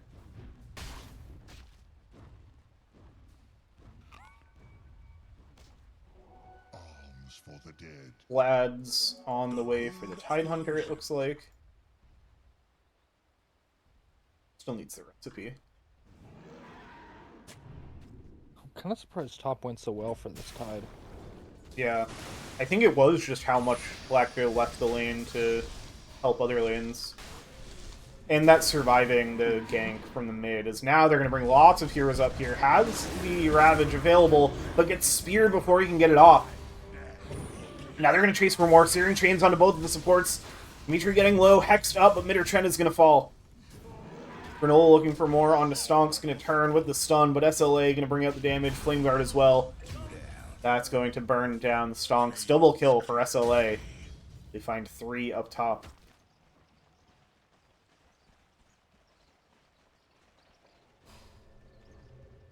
Radiant's top tower's hurt. Black Joe maybe staying a little bit too long. Mr. Fishay should be able to bring down the Lich. You're actually going to Ravage for it just to make sure he gets the kill. Radiant's top tower's in bad shape. I respect it. You gotta respect it. Especially, like, the early level ones. It's like, you're not looking for some massive teamfight Ravage. You're just looking to get a kill. Structures now. And it was definitely iffy on if he could chase down Black Joe to finish it there. Dire's top tower. Bramble catches, but Stonks is here with the control. Nice Terrorize to cancel the stun. That's going to bail SLA out. Dire's top tower's getting beat down. I think if that Shackle was able to go its full duration, SLA certainly dies there. Rune of invisibility. Ooh, finds an Invis Rune. They're going to focus their attention towards Mr. Fishay.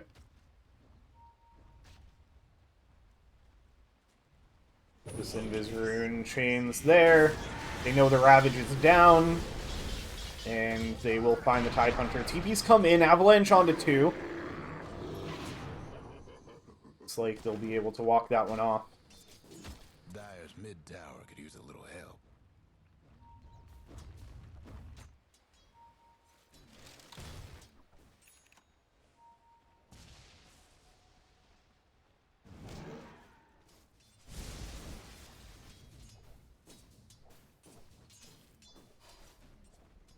Orb of Corrosion done on Ember Spirit.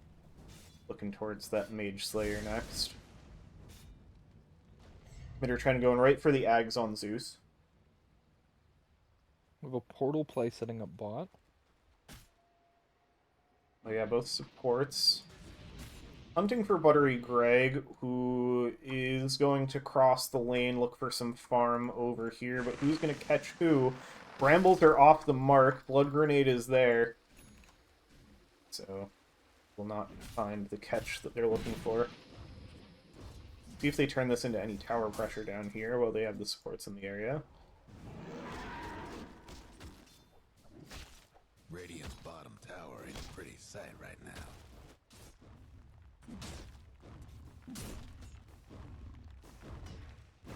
Radiant's bottom One thing about the Dire draft, they really don't have much for tower pressure. Have been denied. No, they Trouble don't. brewing at Radiant's bottom tower. They just have a lot of kill threat.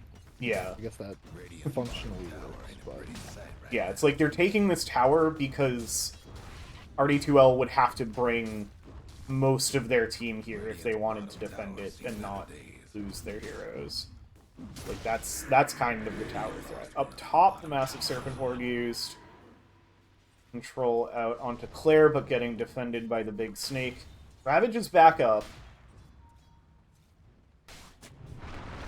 Claire jumping forward, finds Granola. That's a huge pickoff. That's exactly what you want this mid-tiny doing. Gonna see if they can get the return kill, but there's the Ravage onto Nice 2. Ravage. Black Joe in with the Chain Frost, but an unfortunate bounce brings it over to just Stonks, and there's nowhere else to go. Arena comes out, they bring down Sari. SLA able to escape out through the arena, and now both Mr. Fichet and Claire getting low. Can they finish them off? Remnant out to the side. Black Joe in some trouble, but will trade for Mr. Fichet. They do find SLA, though, and Claire survives. Dimitri forced to blink out. Doesn't have a TP. And they find this Mars. Scan. Scan knows that Dimitri's headed this way.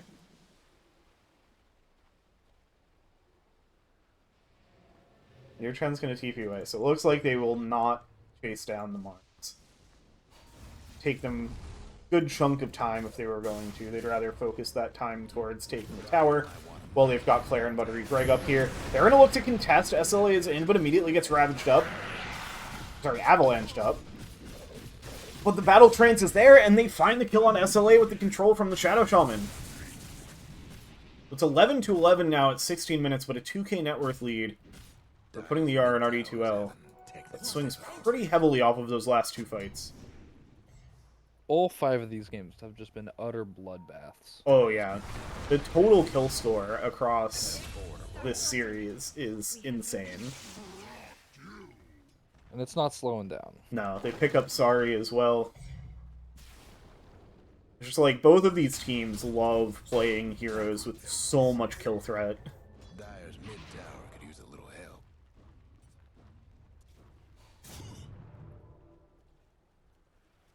So he's gonna find a regen rune.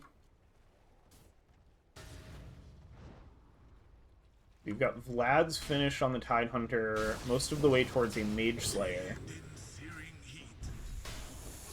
Massive Serpent Ward gonna go down to secure the tower. I don't know how necessary that was, but Trouble brewing at Radiant's bottom tower.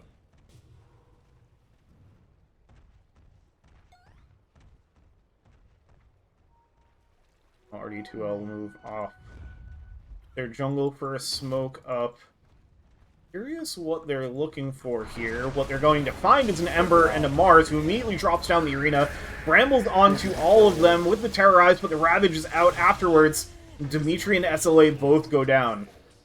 They walk into 2 cores with that smoke and find them both, and it looks like Sari will be an extra one. Black Joe is going to get the Chain Frost down, wants to try to find some kind of return kill. The primary target is Mr. Fichet, and that's a very tanky fish to bring down. Toss forward, finishes off the kill.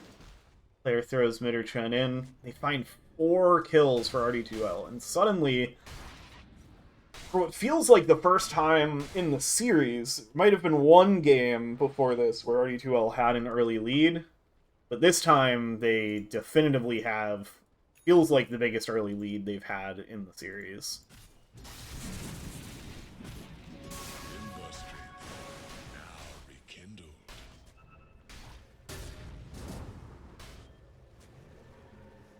Yeah, I don't think we've seen this yet in the series, where they actually are bringing the tempo to Pause 1 Legend. Yeah. I feel like the Tiny has been a huge part of it. Like, it's not that they've had slow-paced mids in the past games, but it's like, this is, I think, the highest tempo mid that RD2L has picked the whole series.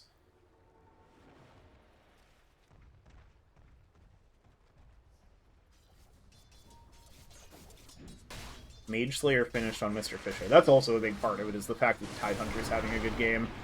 Sari's going to throw out some Brambles, escapes into the Shadow Realm for now. Cursed Crown goes off. Arena is set up for. Granola is in. Battle Fury attacks coming out. Massive Serpent Ward is going to go down. Can they get the control? The Terrorize is there to stop Stonks from holding Granola in place, but now the Hex is there into the Shackles. They finish off Mr. Fishay, but Granola is going to go down. Chain Frost bouncing through, but Stonks somehow able to blink away.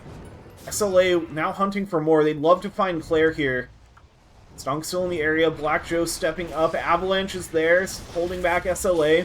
But they get the spear. They catch Claire. Zeus ult comes out. It's a double kill for Stonks.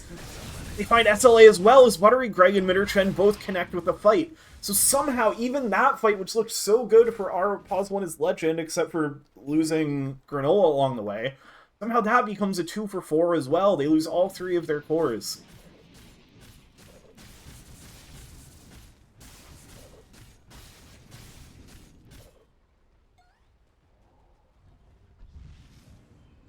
And this turns into a Torm. Yeah. It's another one of those, like, it's right at 20 minutes. They take a fight on the correct part of the map. Torm spawns, get it immediately.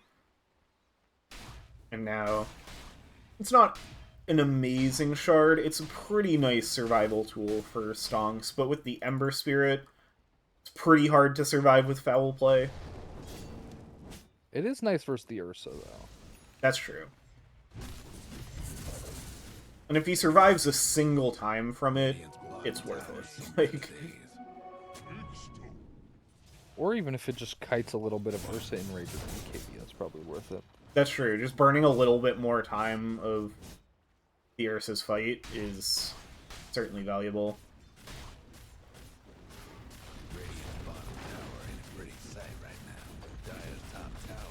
Momentum continuing for RD2L, bringing down the Tier 2 tower in the top lane. 9k net worth lead, 20 to 13 at 20 minutes. Looking pretty good for them. Our Pause 1 is Legend. Trying to find a way to bounce back in this Game 5. Both teams trying to clinch the title here. The Radiant's courier didn't make it. Dire's mid towers Oh, that Avalanche barely misses Sari's TP.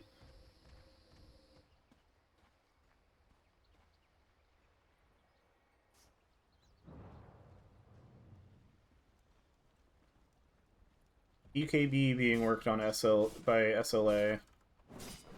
That will be very big for these fights. Granola's got Blink Dagger up, looking at BKB next. Also has a second Blink Dagger in the quick buy. I imagine that will not be purchased. I sure hope not. There are very few items that it is worth building multiple of. Blink Dagger is certainly not.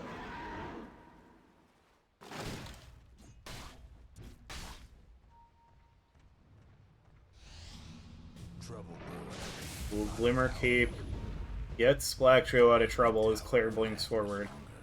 Echo Saber done on the Tiny, also looking at BKB. Everybody's BKB timings are going to be big. Blink Dagger next for Tidehunter, who also has the Shard, which is really good against Ember Spirit. And it's also kind of nice versus Ursa. Yeah. This is a big shard. Yeah, this, I'm very interested to see this come into play in the next fight, because I think it could be a big difference maker. We've also got Blink Yules on Dimitri's Mars. Oh, they're finding Mitter Chen down bot. Granola's getting propped pretty low, stunned up by the frogs. EP coming in, Claire is there. Mitter Chen finally goes down, but they lose Granola for it.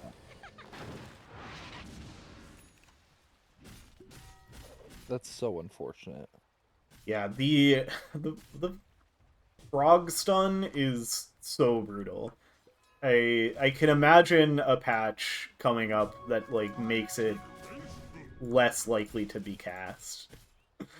It shows up so much in pro games. I don't know what it is about the spots where the croakers are, but fights happen there so often somehow.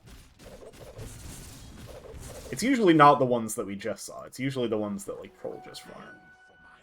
Still.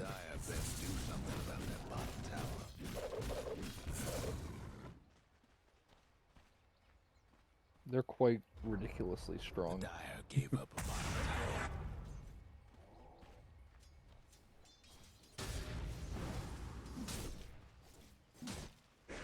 Guess what's happening to Dire's bottom tower? Radiant's mid tower's coming apart. Like our Puz 1 is Legend will look to get this mid tier 1 tower, but kind of trading it for their bot tier 2. Radiant's mid tower's getting bad. Fortify comes out. Stall it a little bit longer. We're gonna look at the top tier 1 as well. If they can get 2 tier 1 towers, that's not a bad trade for a tier 2. We're gonna look to set up on mid or Chen. Got the shard on Lich. Chain Frost taking some bounces over to creeps, but eventually they'll bring it down. Is that enough to bring SLA low? Now jumping back in towards Stonks. Chain Frost still bouncing, actually catches the Shadow Shaman, who does get brought down. Claire in a bit of trouble now too inside the arena. Buttery Greg showing up now though. Dimitri's got to back up, so does Black Joe. Spear back and the avalanche off the mark. So that ends up being quite a nice fight for our Pause 1 is Legend. Getting two... And it's the two supports, but they don't lose any... They only lose one hero.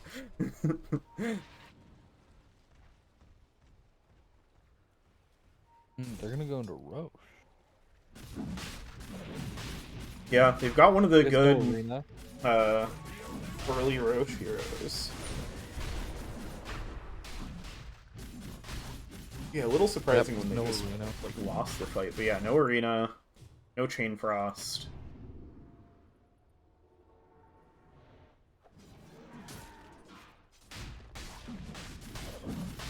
And maybe catching them a little bit off guard. We'll pick up the first Roche. Aegis for the Troll. Who's now quite difficult to kill. He already was very difficult to kill.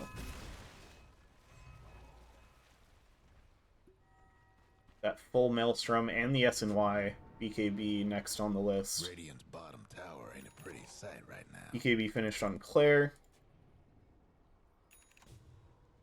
Fuel's done on Dark Willow with the Urn looking for the Glimmer. BKB finished on the Ember as well. Mars is getting close. Oh, Mr. Fishay is gonna see a few heroes near the portal. It's going to be Black Joe that gets brought down as the teams awkwardly collide in an unexpected way.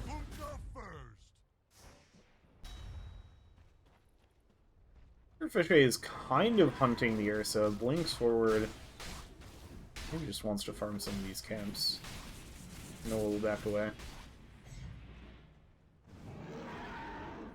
With the Aegis, RD2L, 27 minutes, are going to start making their first high ground push.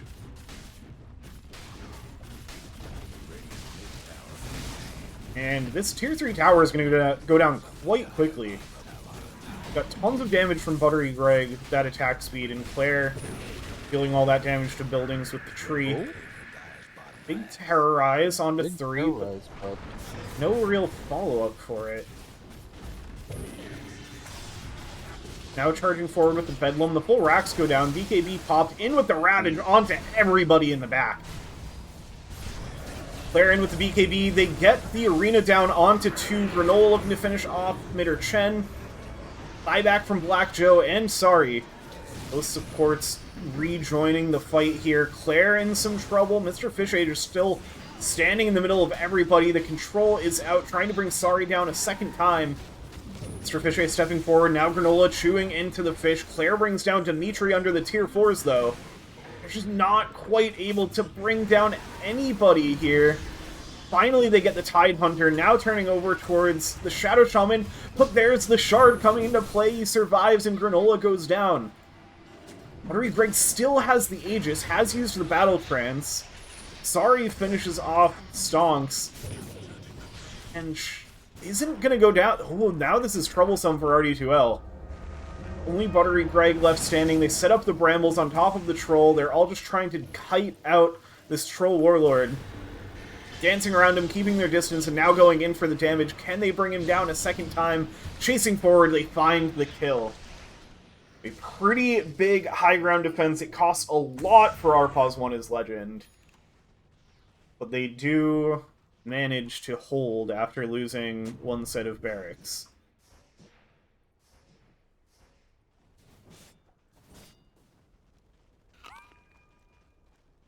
Yeah, it is a net worth swing back in their advantage, but it's not a huge one because of the buybacks used.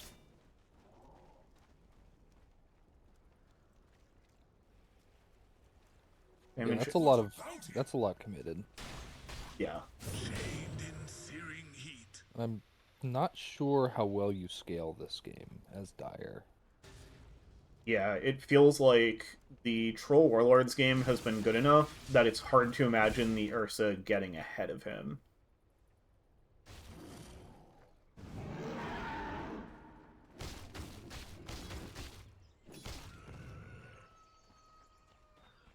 I'm still impressed by just how tanky this town is. Yeah. It took so much to bring him down.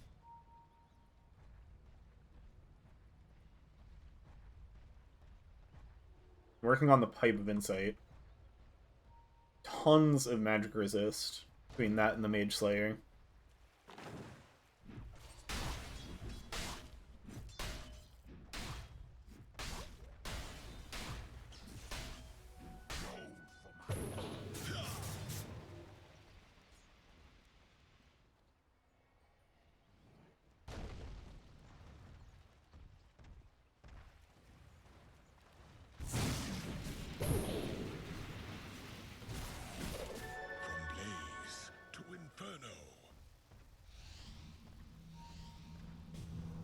Black Joe finds Claire, gets the Shard Chain Frost combo off. Shard actually gets brought down quite quickly, and the BKB is out from Claire. Your Chen throws down the ult, dodging away from Sari. Claire now joining over as well. They get the ward down, they find Sari, they have the control. At least we're Double Bring down dieback. both supports.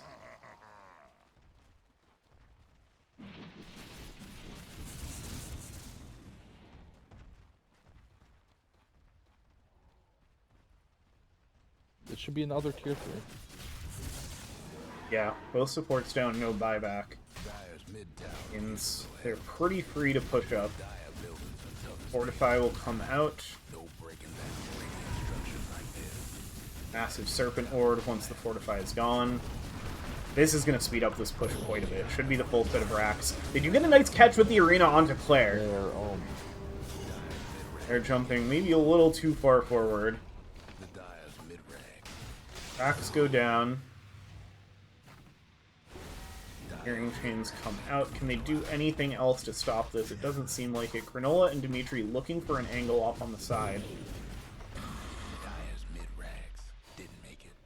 I think RD2L are just going to be happy with their second set of racks, back away. Oh, well, Granola looking for something, but gets kind of stuffed by the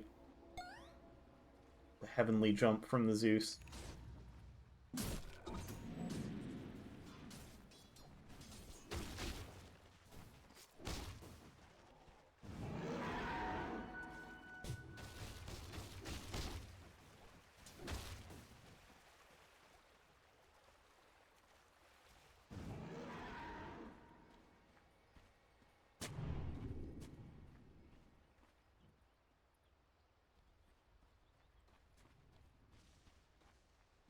Stonk's going right for the refresher after Blink Aether Lens.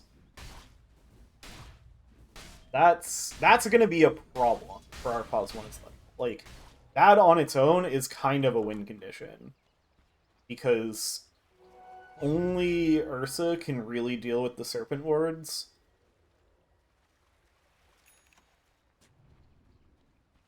If there's two of them, it's really hard to just click them down. And you don't even really have enough overpower. Like, it takes a while, even with overpower, to get through all of those attacks. This massive ward refresh is going to be a big problem. Yeah. Oh, they're going to be looking for a little bit of a catch. The Zeus Ags, though, kind of stops them from being able to jump forward for anything else.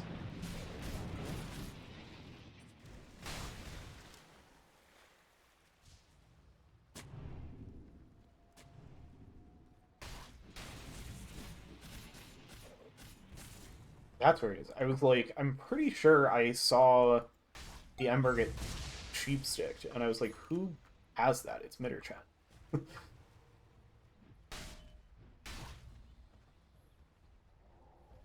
That's Tide is going for a Wind Waker.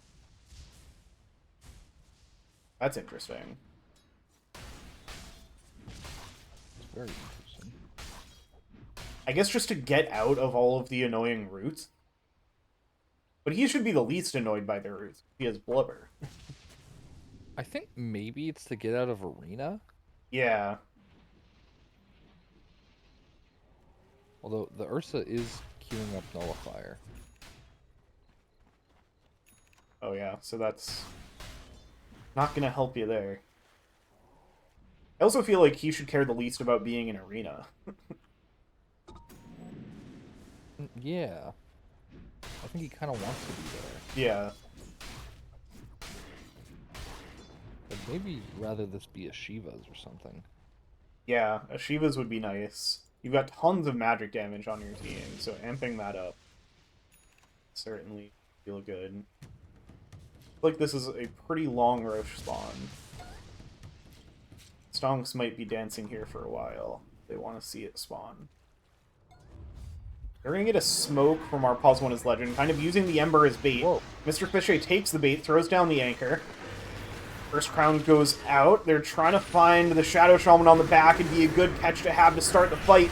Looks like they will find him. Now Buttery Greg's in with the BKB in the battle trance. Arena onto 2, but they don't really mind. Mitter Chen trying to escape out in the middle. Granola going to finish it off. Claire chasing down Dimitri, going to finish off the Mars with the 2 for 2 so far. SLA still in on the back lines. Buyback from Mitter Chen TPing into the outpost. Looks like that might be the whole fight. They have a cancel for this TP. I don't think they're going to see it in time.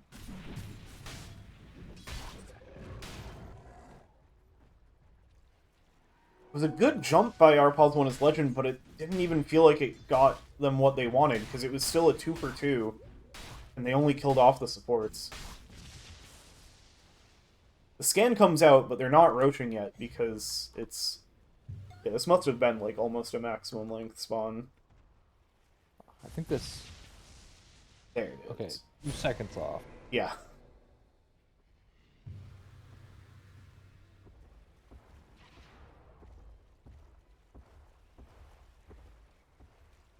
So now they will finally get there. Don't think there's anything our Pause 1 as Legend can do to stop it here. Ursa is giving up on the Nullifier and he wants Ags. Interesting. And that is a good Ags game. There is a lot of control.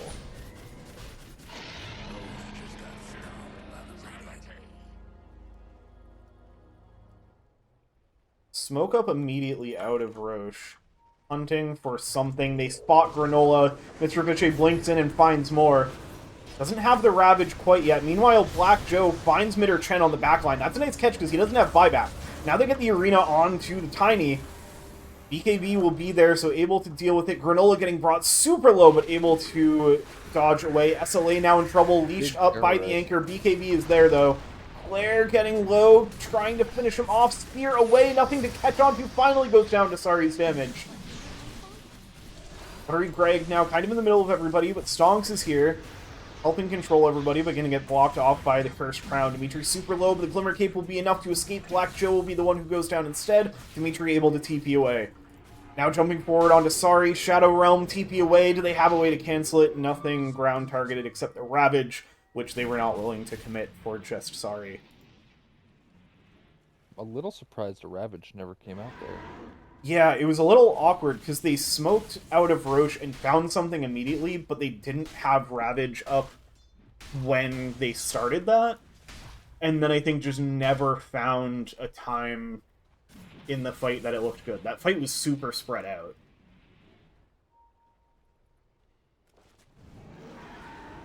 Fair enough.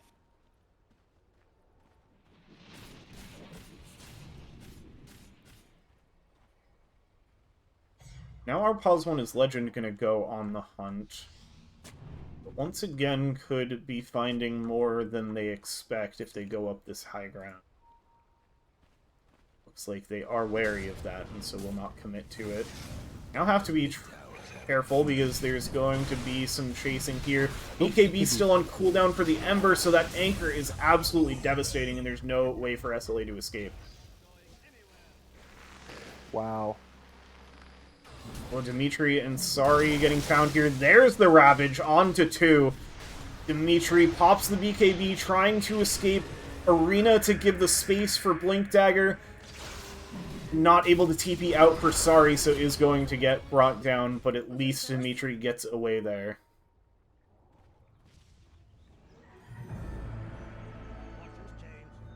Buyback out from Sari. And Ember Spirit, so they know with this Aegis, they want to try to prevent the Megas from being taken. They know the Ravage is on cooldown, they're going to start with some Searing Chains. Buttery Greg heading up the high ground without fear. Battle Trance and Aegis at their ready. Mr. Fishay, the huge fish, up in the middle of everybody. Black Joe again into the backline with the Blink, trying to find the Chain Frost, but it's just not finding enough heroes. Now starting to bounce through onto some of them, but Dimitri in trouble. Dimitri brought down. 2 more buybacks out. Granola found as well in the meantime, going to buyback as well. Last lives for everybody on the side of our pause one is Legend. Last lives in the tournament. The last barracks about to fall as the massive Serpent Ward chunks away at it and brings it down. Barracks found. Granola in trouble. Buttery Greg trying to finish him off.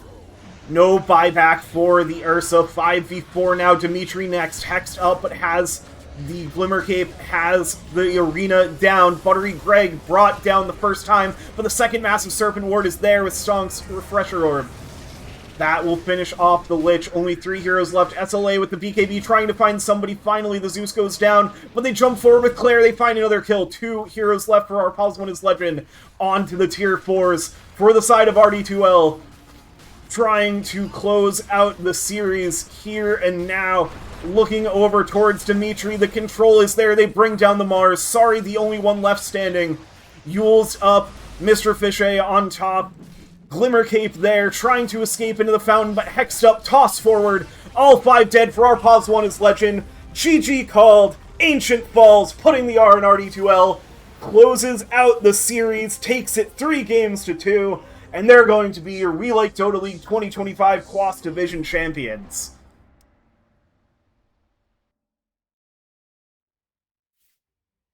What a fantastic ending to an incredible series between these 2 teams.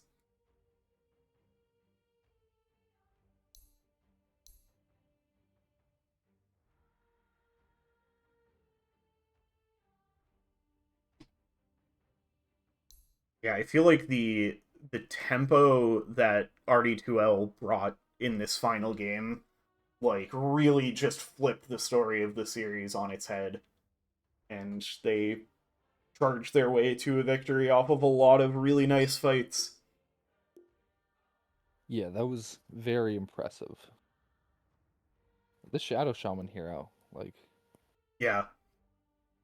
This was the game that convinced me that Massive Serpent Ward is a good facet still. Like, I think both facets are good, but it was super important in this game.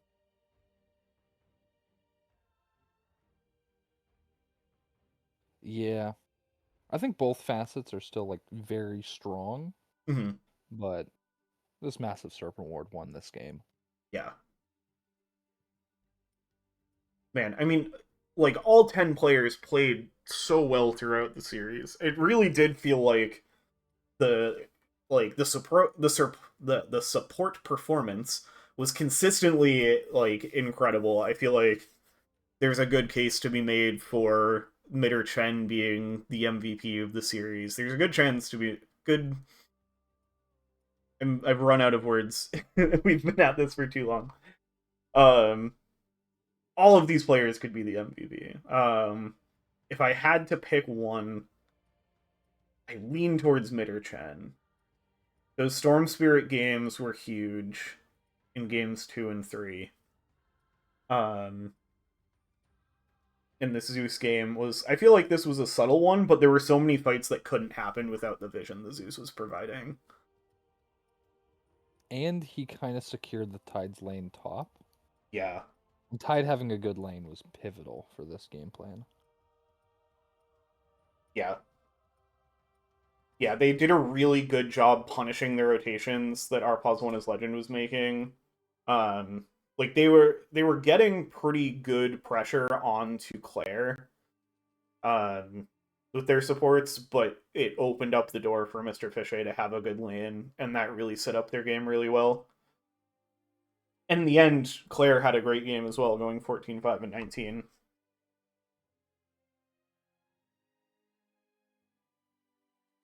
Yeah, this was...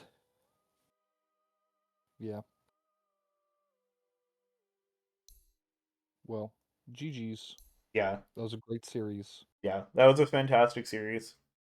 Thank you so much I'm for joining me officially for the cast. This was a blast. Thanks for having me. Yeah. Always happy to. So yeah, I think that's gonna do it for us for tonight. That's gonna do it for us for We Like Dota League 2025. Congrats to putting the R and RD2L, taking home the win in the Quas division. Congrats to Savory Characters and Freg5, the other two division champions. Thank you everybody who participated this year. I'm gonna send out like a feedback form thing in the next few days for people to fill out, so keep an eye out for that, just to see how we can improve the league for future years. And yeah, have a great rest of your weekend, and hope to see people back in the league next year.